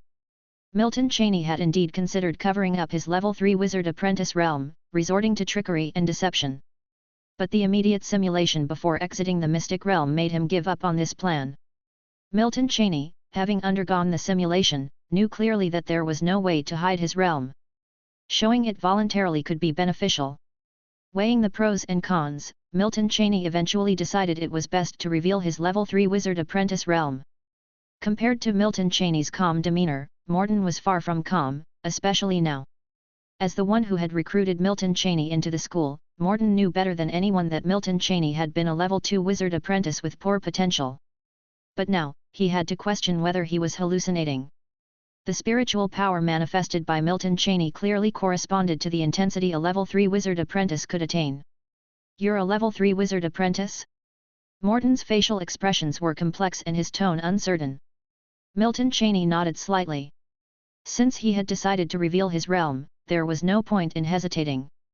But Morden had countless things to say, yet didn't know where to start. He wanted to ask how a level 2 wizard apprentice with terrible potential could become a level 3 wizard apprentice. But Milton Cheney was now someone of the same realm as him. Even though, in name, Milton Cheney was still his student, Thornton couldn't freely ask as he used to. Because if he probed into Milton Cheney's secrets, it could potentially affect their relationship. Morden himself had joined the White Rose School as a child and had spent over 80 years becoming a level 3 wizard apprentice. And yet, the person before him was only 20 years old and had already achieved the same level. Morden composed himself and nodded with a complex expression. Everyone had their secrets, Milton Cheney and Morden himself included. Milton Cheney had chosen to call him his mentor and explain the cultivation process, which reflected the trust Milton Cheney placed in him. That was enough for Morden. So when it came down to the finer details, Morden would not ask. He did not want to jeopardize the hard-earned friendly relation between them over minor things. Especially since he could not be certain whether Milton Cheney, a child with great luck, would encounter more opportunities in the future.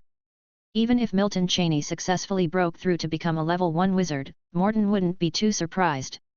Now that you are a level 3 wizard apprentice, you don't need to do experiments with me anymore. I can ask the deputy sect master for you. The school won't turn down such a young scholar, Morton said with some emotion. He had originally hoped to use the mystic journey to quash Milton Cheney's unrealistic ideas and make him work dutifully with his experiments. Never had Morton expected that in these 4 months, Milton Cheney had become someone he could barely recognize. When he went into the mystic realm, he was just an ordinary level 2 wizard apprentice. But when he came out, he had become a level 3 wizard apprentice. Even though it was just a minor 1 level difference, Morton knew this 1 level represented a huge gap. Morton could not figure it out, and he suspected he would never be able to in his lifetime. No, mentor, I will still do the experiments with you. Although I'm now a level 3 wizard apprentice, my knowledge base is still limited. I hope you can help me keep my level 3 wizard apprentice status a secret, Milton Cheney said, shaking his head. He had decided to disclose his cultivation level, but he was not ready yet to fully expose himself to the entire school. Because he carried too many secrets. The spiritual eye, spatial key, bloodline seed. Each one of them could attract others' attention. Milton Cheney, having experienced the simulation after ascending to a level 3 wizard apprentice, was sure Morton would not reject him. If he acted based on the simulation, as long as he wasn't reckless, he could keep his ascension to level 3 wizard apprentice hidden for up to 10 years. As expected, upon hearing Milton Cheney's words, Morton nodded without hesitation. He didn't want Milton Cheney to expose his cultivation level so early in front of the entire school since it would make him the center of attention. By confiding his cultivation level to Morton alone, it showed how much Milton Cheney trusted him. Naturally, Morton would honor this trust. So, he promptly agreed to help keep Milton Cheney's status a secret. The 2 sect masters were often unavailable. As long as Morton kept the secret and Milton Cheney was careful, it would be hard for people to discern that Milton Cheney had become a level 3 wizard apprentice. Thank you, mentor. No need. Morton waved his hand, then asked. I have a new experiment. Could you take some notes? No problem. Milton Cheney didn't hesitate in the slightest. Chapter 85, Curved Corner City and Doka. The Violet Wizard continent does have places similar to the subcontinent. These are the 3 suns floating in the sky. Milton Cheney looked up at the suns in the sky and then turned his gaze away. At this point, more than a month had passed since the mystic journey, and Milton had already left the White Rose School. After the inspection period, students from the school can leave, but they must accept a school mission. Milton did nothing special and left the school after accepting a simple mission. It's not that Milton didn't want to stay in the school all the time, he too wanted to stay in one place until he became unbeatable. But after all, there are 2 official wizards in the school, and if he is not careful, they might discover his secret. Morton is not interested in his secret, but that does not mean other wizards aren't interested in his secret. Milton knows better than anyone what kind of people wizards are. How could a man who can become an official wizard be a well-behaved individual? If they intentionally want to investigate Milton's secrets, then undoubtedly he would be defenseless. A level 3 wizard apprentice sounds very powerful, but it's not enough in front of a genuine wizard. Milton certainly did not want to be captured and used for human experiments without resistance. In the simulation, he left the school, so following the simulation is always the correct choice. Here we are, Curved Corner City. Milton set his sights on the giant city in front of him. This is his purpose of this journey and the place to complete the school mission. Curved Corner City is the largest city south of the southern continent. Compared to Golden Chalice City and Collins City, this city is much larger.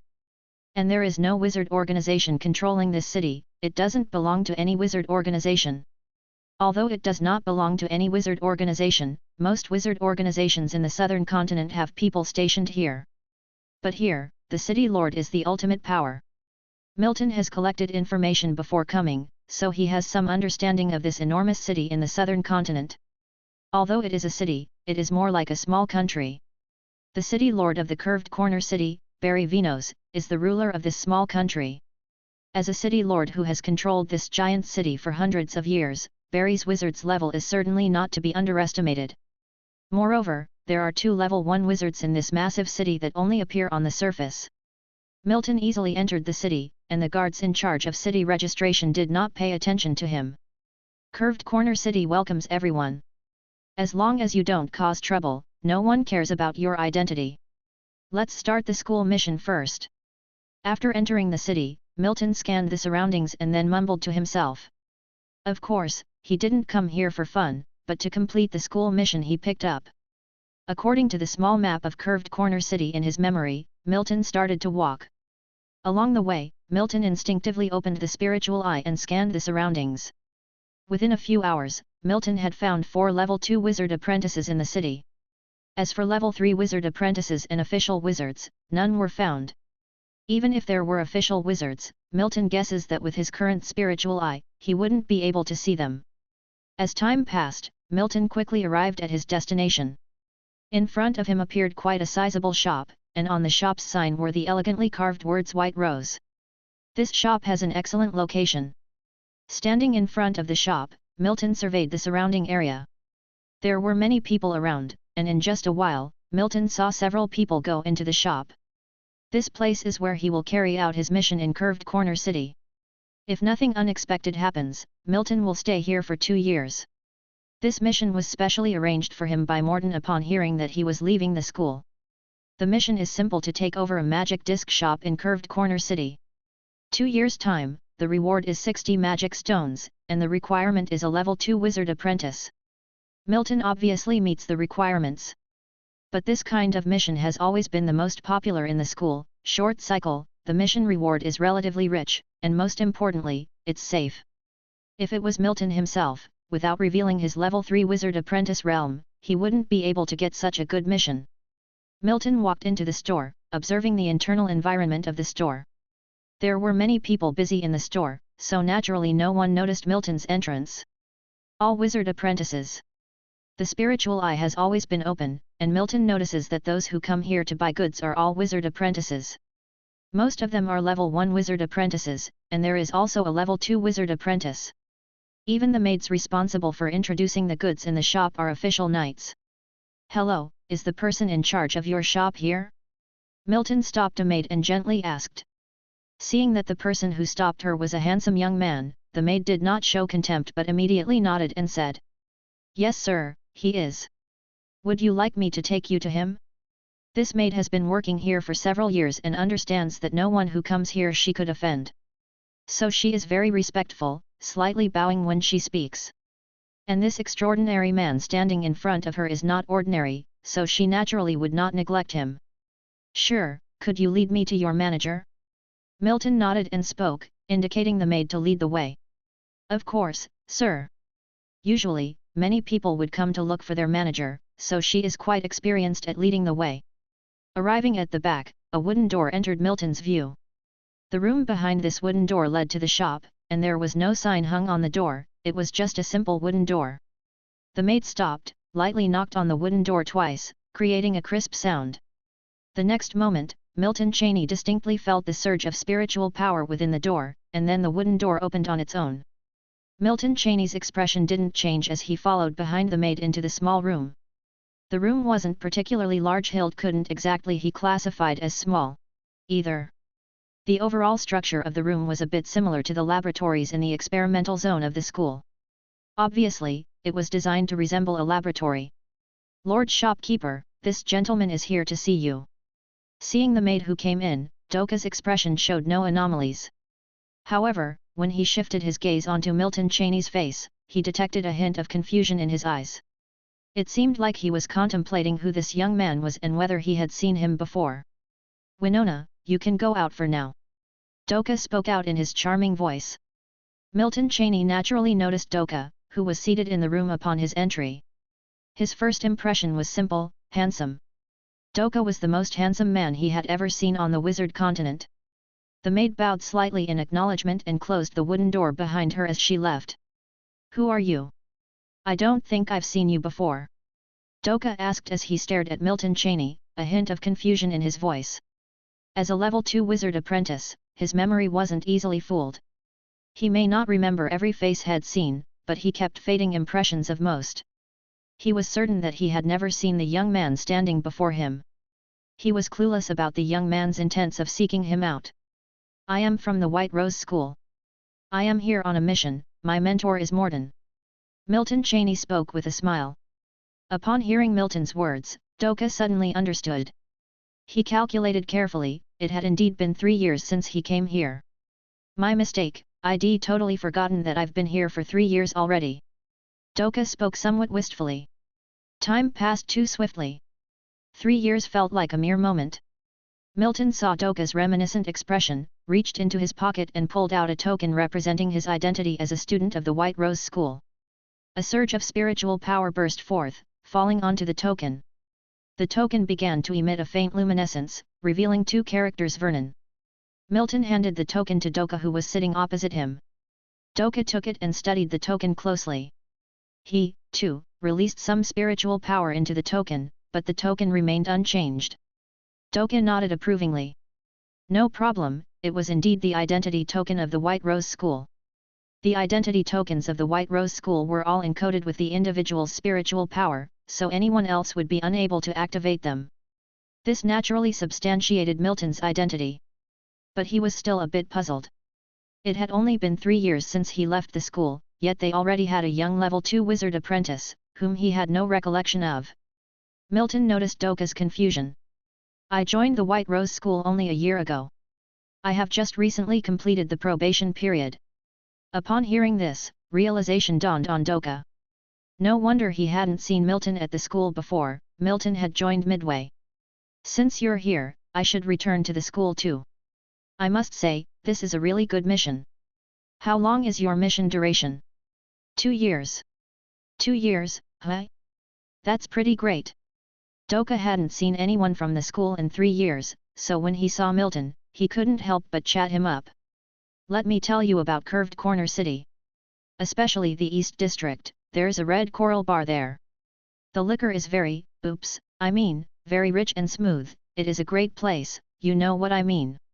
Doka raised his eyebrows as he spoke, painting a very vivid picture. Milton chuckled wryly and nodded. He understood all too well what Doka meant by a good place. It was a red light district. Even wizard apprentices are human, and humans naturally have those needs. I suggest you try it out, it will be unforgettable. I regret spending my initial 2 years cooped up in the shop, missing out on a lot. I don't want you to follow in my footsteps. 2 years is as good as a blink of an eye for wizards. What do you seek to become stronger for? Enjoying the present is the most important thing. Doka looked up at the sky, his eyes filled with stories. But the next moment, Doka was rambling all over again.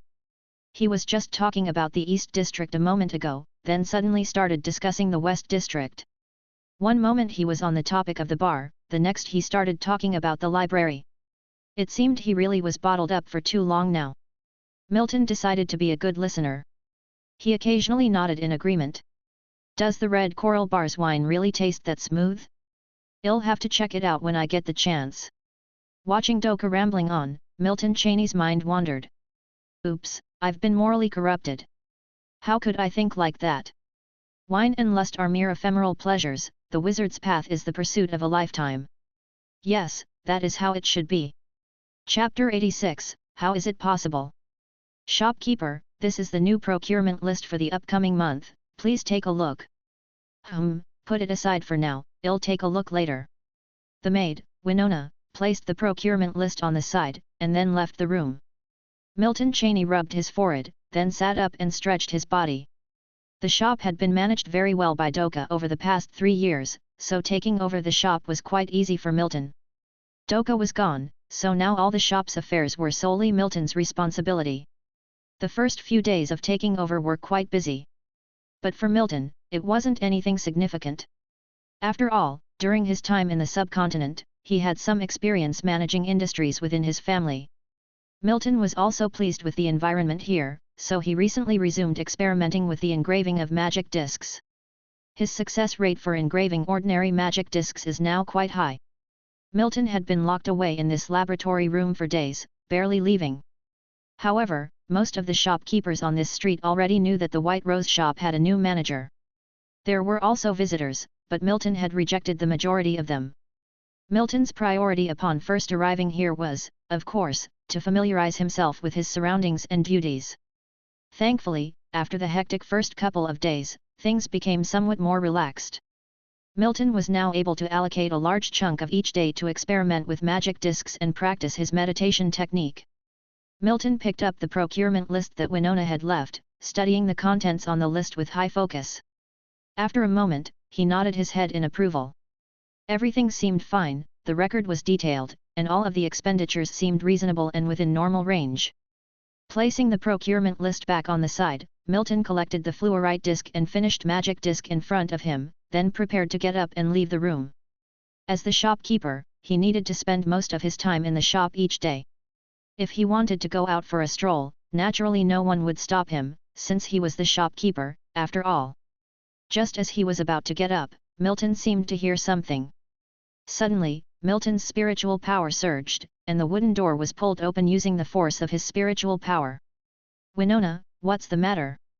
"Lord, a visitor outside wants to see you." "To see me?"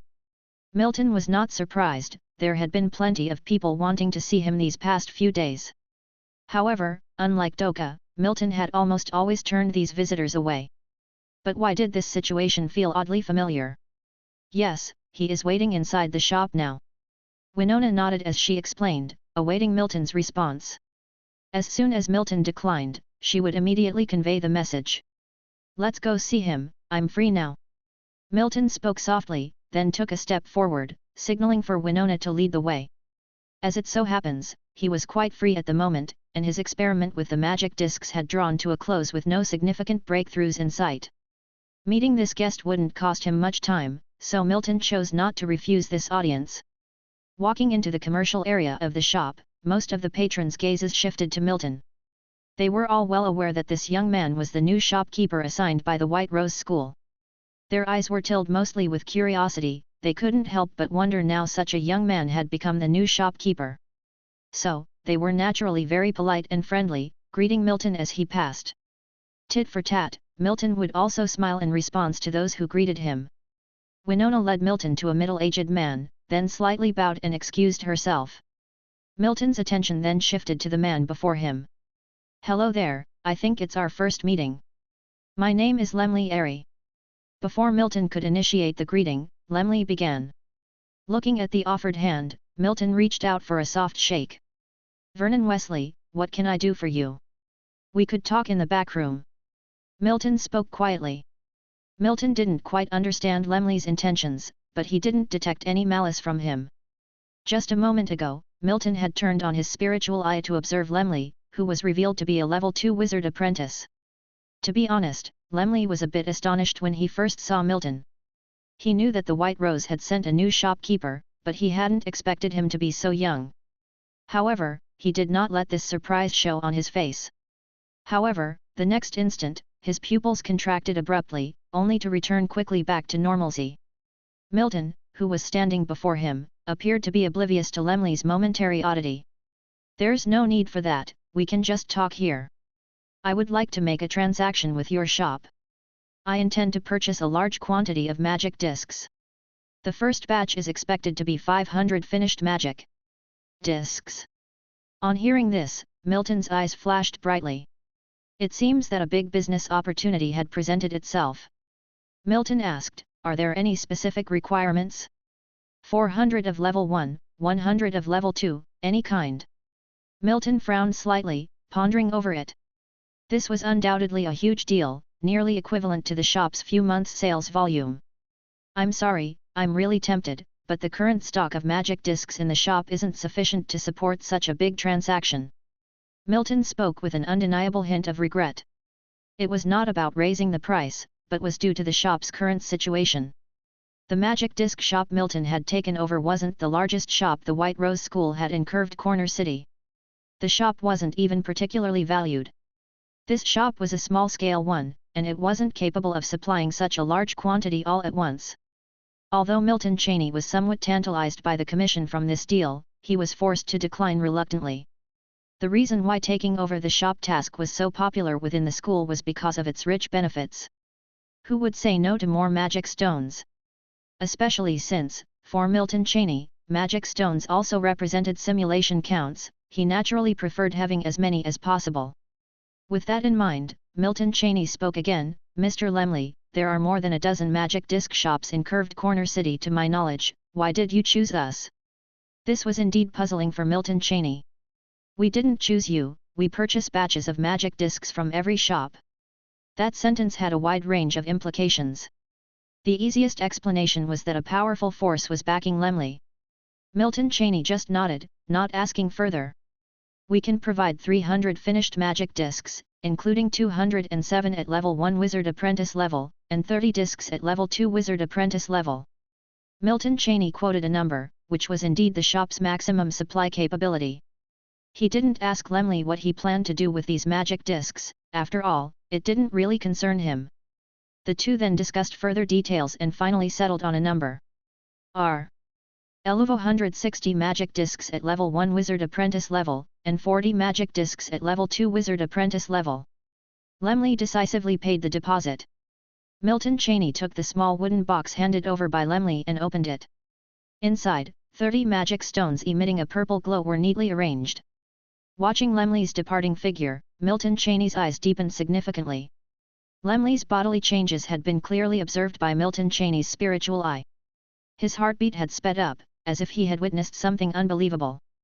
The question was, it was the first time they saw each other, and Lemley was just a level 2 wizard apprentice, so why such a huge reaction? Even though Lemley thought he was hiding his abnormalities well, assuming that Milton Cheney hadn't noticed. Milton Cheney was an old hand at this and didn't show any outward signs that he had noticed. What did he see? Milton spoke to himself in his heart. He didn't think that Lemley would consider his youthful anomalies unusual. Because Lemley's oddities did not occur until after he shook hands with him, not at the moment they met. Could he have spotted that I am a level 3 wizard apprentice? How is it possible? How is it? A little distance away from the shop, Lemley was walking with his head down, muttering to himself. He bumped into someone the next moment, knocking the person down. "What's the matter with you? Can't you watch where you're going?" The knocked-down man looked unpleasant as he got up and spoke. I'm sorry." Lemley quickly apologized, then hurried on. Ordinarily, he would never behave this way. The middle-aged man who had gotten up looked at Lemley's receding figure. What an unlucky day, where did that lunatic come from? Lemley's pace quickened gradually and then he turned into a dimly lit alley. His face turned flushed, there was bloodshot in his eyes and he never stopped muttering. At this point, he was vastly different from when he was having a pleasant conversation with Milton Cheney. As time passed, Lemley walked out of the alley and stopped in front of a large compound. His emotions had eased somewhat at this point and he stopped muttering, but his face was still flushed. Lemley reached out a trembling hand and knocked on the door of the compound. As soon as someone opened the door and saw Lemley, they immediately let him in and quickly closed the door. "The Lord is in the West Room, you can go there." Lemley nodded and paced even faster. He soon reached the place, opened the door and a pretty woman was inside, knitting some cloth. Seeing Lemley barge right in, the woman frowned and put down the exquisite garment she was knitting. "What matter has you in such a hurry?" Lemley gasped as if trying to calm his emotions. Seeing the woman frown, he quickly knelt on the ground. Lord, red. His words came out stammering, unlike his usual steady self. "What red? Take your time." The woman motioned for Lemley to stop kneeling and stand up, and to speak slowly. Lemley seemed to think of something, a light bulb moment, and then slapped his forehead. The next moment, his spiritual power surged and a red token appeared in his hand. The token was small and entirely crimson. Moreover, this color was extremely bright, as if it were about to spill out. If Milton Cheney was here watching this scene, he would be very surprised because a magic device that could be received into the spiritual sea was at least a level 1 magic device. The woman, seeing the token, lost her composed demeanor. In just an instant, she appeared in front of Lemley, and then took over the token. After confirming it, her expression was extremely serious. How is it possible? Chapter 87, White Tower Organization and Golden Origin Token. How is it possible? The golden origin token manifested a hue of deep red. No one knew better than Leia herself what this color indicated. Tell me exactly what happened today. Leia's tone was very stern, it was almost like an interrogation. Lemley hastily nodded and recounted his visit to the White Rose shop earlier that day in detail. So you're saying the golden origin token reacted this way after you made contact with that store manager? Impossible. After listening to Lemley's words, Leia didn't hesitate to voice her disbelief. However, seeing Lemley's red face full of conviction, Leia couldn't help but consider the possibility that it might indeed be true. Tell me the events of today again in detail. Don't leave a single thing out. A silent atmosphere dominated the room. Lemley didn't interrupt Leia's thoughts. A level 2 wizard apprentice carrying a treasure with a level 3 wizard's power? How is that possible? Leia was constrained by the firm belief that it was impossible to the point of questioning if there might be a mistake with the golden origin token. However, the aggressive red light emitting from the golden origin token in her hand was unmistakable. The harsh reality was hard to deny. The store manager, allegedly a level 2 wizard apprentice, must have indeed held a significant secret.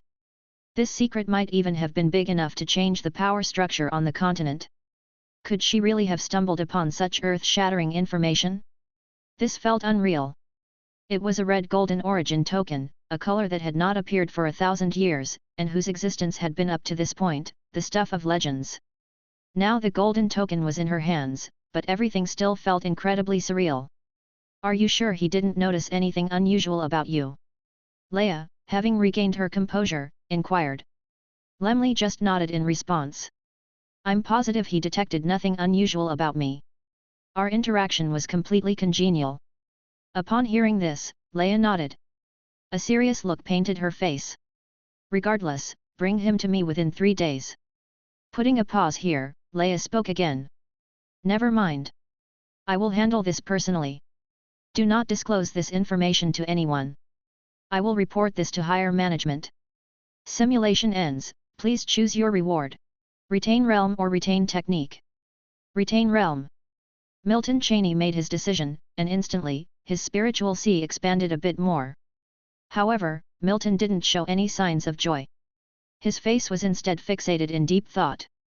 Milton massaged his face, a series of troubling thoughts running through his mind. This is a real problem. His previous simulations had the same scenario of him taking over the shop in Curved Corner City, but nothing like this had ever happened. Why did the problem arise when he actually took over the shop? Perhaps he failed to account for every possible detail in reality, unlike in the simulations, and that resulted in the current situation. He came to Curved Corner City to ensure his secret remained untouched, but ironically, he might as well have stayed in the school. Turns out that there exists a method that could detect his bloodline seed, just like those people in the simulations acting like mad dogs. In 2 simulations, the first time, Milton was deemed as the continent's wanted fugitive and got caught and tortured to death by a wizard. The second time his simulation went slightly better. He infiltrated the enemy's inside lines, and while it was indeed unpleasing, he survived. The White Tower organization is indeed a cancer that has existed for thousands of years. Milton rubbed his temples. For the first time, he felt the limitations of his simulation count. Given 10 more simulations right now, he was sure he would find a perfect path to success. But he had no more simulation counts left now, any misstep could lead him to an abyss. With no simulations left to correct his errors, he had only himself to depend on. Several thoughts raced in Milton's mind. Should he escape from the Curved Corner City? If he did, there was a high chance that the White Tower organization would spread the news across the continent. He wouldn't even have a chance to run. But if he managed to become a level 2 wizard within 2 years, all of his problems would be naturally resolved. This was his first idea. If in simulations, he couldn't escape, it doesn't mean that he couldn't do so in reality. If he managed to advance to a level 2 wizard within 2 years by executing 20 simulations, then his problem would be naturally solved. But the question is, would 2 years be enough? If there were no extenuating circumstances, perhaps he would have had a chance. But the reality was that his secret had already been found out. Even in simulations, he could barely survive a few years before getting caught. 20 or so simulations might not even give him the progress that he usually gained from just 10 simulations. Should he attack preemptively? In the second simulation, he had indeed joined the White Tower organization and knew about a few of their bases in Curved Corner City. But the problem was that he was alone now, and he only had one life. If he does try to attack, while he may be able to kill a few lackeys, this will hardly make any difference to the overall situation. Although the White Tower organization is not an overt wizard organization on the wizard continent, they were definitely not weak. The 3 members of the board within the organization were all level 1 wizards. Milton was no match for them. Even one of them was too much for him to handle. Or should he join the White Tower and surrender his bloodline seed in exchange for a chance to survive? Chapter 88. Impossible. Even if there's only a 0.1% chance of survival, as long as there's a glimmer of hope, Milton Cheney would never make that choice. I can only wait now. The more anxious I am, the more I have to calm down. Milton murmured to himself. The 2 simulations already gave him a bit of an advantage. Breaking the deadlock isn't impossible. Milton was thinking about all the words from the simulations that he had strung together in his mind right now. For the next few days, there were no incidents while Milton ate and stayed in his shop. However, Milton knew this was the calm before the storm. In Curved Corner City, the White Tower won't dare act recklessly in his shop. While Milton was staying in his shop these days, folks from the White Tower found no opportunity. However, opportunities aren't just found, they can be created. Milton knew that if he continued to stay in the shop, perhaps the White Tower would use some means to force him to leave. That's all there is to it then, he thought. Time to take the offensive. At least he must have initiative in his hand. What's this kid up to? The White Rose arranged a house for him in the city, why is he constantly staying in the shop? Not far from Milton's shop, inside a tea house, was a spot on the 2nd floor by the window, offering a perfect view of Milton's shop. 2 people were sitting in that spot, a man and a woman. Leia, do you think the kid has found something? The man spoke again, spinning a teacup in his hand. Impossible. Leia decisively answered, her gaze occasionally shifting to Milton's shop. The intelligence showed that Milton wasn't always in the shop before, so why has he been there recently? Although she found it odd, she didn't believe Milton had picked up on anything. Should we nab a few people and lure him out? Absolutely not. We can't startle the snake in the grass just yet. Moreover, this young man just arrived. It's not likely he'd make big moves for a few maids. Leia shook her head to halt the man from continuing. The man respected Leia and didn't argue once she rejected his idea. He kept spinning the teacup in his hand. Take care.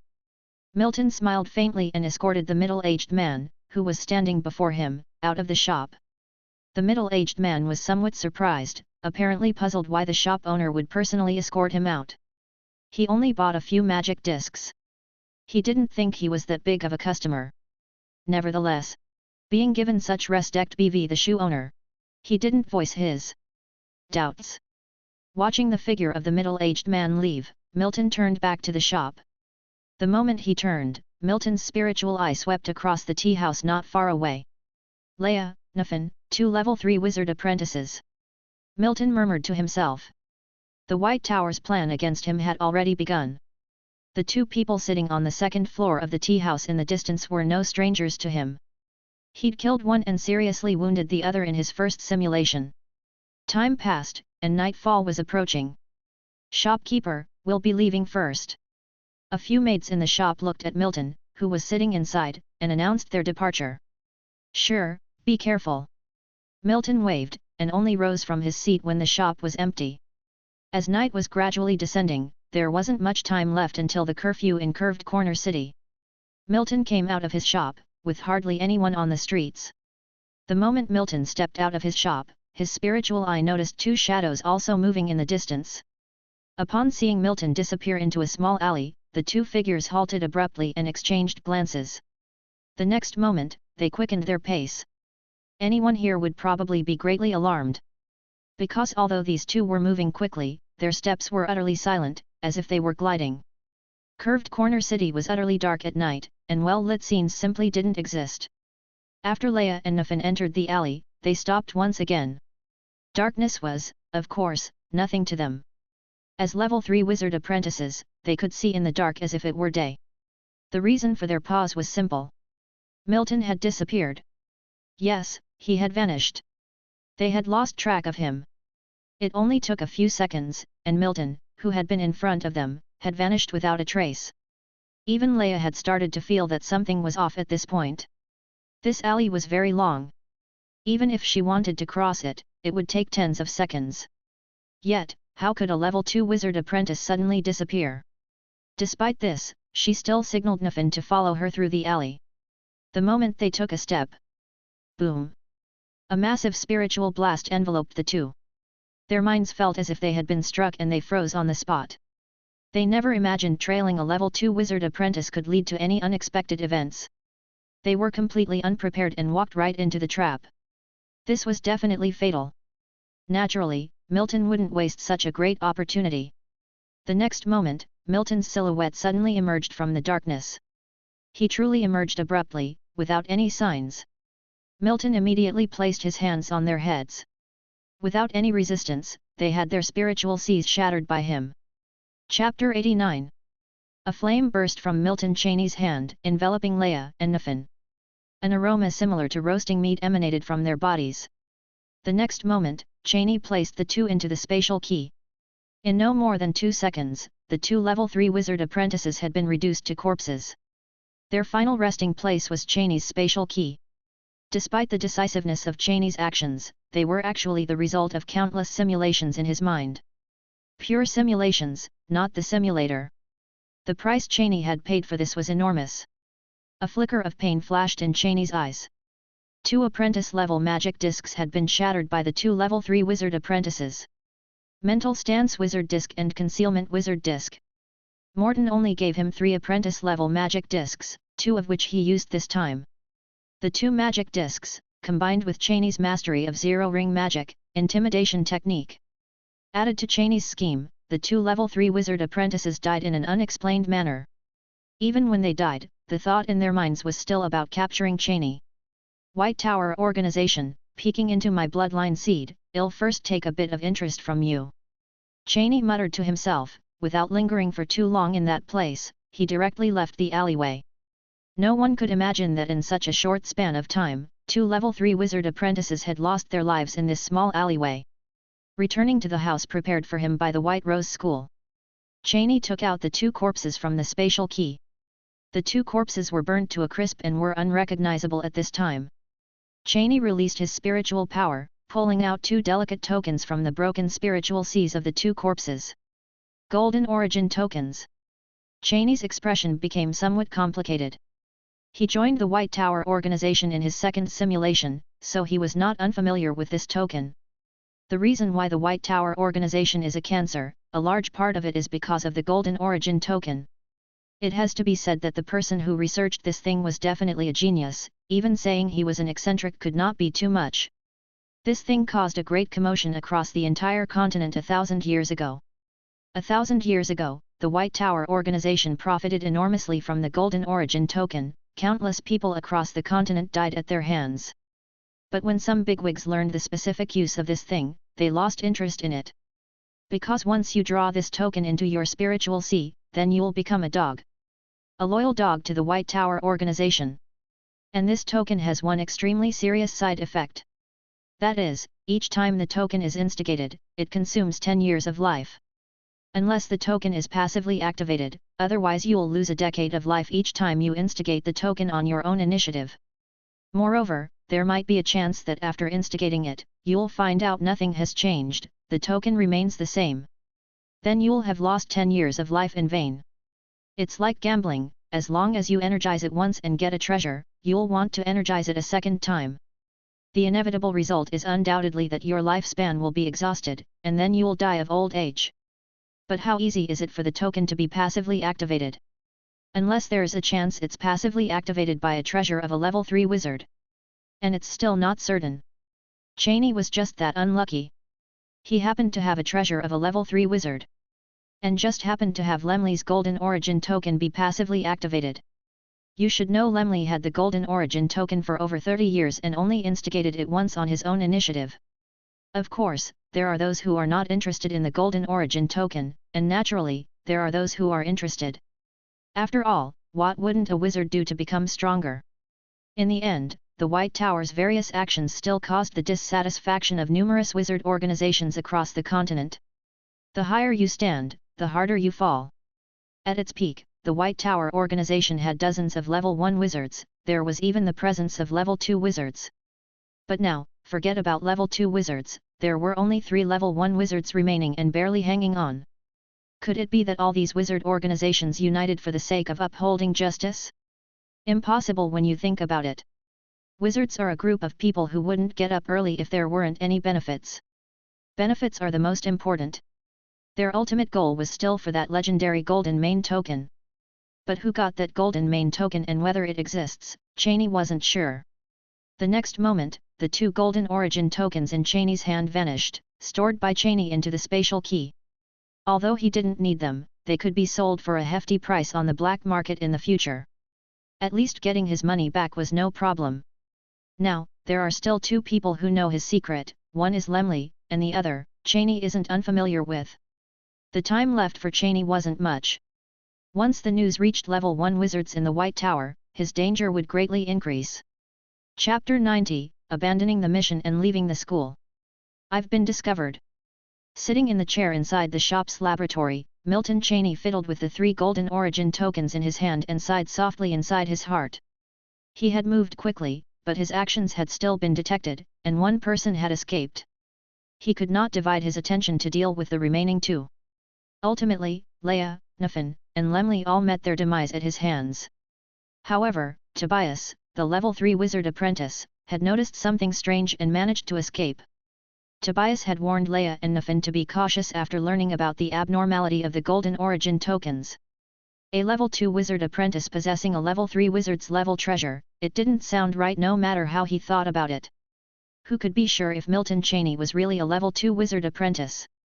Who could confirm if there were not some influential figures unknown to him behind Milton? He wished to send an immediate message to Smith City on the southern continent, as there was an official wizard from their organization, but Leia and Nafin had refused. In order to send the message, it would take several months back and forth.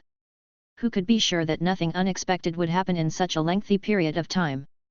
They did not want to let the easy prey slip away from their grasp. Although frustrated, Tobias had agreed nonetheless. Then Leia and Nafin never came back. They all had daily meetings.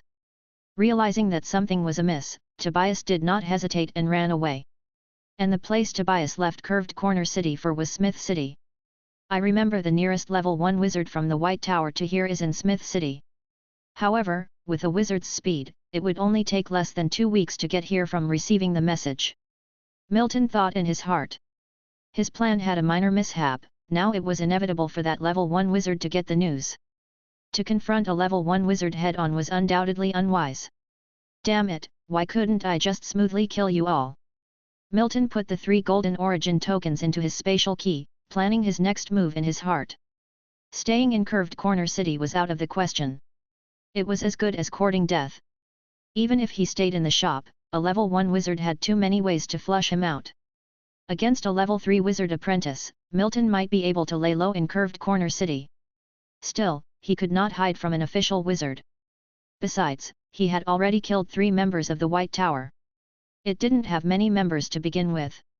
Right now, it was a life or death situation between him and the White Tower. The main problem was that one managed to escape, which was the most troublesome part. This meant that he was now exposed, and it was like alerting the enemy. Currently, to break the current situation and confront the entire White Tower organization, was undoubtedly extremely difficult, if not impossible. But it was also not entirely hopeless. If it were an ordinary person, they might despair in the face of this situation, but Milton had the external plug-in. He had 2 years of time to plan. Within 2 years, the White Tower would not willingly expose Milton's information. Milton realized he had fallen into a thinking trap. He had overcomplicated a simple matter. Was it crucial to become a level 2 wizard within 2 years? Of course, it was important. But it might not be the most important thing. Becoming a level 2 wizard within 2 years was not the only way out of this situation. It was just the most straightforward solution. Beyond this method, as long as he could find another way out within 2 years, it didn't need to be perfect, as long as it can ensure his safety in reality. There would be countless more cycles of 2 years waiting for him. Becoming a level 2 wizard can certainly help to resolve problems easily. But the time doesn't have to be necessarily within 2 years. As long as Milton could ensure he would be unharmed in reality. If 2 years wasn't sufficient, wouldn't 10 years be? Milton collected his scattered thoughts and stood up. His current top priority is to leave Curved Corner City. Otherwise, if the level 1 wizard from the White Tower arrived, stay alive for 1 year would be a feat, let alone 10 years. Walking out of the room, Milton went to the place in the shop where magic discs were sold. Then he waved at Winona, who was busy working. Upon seeing Milton calling her, Winona quickly apologized to the person in front of her and hurried to Milton's side. "What can I do for you, shopkeeper? Please tell me if you need anything." After a few dozen days, they had gotten used to this new shopkeeper. They respected Milton very much. "Close the shop earlier today, I need to leave for a bit." Milton spoke, and Winona in front of him responded without hesitation. "All right, shopkeeper, I will go and relay the message now. Do you want the shop closed right now?" "Yes, put up the sign, close the shop after attending to these customers, and come back tomorrow." Milton nodded. As a shopkeeper, he had this right. In one of the White Rose School's locations in Curved Corner City. "You want to give up this mission?" The middle-aged woman in front of Milton spoke, passing back Milton's identity token at the same time. "Yes. Let the school arrange for a new student to take over. I have some matters to attend to, so I need to leave Curved Corner City. Therefore, I need to give up this mission for now."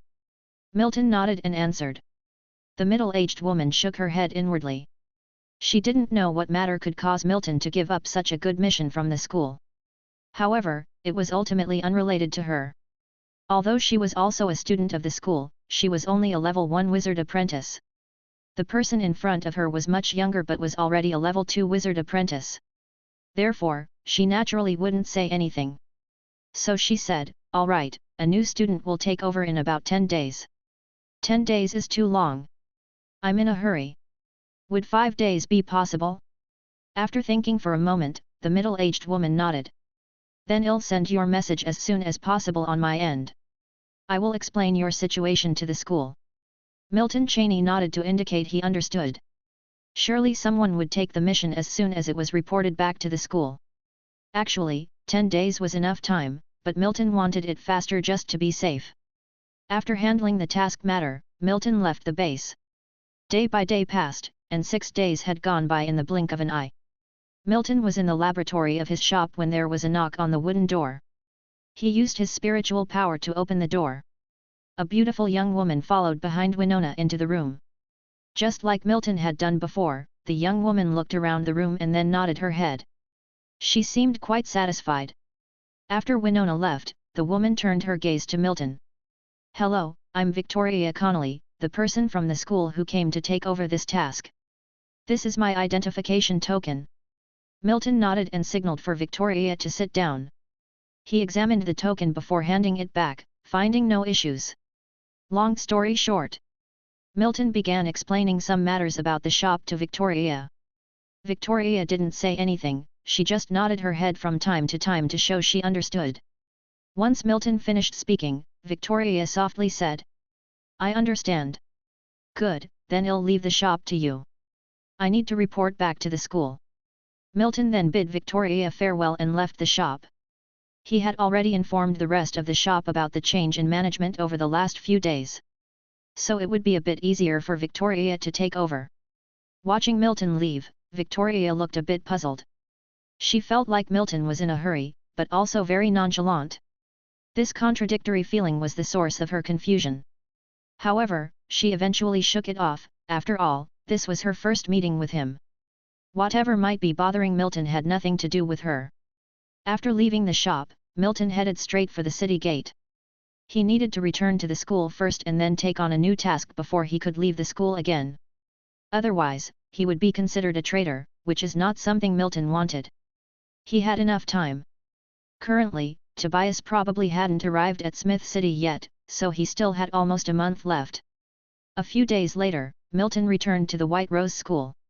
Once he was back at the school, Milton decided to visit his mentor, Morton. Morton spent most of his time in his laboratory in the experimental zone, so Milton found him easily. Morton, sitting in his laboratory, was surprised when he saw Milton. "Why did you come back so soon?" Morton, setting down the thing in his hand, asked with some confusion. Milton seemed to have left the school just about a month ago. How could he be back so soon? He remembered the mission was supposed to last 2 years. "Mentor, I voluntarily gave up this task. I'll leave the school after seeing you this time." "Why?" Morton furrowed his brows. His first reaction was that Milton must have offended someone powerful. It must be said, Morton's first reaction was spot on. Milton explained in a nutshell. His words were half true and half false. "You killed a person from a wizard organization? What's the big deal?"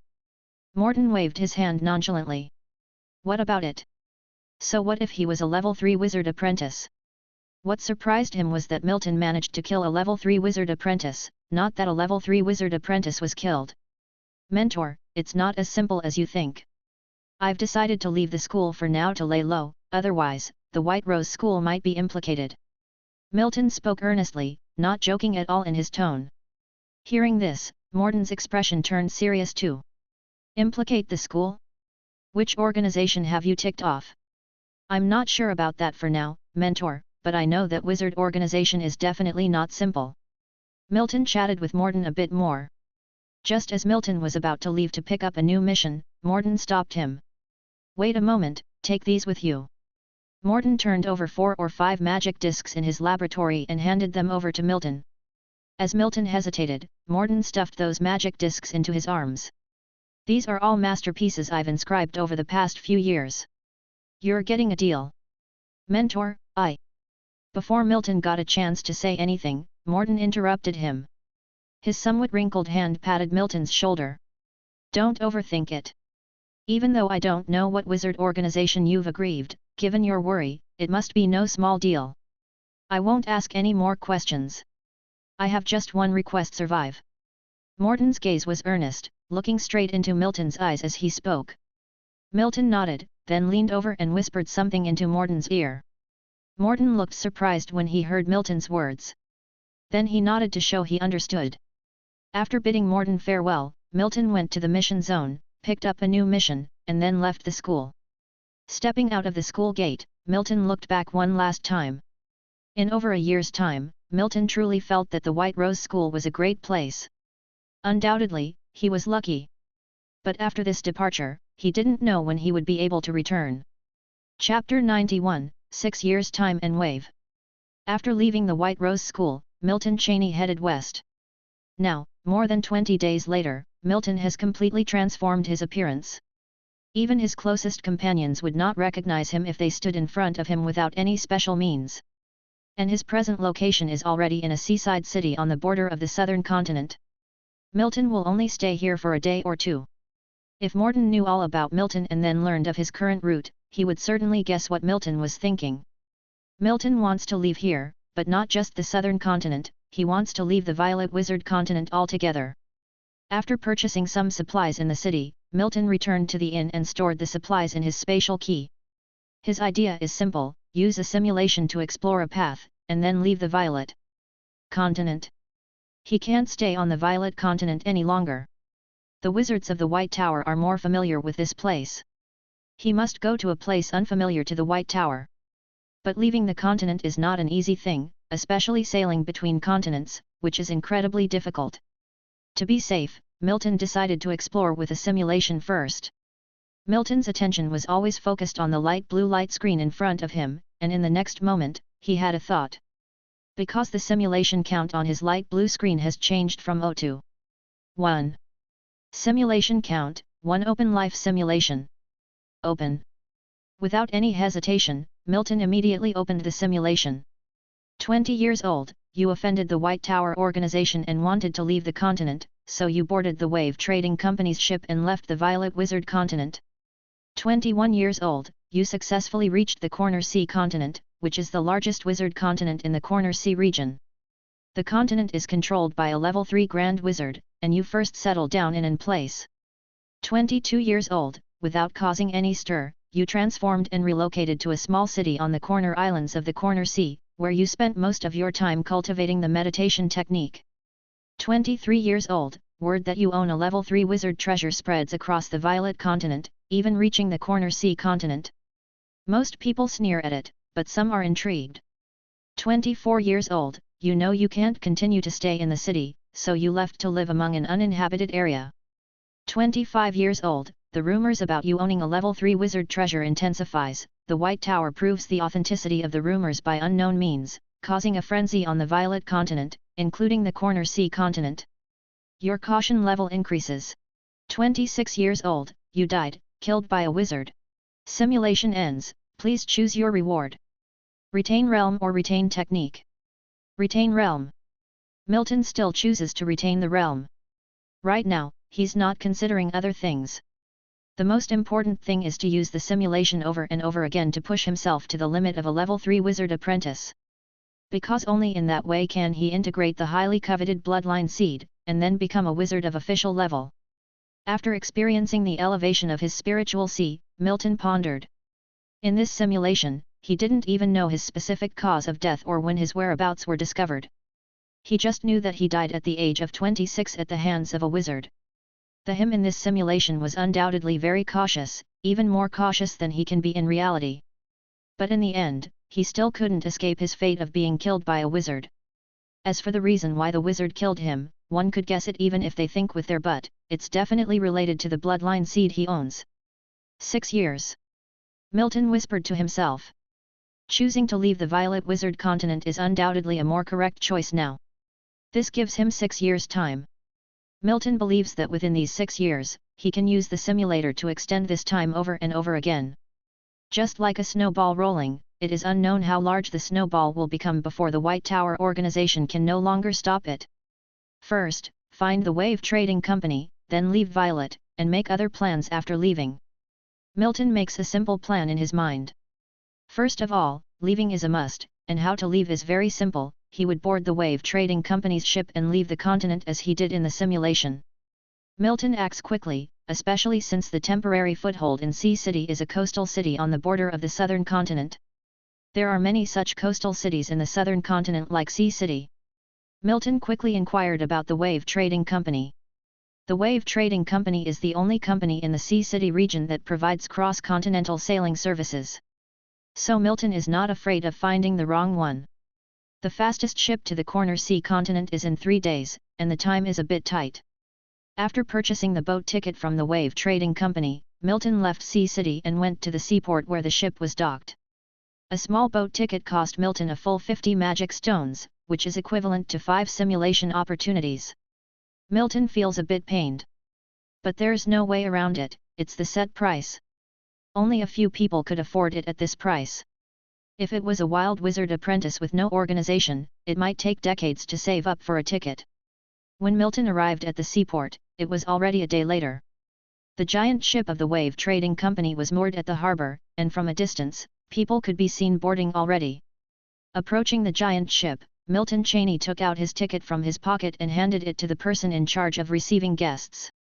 The man simply examined it and respectfully said, "Lord, you may go in. If you have any questions, you can summon us at any time." After saying that, he handed over a small exquisitely crafted key to Milton. Milton, with a stern face, nodded and took the key. Uuelu lyle cum 11L appeal ans vvctbll elm gurus nuln, but he was more flamboyant in terms of clothing. Clothed in luxurious hand-woven silk attire, his hair tied back with a hairband, and several gem-set rings adorning his fingers.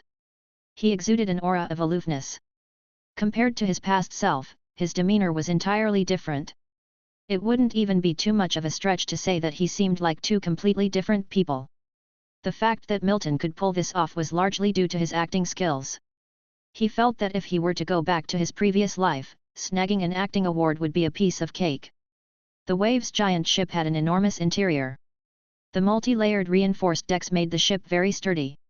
When fully loaded, it could carry thousands of passengers, although full capacity was rare. Glancing around, many people were chatting on the deck, but Cheney only gave them a cursory glance before looking away. Bypassing the dining hall and lounges, he reached the cabin area, which accommodated the ship's passengers. Each ticket corresponded to a cabin, and Cheney's cabin was numbered 422. Upon unlocking the cabin door, Cheney stepped inside. The Wave's cabins were similar to compact bedrooms, small but quite complete. Beds, wardrobes, tables, chairs, and private bathroom facilities were all available. The Wave was not the largest ship. Cheney had read related books after arriving in this world. He knew that some larger ships could accommodate tens of thousands of people. The cabins on those luxury ships were much more spacious than on the Wave. They would also be equipped with many extra amenities like mini bars and private balconies, etc. Compared to those, cabins on smaller ships like the Wave were simpler, only furnishing the basic amenities. However, Cheney wasn't picky, he considered the environment quite nice. After resting in the cabin for a while, Cheney stepped out again. This intercontinental voyage, barring any unforeseen circumstances, would require half a year. Of course, even if there was an unexpected event, so long it wasn't anything major, they'd reach the corner sea continent within 8 months. That meant Cheney would stay on this giant ship for 6 to 8 months, so obviously, he needed to gain a comprehensive understanding of the ship. He didn't necessarily need to know every detail, but at least he needed to get a general understanding of the ship as a whole. The remainder could be learned gradually over the next 6 months.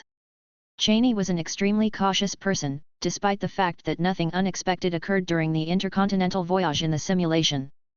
But Cheney was still prepared in case something unexpected happened. Seaward, he paced slowly, intermittently in tune with his deliberately released spiritual eye. Soon, the structure of the Wave printed itself within Cheney's heart. Along the way, some people took notice of him but quickly looked away after a glance. Whether it was his past life or after his transmigration, this was actually Cheney's first time on a ship. In his previous life, he lived inland, and even when he traveled for business, he took an airplane, never having used a ship as a mode of transport. After his transmigration, it was even less likely. Most of his time was spent on the subcontinent, and he ended up on the wizard continent in some bizarre manner. So, he was quite interested. 2 level 3 wizard apprentices, no official wizards. After a round of inspection, Cheney sat down in the ship's bar, ordered a drink and mulled over this. The start of this ship's voyage was tomorrow, but today already over 200 people had arrived here. While making that round, Cheney's spiritual eye was continuously released, so he was well aware of the realm of everyone on board. Of these 200 people, 80% were wizard apprentices. Most were level 1 wizard apprentices, with a few level 2 ones, and himself included. There were only 3 level 3 wizard apprentices. There weren't any official wizards, but this was to be expected. Official wizards were scarce on the Violet Wizard continent as a whole, and it would be strange if there was one here. So much wealth. Cheney thought to himself. Don't forget, a 50 magic stone ticket wasn't something everyone could afford.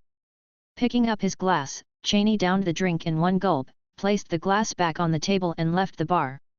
He wasn't averse to alcohol. In fact, nowadays, to him, alcohol was no different than ordinary water. After returning to his cabin, Cheney refreshed himself briefly before assuming a meditative posture to cultivate using the meditation technique. Half a year of travel, 6 simulations. Cheney believed there should be substantial progress during this time. Chapter 92, Level 3 Wizard Hour and Battle damaged 5-color divine light. The Wave made its way across the vast ocean, with many people gathered on the deck to gaze into the distance. As night fell, the crowd on the deck gradually dwindled. Yet, there was one place on board where people were always plentiful: the bar. In the Wave's bar at this very moment. Clink! Milton Cheney raised his glass and clinked it against the man's across from him, producing a crisp sound. The bar undoubtedly was a great place where you could gather countless pieces of information that you wouldn't normally know. The Wave has been sailing for over a week. Milton spent most of these days staying in his cabin, the rest of the time, he spent at the bar. In merely over a week, Milton had heard more gossip than he knew what to do with. While most of it was useless junk, a fair share of the information proved to be quite valuable. My apologies for being late, Nicholas. Mutz has been keeping me company. I'm sure you understand. Finn, seated across Milton, raised an eyebrow, took a sip from his glass, and wore a smug expression. Having a woman fall for him in just over a week was something he deemed worth bragging about. Particularly impressive was doing so in front of the man before him, who always seemed unfazed. It gave him a strange sense of accomplishment. It was as if to say, "See, there's something you're not better at than me." Milton took a sip from his glass and set it down, a peculiar look flickered in his eyes. Finn, I don't think Mutz was a good choice. Oh, Nicholas, you're just jealous, aren't you? I think I've fallen in love with Mutz. She's so gentle, so... Observing the elated Finn before him, Milton decided it was best not to burst his bubble. He didn't tell him the real Mutz was an old lady, nor did he inform him that Mutz was old enough to be his grandmother.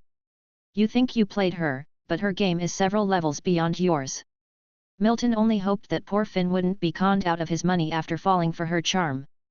Finn did not come from the Violet Continent. He had come to Violet Continent for some reasons, and now he was about to leave. Milton didn't inquire about what these reasons might be since Finn didn't offer the information. Compared to Milton, who was a stranger to the Corner Sea continent, Finn was incredibly familiar with it. After all, it was where he had spent his entire life. We stopped at which part yesterday? I introduced a few islands on the edge of the Corner Sea continent, right? In my advice, you should just come with me to Crichton Island. Our family is the big fish over there. Milton knew Finn came from a family on an island on the outskirts of the Corner Sea continent, but he didn't know much about that family. I'll consider it.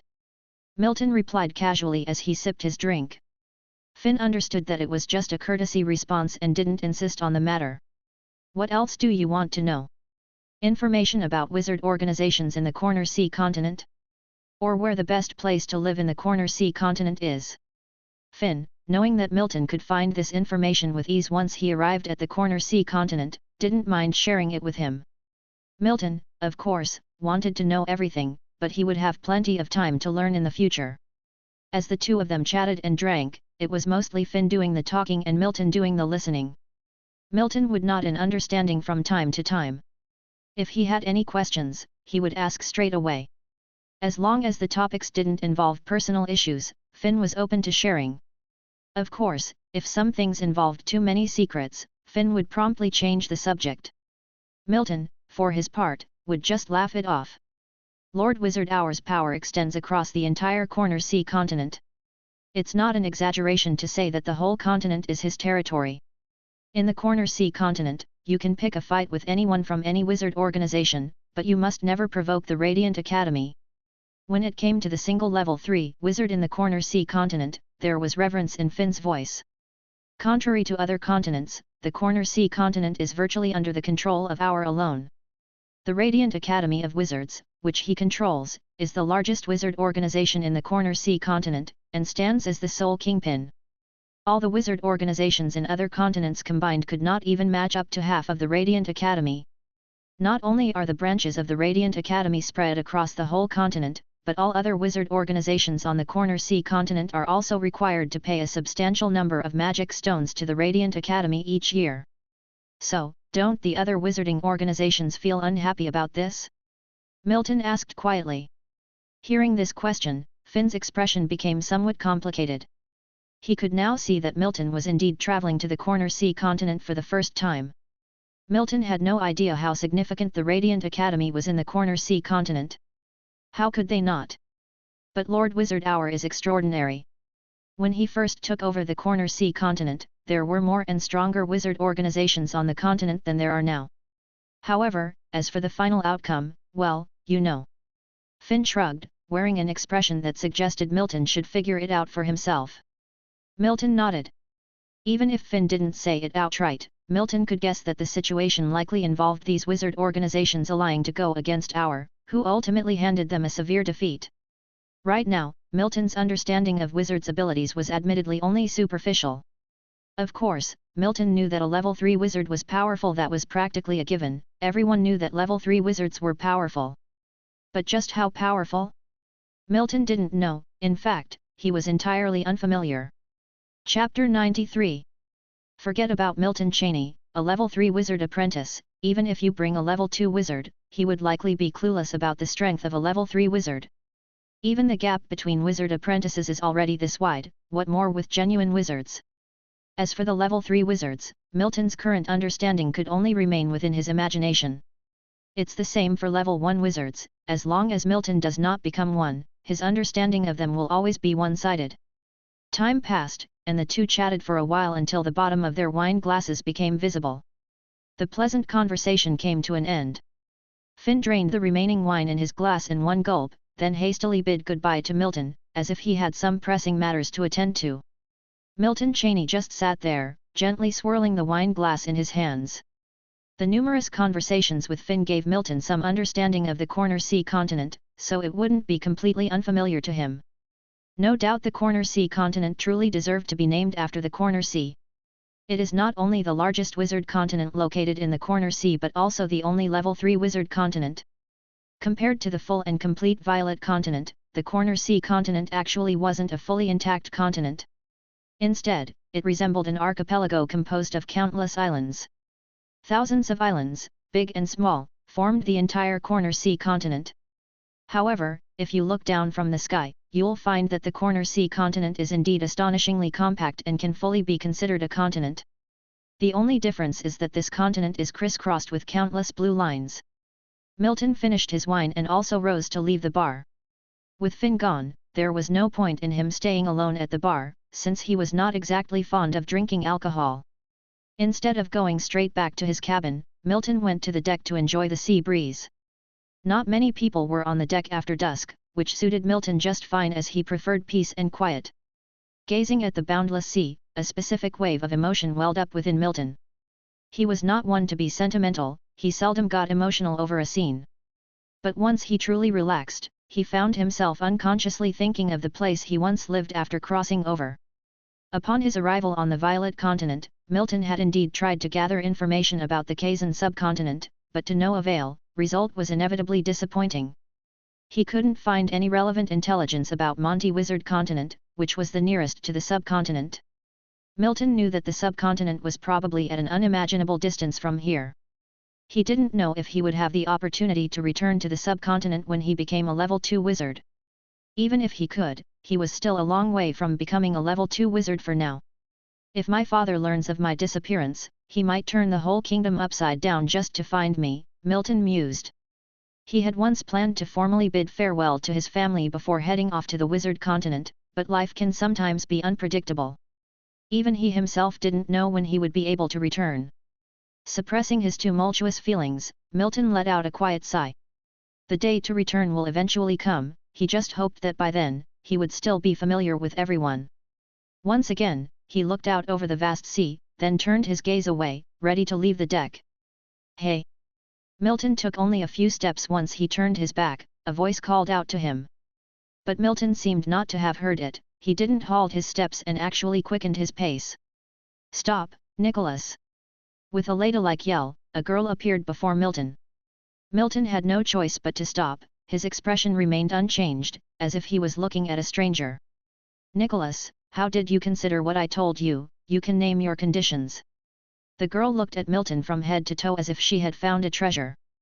"Mutz, you should be in Finn's room right now, not in front of me," Milton responded, then proceeded to walk away without giving a glance at the girl before him. Milton was somewhat speechless. What on earth was going on? "You're already such an old onion, yet still trying to act young, and even aiming to flirt with me, a tender boy. The most disgusting thing was she even dreamed of sleeping with me." Just thinking about it made Milton shiver, and he quickened his pace. Milton didn't want to arbitrarily make a level 3 wizard apprentice enemy, so if he couldn't handle her, why not evade her? Watching Milton's retreating figure, Mutz licked her lips. The one she wanted to bed had never existed before. But this time, she was bound to be disappointed. Time, like this vast sea, surged and never ceased. Half a year passes in the blink of an eye. In the cabin area of the Wave, within Milton Chaney's room. At this moment, Milton Chaney is sitting cross-legged on the bed, in front of him is a light screen invisible to others. Black text is appearing on the light screen. "At the age of 46, detected by the Radiant Academy, you were brought before our. This was your first face-to-face encounter with a level 3 wizard. You decisively offered the bloodline seed as a sign of loyalty. Our took the bloodline seed. You died, killed by our's hand. The simulation ends, please choose your reward. Retain realm or retain technique." "Retain realm," Milton Chaney thought in his heart, and his spiritual sea expanded once again. Radiant Academy again. While his face remained unchanged, Milton Cheney was constantly cursing the Radiant Academy and our entire family in his heart. The domineering and disgusting acts of the damned Radiant Academy were fully revealed in the simulation. Milton Cheney felt that the degree of revulsion he felt toward the Radiant Academy even exceeded that of the White Tower. Half a year's time, 6 simulations, Milton Cheney tried 6 different paths. In the end, the longest he had lived was this last time, for 26 years. If it wasn't for this damn Radiant Academy, Milton Cheney felt that he could have lived to a ripe old age this time. 6 simulations, 3 of his deaths were related to this Radiant Academy. If there's a word to describe the Radiant Academy, it would be hypocrisy, sanctimony. Another word would be domineering, disgusting. A few months ago, Milton Cheney even considered whether he was too impulsive in killing those people from the White Tower. Because this has led to a situation where he and the White Tower are irrevocably at odds. If he hadn't killed those people from the White Tower, he might have been able to join the White Tower in each simulation, push the limit of the level 3 Wizard Apprentice through the simulation, and then merge with the Bloodline Seed. But now he no longer has such thoughts. There's no perfect solution in this world. If there's anyone to blame, it's only that he didn't kill them all back then.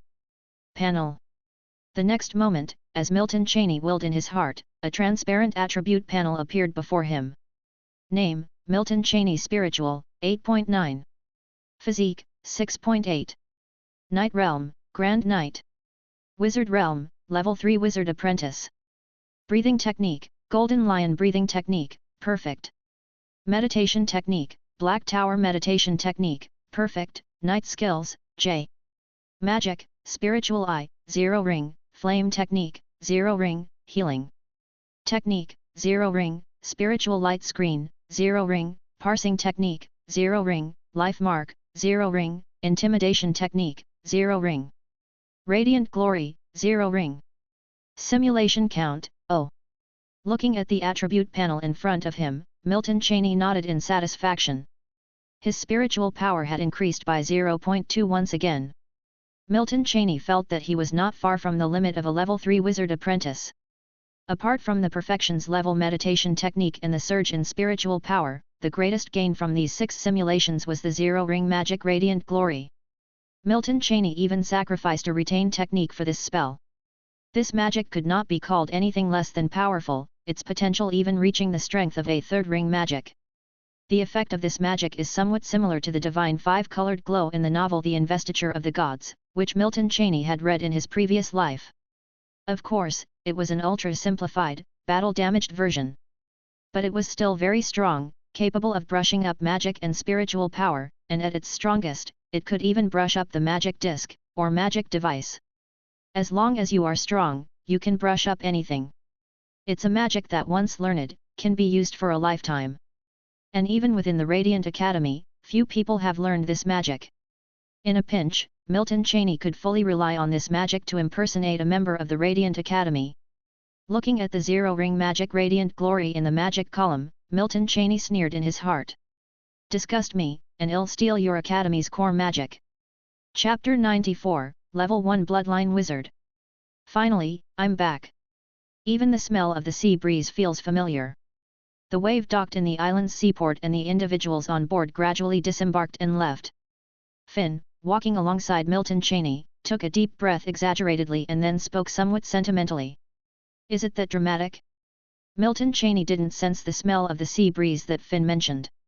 Perhaps he got used to it while staying on the ship. Nicholas, are you really not coming to Critten Island with me? I'm not lying to you, our family is the only wizard family on Critten Island. After taking in the smell of the sea breeze, Finn turned his head to look at Milton Cheney and spoke. Milton Cheney shook his head and walked ahead. To be honest, he had a pleasant time with Finn in the past 6 months. Finn had truly considered him a friend. However, the more genuine Finn's feelings were, the more Milton Cheney had to reject his invitation. This was the 4th time Finn invited him to Critten Island, but Milton Cheney still chose to refuse. The reason was simple, he didn't want to get Finn involved. Milton Cheney was acutely aware of his distinct circumstances. Why don't I see your mutts around? Milton Cheney changed the subject and spoke with a faint smile. Upon hearing this, Finn's face turned somewhat awkward. This. Never mind, don't say it if you don't want to. Milton Cheney shook his head, casual in finding a topic to talk about. Mutz and Finn used to be inseparable, so he just asked casually. Well, she's too strong for me. I couldn't keep up with her. When he voiced these words, Finn was so embarrassed that he wanted to crawl into a crack in the ground. What the hell am I saying? Finn wanted to slap himself. A man should never admit he is bad in bed, doesn't it imply that he's incompetent? Seeing that Milton Cheney was about to burst into laughter, Finn quickly changed the subject. Since you're not going to Critten Island with me, we shall part ways here. I need to go back to my family as soon as possible. After saying this, Finn reiterated that Milton Cheney could visit Critten Island anytime, he would always be welcomed. Milton Cheney gave a nod, then Finn bid him goodbye and left. Seeing Finn's departure, Milton Cheney no longer lingered around. The location where the wave dropped them off was an island at the edge of the corner sea continent, Fen Island. Milton Cheney was already acquainted with this island from Finn's introduction on the ship, so it wasn't strange for him. This island has a city which fell under the jurisdiction of a major family on the island.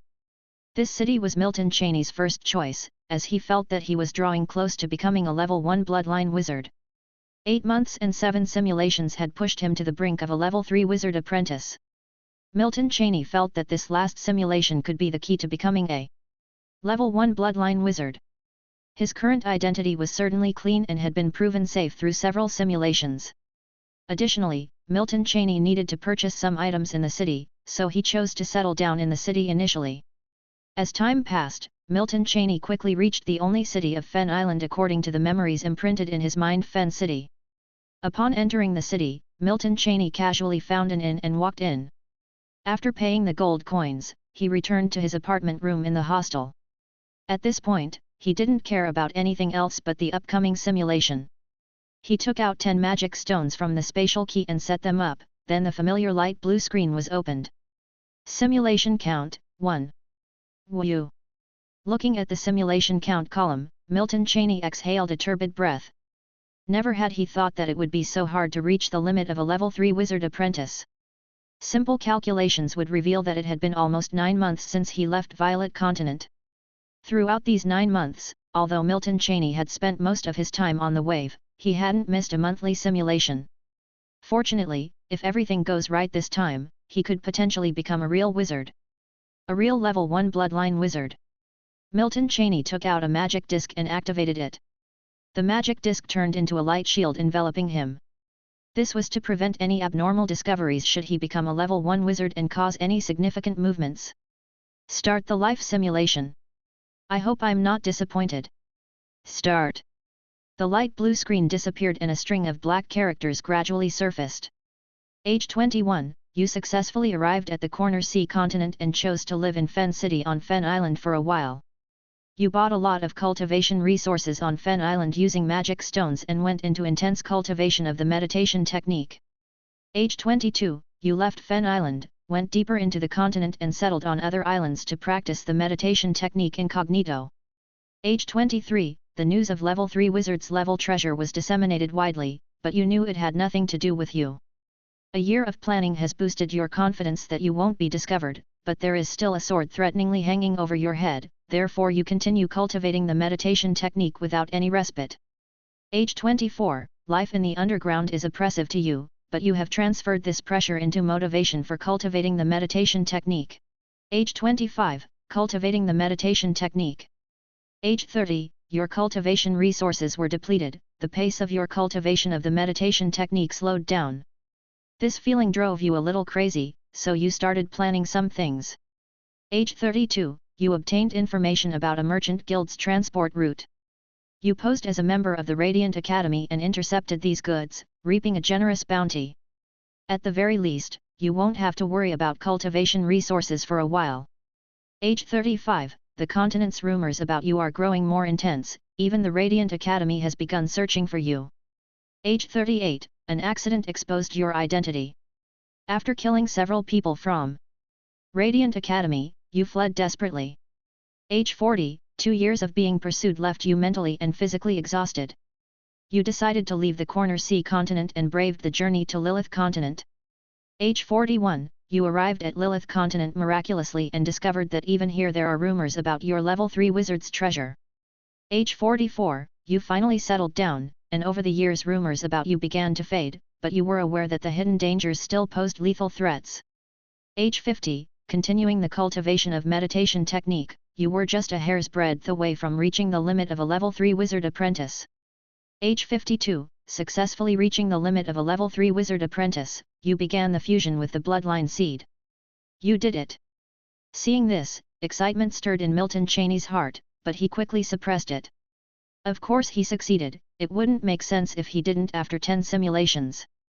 Milton Cheney licked his somewhat dry lips, his eyes shimmered, and he continued reading. Age 53, you realized that your understanding of the bloodline seed was too one-sided. Merging with the bloodline seed isn't an overnight process. Age 55, the fusion with the bloodline seed reached its limit. Now it's only the final step away. If successful, you will immediately become a level 1 bloodline wizard. Age 56, everything was prepared, and the success rate you calculated was less than 40%. Nevertheless, you decided to take a risk. You're lucky, as the White Raven bloodline seed fully merged, you became a level 1 bloodline wizard, and you died. Simulation ends, please select your reward. Retain realm or retain technique. Milton Cheney was about to clench his fist, and then he paused. What just happened? He died immediately after the fusion with the bloodline seed? Obviously, there is a problem with this bloodline seed. Milton Cheney had previously fused with a bloodline seed, but he died of body explosion in a failed fusion. But this time the fusion was clearly successful, but he still died. This could only mean that the level 3 wizard who previously owned this bloodline seed left some backhand move. Milton Cheney wasn't sure how powerful a level 3 wizard was or whether they are capable of such a scheme. However, it was clear that this bloodline seed was not simple. Milton Cheney felt a pang of fear. Fortunately, he had no plans to merge with the bloodline seed in reality. Otherwise, he would have undoubtedly fallen victim to it. Retain realm. Without a second thought, Milton Cheney muttered inwardly. The next moment, there was no movement in Milton Cheney's spiritual sea, but his body underwent enormous changes. The rush of blood made a loud noise, and the sound of his heart pounding also increased. If someone were looking at Milton Cheney, they could clearly hear the flow of his blood and the beating of his heart. Milton Cheney felt as though he were in a different world. This world was empty, except for a gigantic white raven that blocked out the sun. Milton Cheney's pupils gradually turned white, resembling those of a blind person, and his hair also began to slowly turn white. If he were naked, it would be clear that his body carried countless white figures. These patterns somewhat resembled the tattoos of Milton Cheney's previous life. Milton Cheney inadvertently closed his eyes, and a flood of memories emerged. This sensation was previously absent when retaining realm. No matter how much his body changed, it would not give him extra memory. Bloodline magic. Milton Cheney silently savored the feeling. As time passed, when everything became calm again, Milton Cheney opened his tightly closed eyes. The patterns all over his body began to disappear, but his pupils and hair color had not changed. Level 1 Bloodline Wizard. Milton Cheney, with a full head of white hair, murmured to himself, awestruck by such tremendous power. So strong. Milton Cheney felt as if he could crush a planet now. The gap between his current state and his previous one was like that between outer space and the underground. Eagerly, Milton Cheney pulled out his attribute panel, and a light blue screen immediately appeared. Name, Milton Cheney Spiritual, 99. Physique, 14.2. Knight Realm, Grand Knight. Spiritual Wizard Realm, Level 3 Wizard Apprentice Bloodline Wizard Realm, Level 1 Bloodline Wizard. Breathing Technique, Golden Lion Breathing Technique, Perfect. Meditation Technique, Black Tower Meditation Technique, Perfect. Night Skills. Spirit Magic, Spiritual Eye, 0 ring, Flame Technique, 0 ring, Healing Technique, 0 ring. Bloodline Magic, Raven Swarm, 1 ring, White Raven Mark, 1 ring. White Storm, 1 ring. Looking at the panel before him, Milton Cheney felt invincible. Chapter 95, Simulator Upgrade and Exaggerated Changes. A spiritual power of 99, this is the highest spiritual power attainable by a level 1 spiritual wizard. A physique of 14.2, what kind of concept is that? Note that after Milton Cheney's physical attributes manifested, they were only at 6.8. An increase of nearly 10 points, and he had already been at the level of a Grand Knight's physique prior to this. This physique was not increased from scratch but was built upon the foundation of a Grand Knight's physique. Milton Cheney may not know the strength of an epic knight, but he knows that no matter how strong an epic knight is, they are nothing in front of him. But the most critical is the last column, bloodline magic. 3 first-level bloodline spells. Even those who have been level 1 wizards for decades probably do not have as many first-ring spells in their command as Milton Cheney has. He can now consider himself as a full Div 10 DED individual. His spiritual system is at the limit of a level 3 wizard apprentice, and his bloodline system is at the level 1 bloodline wizard. With 8 0-ring spells and 3 first-ring spells. Alongside a strong spiritual power and physique. The enhancement given by this simulation is so huge that Milton Cheney has an unreal feeling. Presently, Milton Cheney has an urge to rush back to the wizard continent and grind the 3 wizards of the White Tower into powder. Even if they are level 1 wizards, so what? I am also a level 1 wizard now, and might even be stronger. The increase in power could lead to arrogance, and Milton Cheney is indeed becoming somewhat swollen-headed. However, he has a foundation for this kind of arrogance. But Milton Cheney managed to calm his excited emotions. He must not act impulsively. Those 3 old geezers from the White Tower have been living for many years, who knows what tricks they may have up their sleeves. Returning to the wizard continent wouldn't benefit him at the moment. Although, at this moment, Milton Cheney could really establish himself on the wizard continent. There weren't many level 1 wizards on the wizard continent. As a level 1 bloodline wizard, Milton Cheney could now truly gain insight. Not the kind of insight that relies on the spiritual eye. Milton Cheney had an idea and managed to perceive his body, which had been transformed by the bloodline seed. The bloodline seed and the life seed of the path of the night are different. It is just a description, not an actual seed that blends into one's body. Instead, it blended into his blood, turning into the blood circulating in his body. One could say that Milton Cheney has completely turned into a new person. Even if the White Tower wanted to find his location or information through other means, it would be impossible now. In other words, as long as Milton Cheney isn't a fool and actively exposes that he is the one possessing the level 3 wizard treasure, he would not be discovered. Unless the people from the White Tower directly use the Golden Origin token to scan his body face to face. But the people from the White Tower won't be that silly to activate the Golden Origin token without accurate confirmation. After all, activating it would mean losing 10 years of life, and who would want that? After examining his body, Milton Cheney didn't find anything abnormal. Perhaps there were abnormalities with the bloodline seed in the simulation, but after filtering through the simulator, no anomalies were detected in Milton Cheney's physical body in reality. Thinking about it, Milton Cheney activated the bloodline seed within the spatial key and it appeared in the palm of his hand. Just as he thought, fusing the bloodline seed in the simulation wouldn't affect the bloodline seed in reality. At this moment, Milton Cheney finally understood the power of the simulator. It's as if it creates items out of thin air during the simulation, then reflects these items back into his physical body in reality. This power involves too many aspects. At least at this moment, Milton Cheney is far from reaching such a level. This external plugin is too powerful, he must grasp it well. But looking at the bloodline seed in his hand, Milton Cheney's eyes were filled with complexity. The bloodline seed can't be fused repeatedly, each person can only do it once. The bloodline seed is more like a key to open the door to becoming a bloodline wizard. If one wishes to enhance the bloodline limit, they must find a live white raven. However, this bloodline seed is very concentrated, enough to propel Milton Cheney to the level 2 wizard realm. Therefore, the bloodline seed in Milton Cheney's hand is now of no use to him. Yet, he's unwilling to just discard it. He can't sell it, and discarding it is not his style either. It truly has turned into a hot potato now. Milton Cheney muttered to himself and then stored the bloodline seed back into the spatial key. Since it can be stored in the spatial key, it means that this bloodline seed must be a dead object. Regarding why it died after being fused in the simulation, Milton Cheney is not interested in delving into it at the moment. Just when Milton Cheney was closing the panel, a mechanical voice echoed in his mind. I knew it was coming. Congratulations to the host for successfully becoming a level 1 wizard. The Wizard's Life Simulator 2.0 has started upgrading. This upgrade will take one natural day.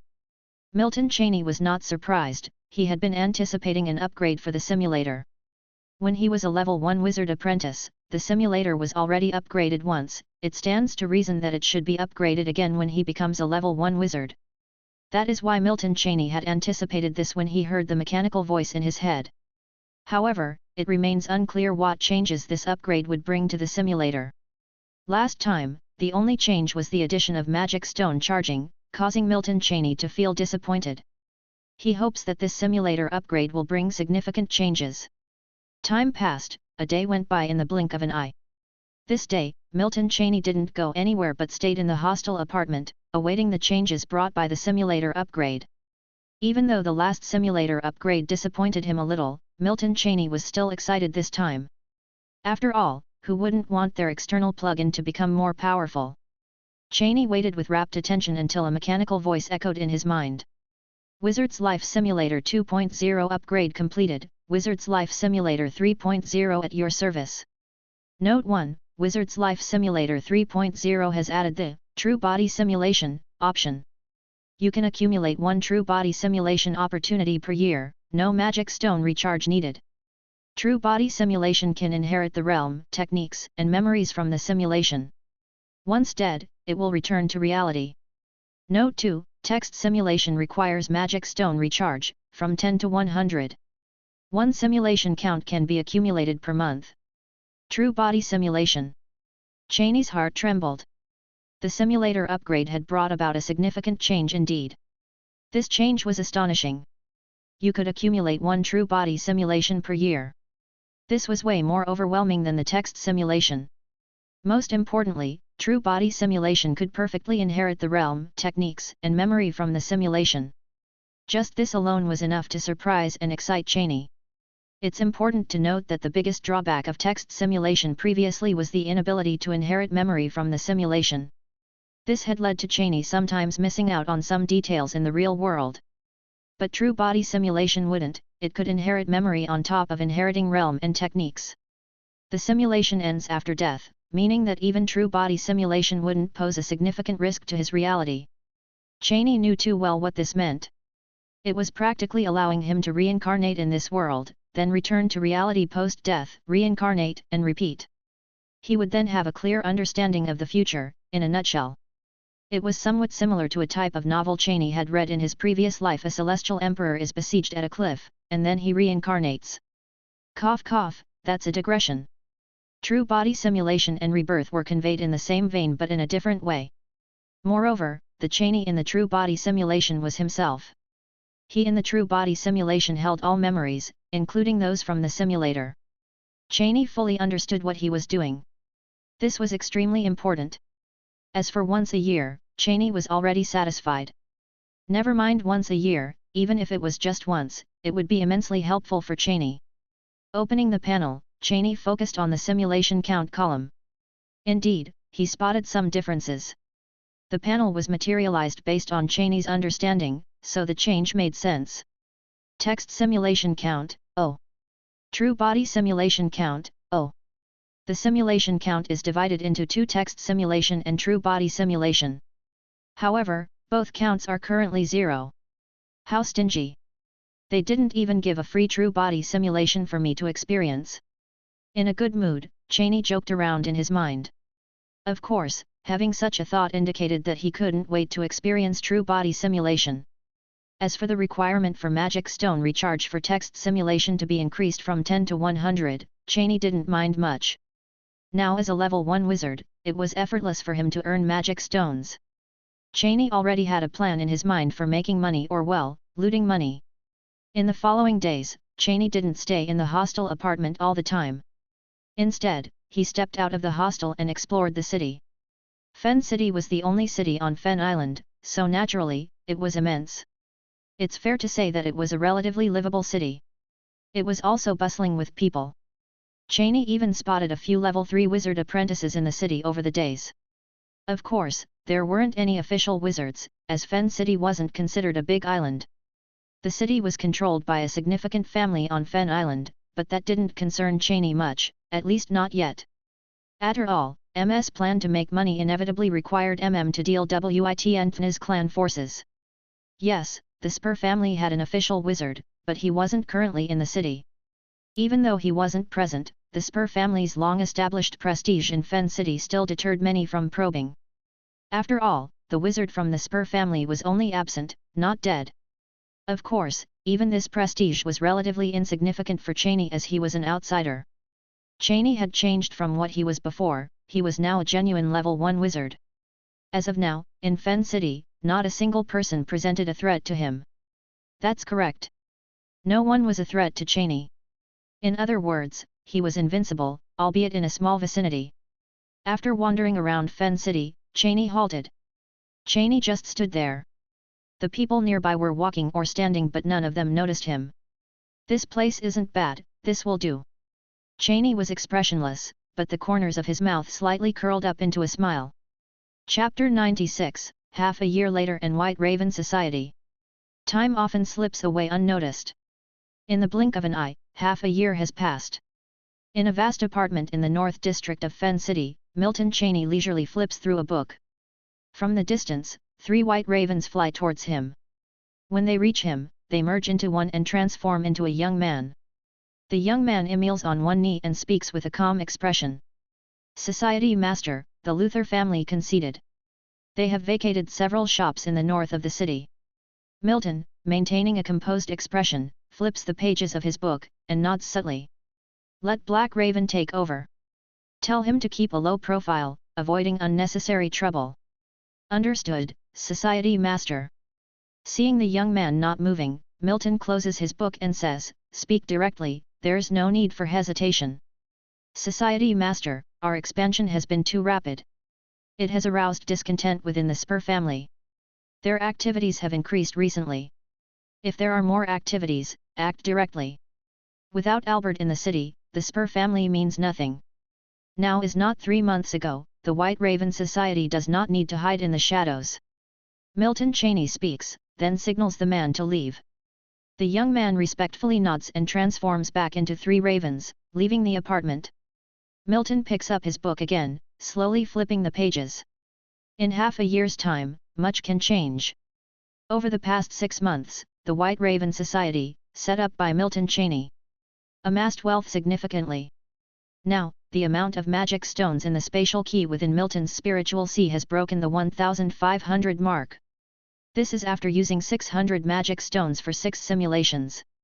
In other words, in just half a year, Milton's harvest amounted to thousands of magic stones. This is an incredibly staggering number.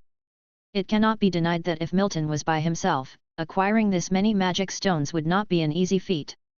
Moreover, if Milton was a level 1 wizard of the spirit system, he wouldn't have been able to establish such a grand wizard organization in such a short span.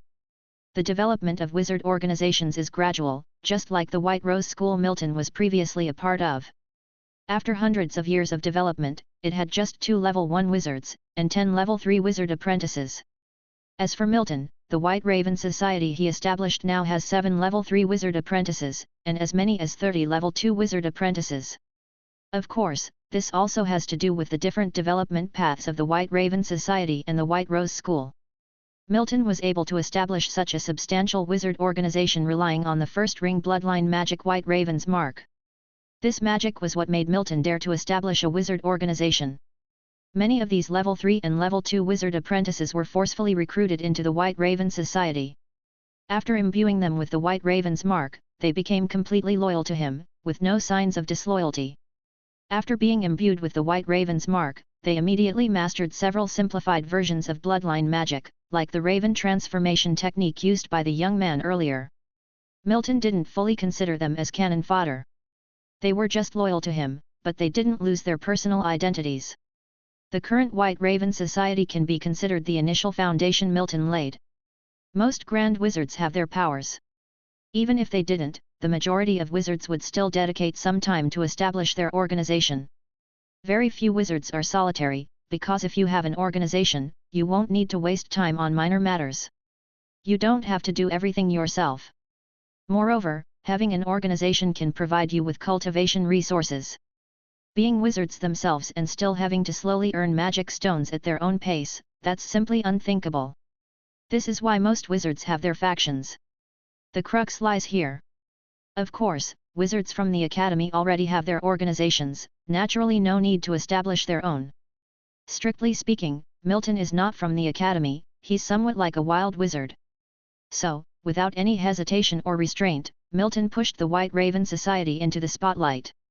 As for being too ostentatious and attracting the attention of a passing level 2 wizard who might crush him with a slap, Milton isn't worried. Because the advantage of establishing an organization is that he can see the rough direction of the future. Even if, in the likely future, if something unexpected happened, if the White Raven Society offended an unbeatable existence, then the White Raven Society is just an organization led by the White Raven Society Master. What does it have to do with him, Milton Cheney? Without the White Raven Society, there would still be the Black Raven Society, the Red Raven Society. Without the White Raven Society Master, there would still be the Black Raven Society Master, Red Raven Society Master. This is why Milton is audacious, he has the foundation to be audacious. Being already a level 1 wizard and having a great external plugin as the simulator, living frugally and penny pinching isn't his style.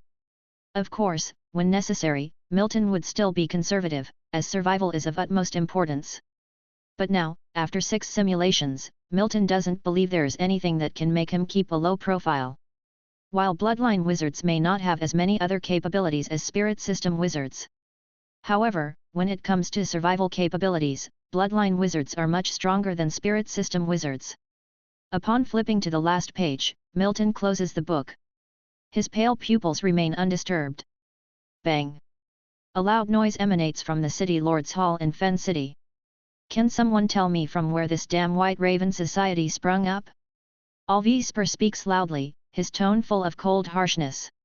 Chapter 97. This. The few people in front of him seemed a bit uneasy, exchanging glances but ultimately failing to provide a satisfactory explanation. The White Raven Society has provoked you, why are you venting your anger on? Your arrangement led to their affairs, now you're asking us where the White Raven Society comes from. If you don't even know, how are we supposed to know? Of course, these thoughts were only buried in their hearts and dared not be voiced aloud. Seems like it suddenly appeared out of nowhere, previously, no one had ever heard of this organization. Suddenly, a small voice emanated from the crowd. Regretting his words at the moment they left his lips, Dadu hung his head in shame. Because as soon as he spoke, everyone, including Alvi, focused their gaze on him. Why are you all looking at me? I'm a little panic-stricken.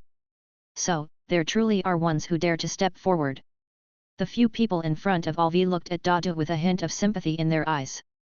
As expected, the next moment, the familiar loud voice could be heard once more. If you didn't know before, what were you doing? Tell me, what use are you, not knowing this or that, do you know anything at all? Huh? Standing there stupefied, Dadu opened his mouth, wanting to explain something, but in the end, he said nothing. Because what Alvi said was true, he knew absolutely nothing about the White Raven Society. He didn't know how many members the organization had, or who the society master was, he only knew its name, the White Raven Society. And that was not something he found on his own, it was stated by the society themselves. Spittle stuck to Dadu's face, but he didn't dare to wipe it off, appearing exceedingly embarrassed. Fortunately, someone else diverted Alvis' anger in that very moment. Lord, the White Raven Society has occupied 3 more shops in the northern part of the city. The ones who gave up their shops this time were from the Luther family. Upon hearing this, Alvi stopped his verbal barrage. He frowned, his face etched with discontent. In just 3 months, how many shops in Fen City has the White Raven Society taken over, and they've not shown any restraint? Aren't they afraid of the city lord's return? In another 3 months, will they own all of Fen City? Alvi started questioning with an ugly expression on his face. All the people in front of him were now his venting outlets. Everyone remained silent, and Alvi gradually calmed his emotions. Truth be told, the suddenly materialized White Raven Society made Alvi a little unsettled, even slightly panicked. In the end, his main reliance is his uncle, who is a level 1 wizard. If you asked him how capable he was, even he wouldn't think himself very proficient. What disturbed him now was the abrupt emergence of the White Raven Society. There was not the slightest warning about their appearance. It was as if everything had been calculated in advance. The organization wouldn't be backed by a real wizard, would it? At the thought of this, Alvis' pupils constricted. For 2 months they had been searching for the White Raven Society's base but found nothing. They had deployed several level 3 wizard apprentices, but they hadn't discovered any trace of the so-called White Raven Society master. How long has my uncle the City Lord been away? Lord, 11 months, and the City Lord is expected to come back in the next 2 months. Hearing this, Alvi finally relaxed a bit. It might be because his uncle would be back soon. At this moment, he wasn't as panicked as he had been earlier, as if he had found his backbone. 2 months, 2 months. 2 months later, I'd really like to see what the White Raven Society is all about. As long as there was no real wizard controlling the organization, Alvi was confident that his uncle could completely obliterate the White Raven Society. No wizard would like any other wizard organization cropping up in their territory. Of course, except the Radiant Academy. It's just that their Fen Island was so small that even the Radiant Academy wasn't interested in it. Shelve any actions against the White Raven Society for now, well, deal with it when the City Lord returns. As if the air had been let out, Alvi waved his hand in dismissal and spoke weakly. Observing the people in front of him not reacting, Alvis' face became stern again as he spoke. What are you all waiting for? Get out! Seeing that everyone had left, Alvi rubbed his temples. The White Raven Society. What difference would it make if I gave you another 2 months of growth time? 2 months later will be your doomsday. What he didn't know was that in 2 months, it might truly be the end of days. But, it may have nothing to do with the White Raven Society. Sigh. Exhaling a long breath, Milton Cheney stopped his practice of the meditation technique. In the past half-year, although Cheney would spend some time each day practicing the meditation technique, the time spent had significantly reduced. The reason was simple: there was no progress. At this point, his spiritual wizard path had reached the limit of a level 3 wizard apprentice. Simply put, Cheney would not be able to become a level 1 spiritual wizard just by practicing the meditation technique. He was stuck, a fact that was very evident in the simulations. In the 6 simulations, Cheney focused on the spiritual wizard path twice. The results were clear. Even after centuries in the simulations, he remained at the limit of a level 3 wizard apprentice. Therefore, Cheney has now shifted his focus towards the bloodline wizard path. Perhaps, in terms of potential, the spiritual wizard path holds much more promise than the bloodline wizard path. After all, the bloodline wizard path is a path that has been phased out by the times. However, at present, Cheney was unable to, or should I say, lacked the ability to push himself to become a level 1 spiritual wizard. The main reason was his poor qualification. Cheney was unsure if there were any level 5 wizards in this world who became official wizards. But even if there were, they definitely didn't achieve it solely through practicing the meditation technique. I can only put the spiritual wizard path aside for now. Cheney was a bit helpless in his heart. If the conditions allowed, he would also want to advance on both paths, but the problem was that he had to make a choice now. Even in the text simulation, it was difficult for him to focus on both paths at the same time. Moreover, this slowed down his speed of progress. Simulation counts were precious, there was no doubt about that. He sought to become stronger, but now the spiritual wizard path was weighing him down. So, Cheney eventually made a choice, to temporarily put aside the spiritual wizard path and focus on the bloodline wizard path. Making this choice meant that, henceforth, Cheney would no longer practice the meditation technique in the text simulation. He would concentrate on refining the bloodline. Of course, Cheney was ambitious, but he had to hide it for the time being. There were only 6 months left. The true body simulation in 6 months would be his last attempt to become a level 1 spiritual wizard. If he still couldn't manage it in the true body simulation, then Cheney would completely give up the spiritual wizard path. Until his bloodline had been refined to its extreme limit. Naturally, the path of the bloodline wizard was no easy walk either. The problem Cheney was facing now was that he didn't have a bloodline refining technique that matched the White Raven bloodline. He could only forcibly refine his bloodline. The problem with this method was that it was just too slow. At the very least, the 4 simulations where he focused solely on the bloodline wizard path didn't allow him to refine his bloodline to its limit. There was still a long way to go. The lack of a bloodline refining technique was a problem because there were just too few people on the wizard continent who still insisted on walking the bloodline wizard path. There was no one with the same bloodline as Cheney's. In the 6 simulations, Cheney repeatedly sought out the bloodline refining technique, but ended up empty-handed.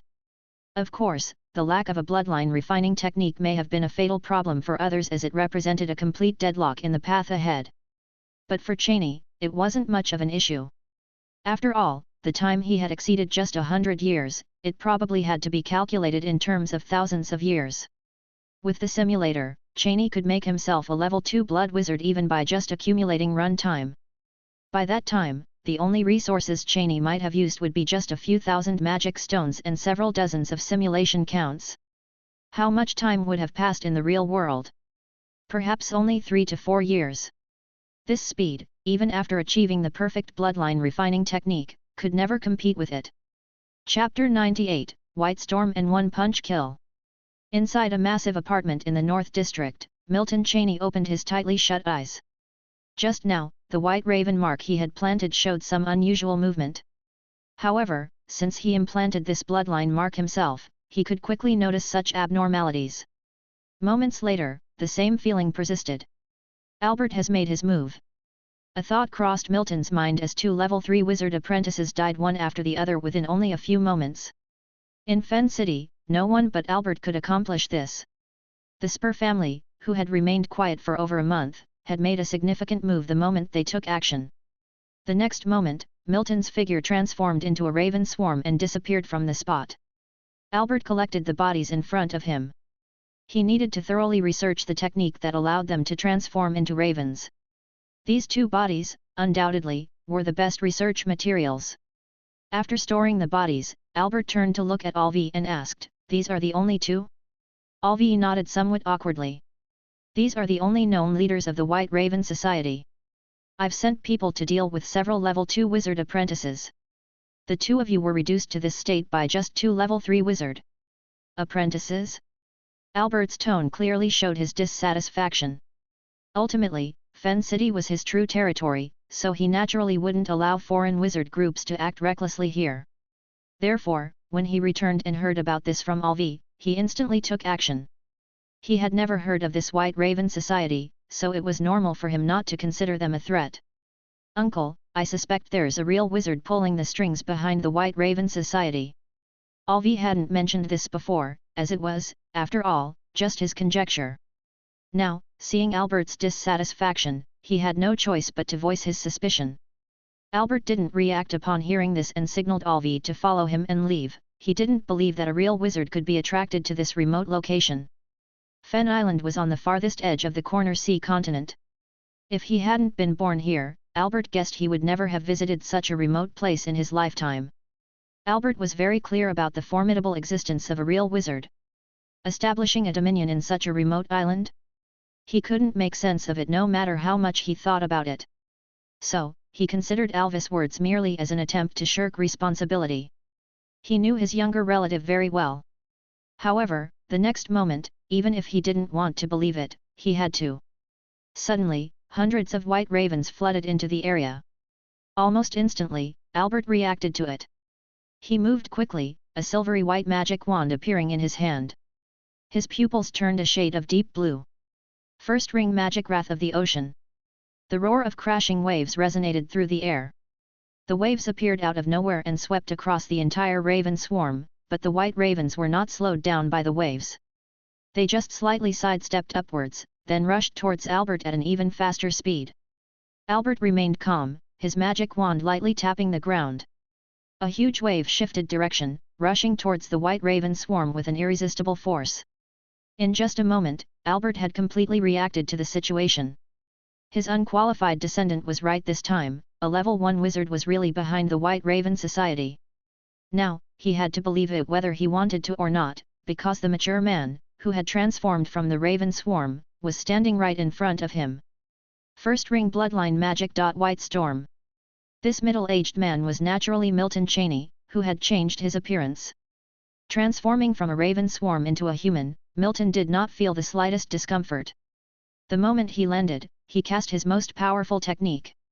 The bloodline magic was instantaneously invoked, and a giant white storm enveloped Albert's surroundings. And the eye of the storm was Albert himself. At this moment, Albert appeared extremely grave, his right hand holding the magic wand and his left clenching a gem pendant on his chest. The next moment, he forcefully yanked off the gem pendant, pouring his spiritual power into it. A massive barrier rapidly spread out from Albert, the center of the storm, blocking the white storm. A hint of pain flashed in his eyes, which quickly turned into anger. Milton expanded the range of the storm. Alvi, who had already gone into a stupor at the side, was directly swept into the storm. Just in an instant, Alvi was turned into debris by the storm. What kind of magic is this? How can it last so long? Albert, who was in the center of the storm, had a bad feeling. He had seen continuously released magic before.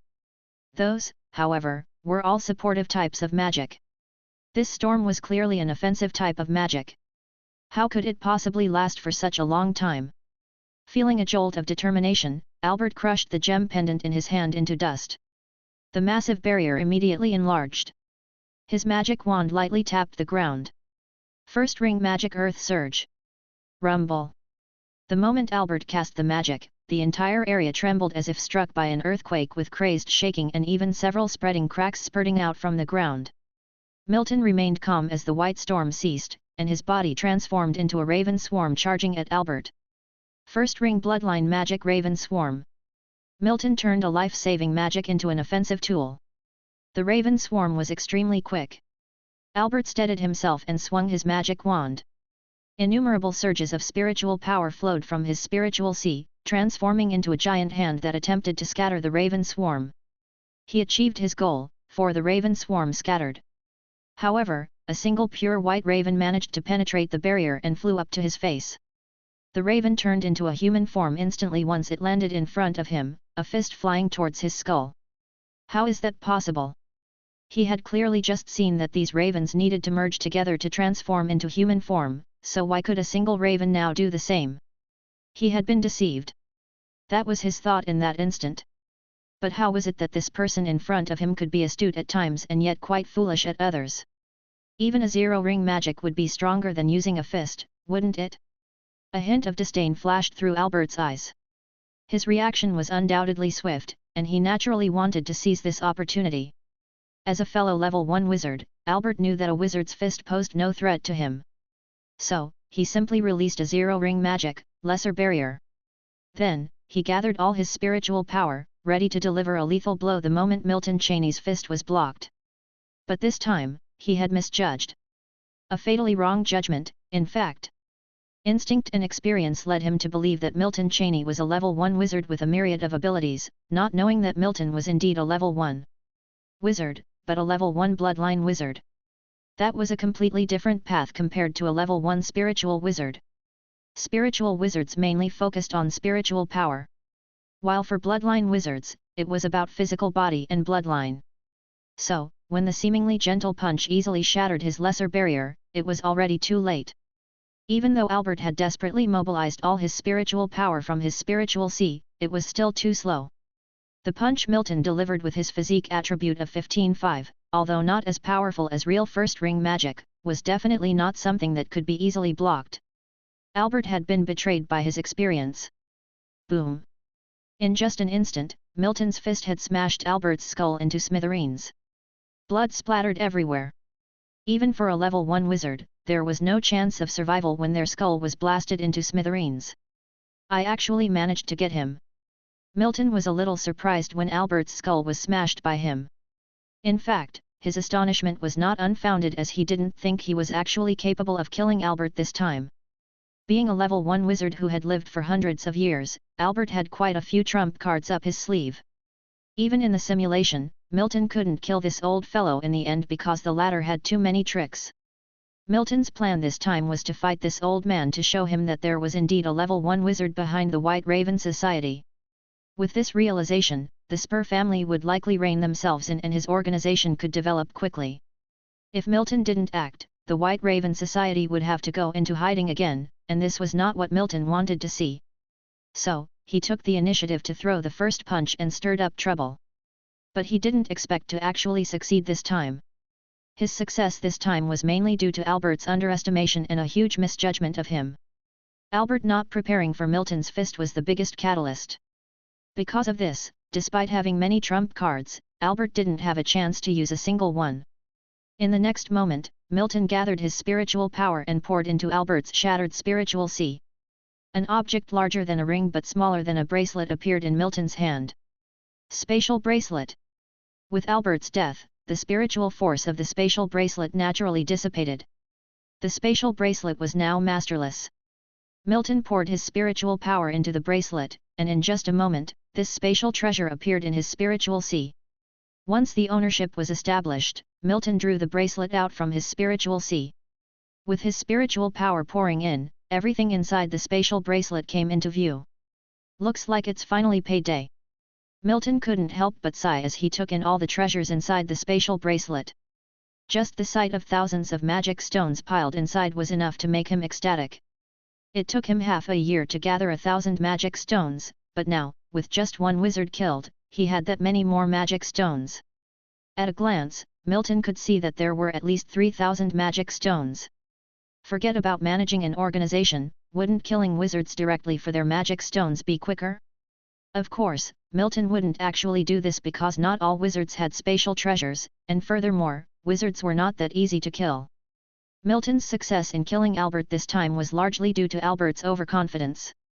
In addition to the magic stones, Milton checked everything else inside the spatial bracelet. Teleportation magic disc. Milton failed to kill Albert in the simulation because of this magic disc. This magic disc was different from the level 3 wizard apprentice magic discs Milton had. Engraved within this disc was an outrageously powerful spell, the minor teleportation technique. He didn't manage to kill Albert the first time in the simulation, and after that, once Albert was on high alert, there was no way to kill him again. Fortunately, in reality, Albert was blown to death by one of Milton's punch before he got a chance to use the teleportation magic disc. This magic disc is worth a hefty sum, one alone costs at least 2,000 magic stones, and that's the lowest price. Moonfall flower. Thorny orchid. This is a half-wizard potion. Chapter 99. Milton Cheney was lost for words, and not without reason. Because Milton had only seen this magic potion in books.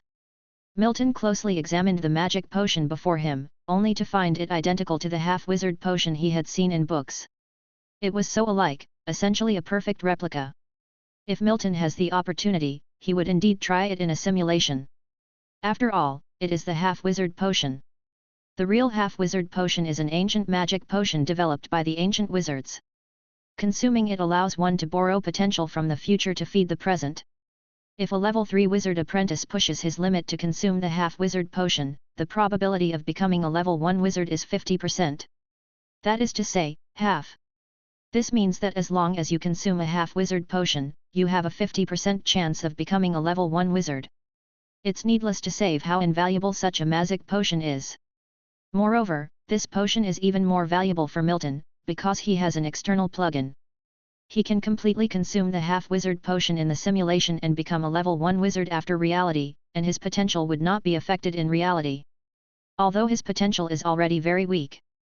But this magic potion should have been extinct long ago, how could Albert have it? Whether this is the real half-wizard potion, Milton would have to try it in a simulation first. Also, there are the moonfall flowers and thorny orchids in the spatial bracelet. These are ancient magic plants, how could Albert have them? Could it be that Albert paid a visit to a mystic realm or ancient ruins of the ancient times and obtained these, only to be intercepted by me eventually? An inevitable thought like this popped up in Milton's head. Milton had this thought for a simple reason: besides the above, there are many other things in the spatial bracelet that he doesn't recognize. Although Milton has read a lot of books, he doesn't know everything. Even the half-wizard potion, the moonfall flowers, and the thorny orchids are things Milton read about in obscure books. He has a good memory, and is very diligent when reading, so he remembered them. Now, Milton suspects that the things in the spatial bracelet that he does not recognize might also be products of the ancient era. He now feels like he is getting a pie in the sky. This is simply inconceivably outrageous. Albert was not intended to be killed, but he ended up killing him, and although he didn't expect to gain anything initially, he ended up with such a huge windfall. Milton felt as if the heavens were force-feeding him. With a simple thought, Milton returned the spatial bracelet to his spiritual sea, cleaned up the scene, and left. With Albert dead, Fen City is a horse without a head, and there would be more things for him to handle from now on. Since things turned out so smoothly this time, it was time for the White Raven Society to take control of Fen City. With Albert of the Spur family dead, the Spur family was destined to become history. Once Milton truly takes control of the whole of Fen City, his wealth accumulation rate will greatly increase. At that time, no matter how many times he runs simulation, he will not lack magic stones. Speaking honestly, even now, Milton is not lacking in magic stones. In the blink of an eye, half a month has passed. At this time, the whole of Fen City is shrouded in an atmosphere different from usual. Have you heard? The wizard from the Spur family was killed by a foreign wizard, and now the foreign wizard wants to take control of Fen City. On the street, two people were walking side by side, one of them got close to his companion and spoke in a hushed tone. The person walking with him nodded, also lowering his voice. The news has been passed around, the Spur family hasn't had any response, it's estimated that Fen City will be changing its city lord soon. The heart towards gossip is universal, whether it's from the past world or the current world, it's the same. Moreover, this was a news as shocking as this. Although the people in the city were not clear of the reality of this news, this didn't stop them from spreading the gossip enthusiastically. This well-known news in Fen City was spread by the White Raven Society, and it was naturally done under the instruction of Milton. Now, the news is getting more and more excited, and there are all kinds of versions. The Spur family wanted to suppress this news, but it was no longer possible. Especially, now the Spur family was in turmoil, and had no energy to deal with such things. The small families in the city are now shutting up, not saying anything, not daring to say anything. Some of them who knew something understood that a formidable force has really arrived in Fen City. The current talk of the majority in the city is the wizard of the Spur family being killed by a foreign wizard. After all, in their eyes, a wizard is something so high and mighty. A normally untouchable wizard suddenly died, there's no better topic than this. Whoever takes control of Fen City, doesn't matter as long as it's not a dark wizard. When talking about the dark wizard, this person's eyes showed a hint of fear. That won't happen, Corner C is under the rule of the Radiant Academy, dark wizards wouldn't dare come here. Another person started talking, and his tone demonstrated a slight unconcern. Even an ordinary resident in Fen City knows the name of Radiant Academy, and one can imagine how much influence Radiant Academy has in Corner C continent. And this was without the Radiant Academy's stationed forces. In some large islands in the Corner C continent, the influence of the Radiant Academy is even greater. No one doesn't know, no one doesn't hear. In the core area of Fen City, in front of a giant building. Your White Raven Society really refuses to let this issue rest, don't you? Daring to defy the rules laid down by Radiant Academy.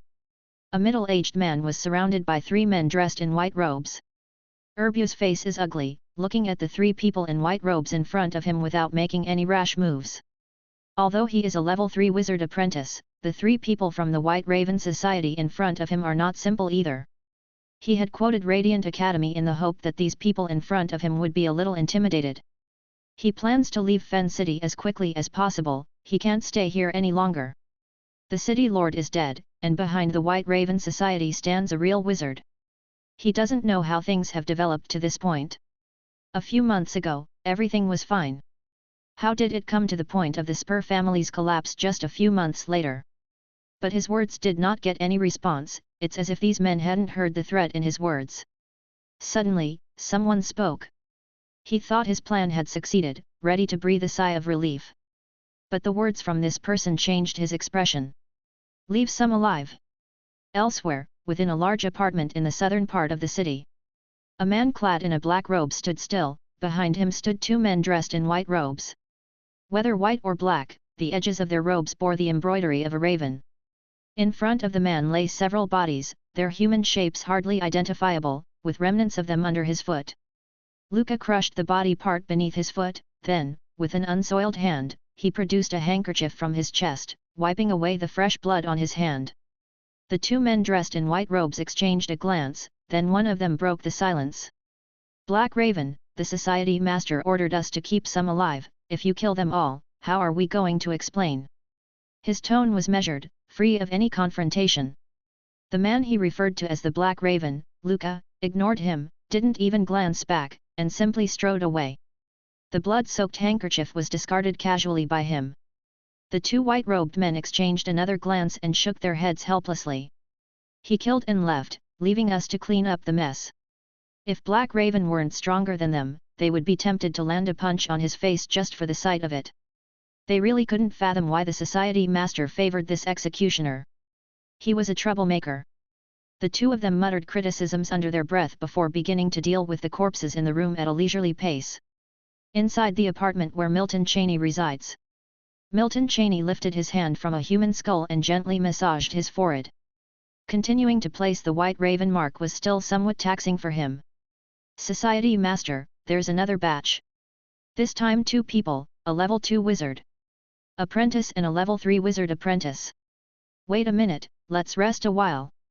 Milton waved his hand dismissively. Though he was the master of the White Raven Society, he didn't put on airs in front of these true loyalists. After a short break, Milton once again placed 2 more White Raven marks. Then he said aloud, from now on, apart from the level 3 wizard apprentices, kill any of them who resist. In reality, Milton would not mind sparing a few who were willing to cooperate. But the problem was that some people were simply too self-important. The Radiant Academy? TCH. Threatening a level 1 wizard with the Radiant Academy was utterly ridiculous. When it came to the Radiant Academy, Milton knew far more than they did. The people of the Radiant Academy were hypocrites but not idiots. On the contrary, they were shrewder than anyone else. Now that Albert was dead, why would they confront a live level 1 wizard over a dead man? Besides, Albert's relationship with the Radiant Academy was based purely on the annual offering of magic stones. Now that Albert was dead, the White Raven Society continued to make offerings. The magic stones they gave to the Radiant Academy were only a small fraction of their earnings. Understood, Society Master, Black Raven is. Let him in. The white-robed man nodded and left the apartment. After a while, the Black Raven pushed the apartment door open and entered. Stop, stand there. You need to get rid of that blood smell, it can be smelled from miles away. Milton interrupted Black Raven when he saw him trying to get closer, speaking decisively. Then he waved his hand and a faint breeze blew by, dispersing the stench of blood somewhat. Milton had never seen a person whose stench of blood was so intense.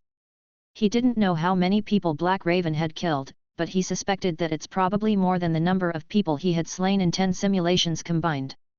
The blood stench had soaked into Black Raven's very skin, it was likely irreversible by now. Black Raven remained expressionless, standing still after Milton Cheney's words. If anyone could give him orders, it would probably only be Milton Cheney. Seeing Black Raven standing motionlessly, Milton asked, I'm thinking about letting you take over as the city lord of Fen City, what do you think? Upon hearing that, Black Raven, habitually devoid of expression, was taken aback. He seemed unexpected to hear the society master tell him this. Making him a city lord? He knew himself best. He can murder, but managing a city is something he's genuinely incapable of. It's likely that his solution to every problem would be just one thing. And that is kill. But still, he instinctively nodded. He didn't mention anyone more suitable than him, nor did he ask the society master why he didn't become the city lord himself. All of that was meaningless. Since it was the society master's arrangement, he would do it no matter what. Of course, you won't be alone, you'll have a helping hand in controlling Fen City, while I stay behind the scenes. Seeing Black Raven's nod, Milton spoke. Assist me. Black Raven felt a bit contemptuous. Apart from Milton Cheney, he looked down upon everyone else, even wizards. But the next moment, seeing the person emerging behind Milton Cheney, Black Raven's face turned grim. Because an old man in a red robe was looking at him with a half-smile, a hint of mockery in his eyes. Red Hound. The Red Raven Society will be with you, I hope you can get along. Milton said, if there was anyone other than him capable of controlling the Black Raven, it would have to be the Red Raven. Chapter 100, The Reappearance of the Pure Yellow Tower and Visitors from the Radiant Academy. From the time the wizard from the Spur family was killed by a punch from Milton Cheney to when the White Raven Society took over Fen City. The whole process only took just over a month. Some people in the city hadn't even reacted, they were still just gossiping. Then, more explosive news spread throughout Fen City. The city lord of Fen City had changed. The news about the change of City Lord instantly swept across the entire Fen City. This news confirmed that the wizard of the Spur family was indeed dead. Shifting from gossip to reality, the shock it brought to the people in Fen City was enormous. Because no matter how much they had discussed before, no matter how exaggerated the rumors were, the reality wouldn't change based on their discussions. But now, the City Lord had truly changed. Fen City was under the control of an organization named the White Raven Society. Only at this moment did the people of Fen City realize, a significant change had occurred. A real change, not the one they had gossiped about. A level 1 wizard had actually died. It should be noted that the Spur family had been in control of Fen City for hundreds of years. This sudden change not only disturbed ordinary people but also the wizard apprentices who had been living in the city for a long time. Although Milton Cheney had already preheated the whole situation for over a month, when the actual event occurred, it still caused a great sensation. After all, news was just news. Many people just laughed off this kind of gossip, they only believed in the facts. So when the fact was right there, they had to believe it. Some people had already considered moving to other places. After all, the Corner Sea continent is so big, there are more islands than just Fen Island, and there are more cities than just Fen City. These wizard apprentices already had some ability to defend themselves, where couldn't they go? After all, they didn't know what kind of organization the White Raven Society was that was controlling Fen City and whether it would affect them. Milton didn't hinder these people from leaving Fen City, as if to seal the city at this moment, it might cause some unnecessary troubles. The White Raven Society is in full swing of development, there is no need to focus on these issues. However, compared to those who left, more people chose to stay. After all, Fen Island only has Fen City, and they have been living here for many years. If they leave, where can they go as strangers in a strange place? Some people are still waiting and watching. If they find something wrong, they would choose to leave Fen City as well.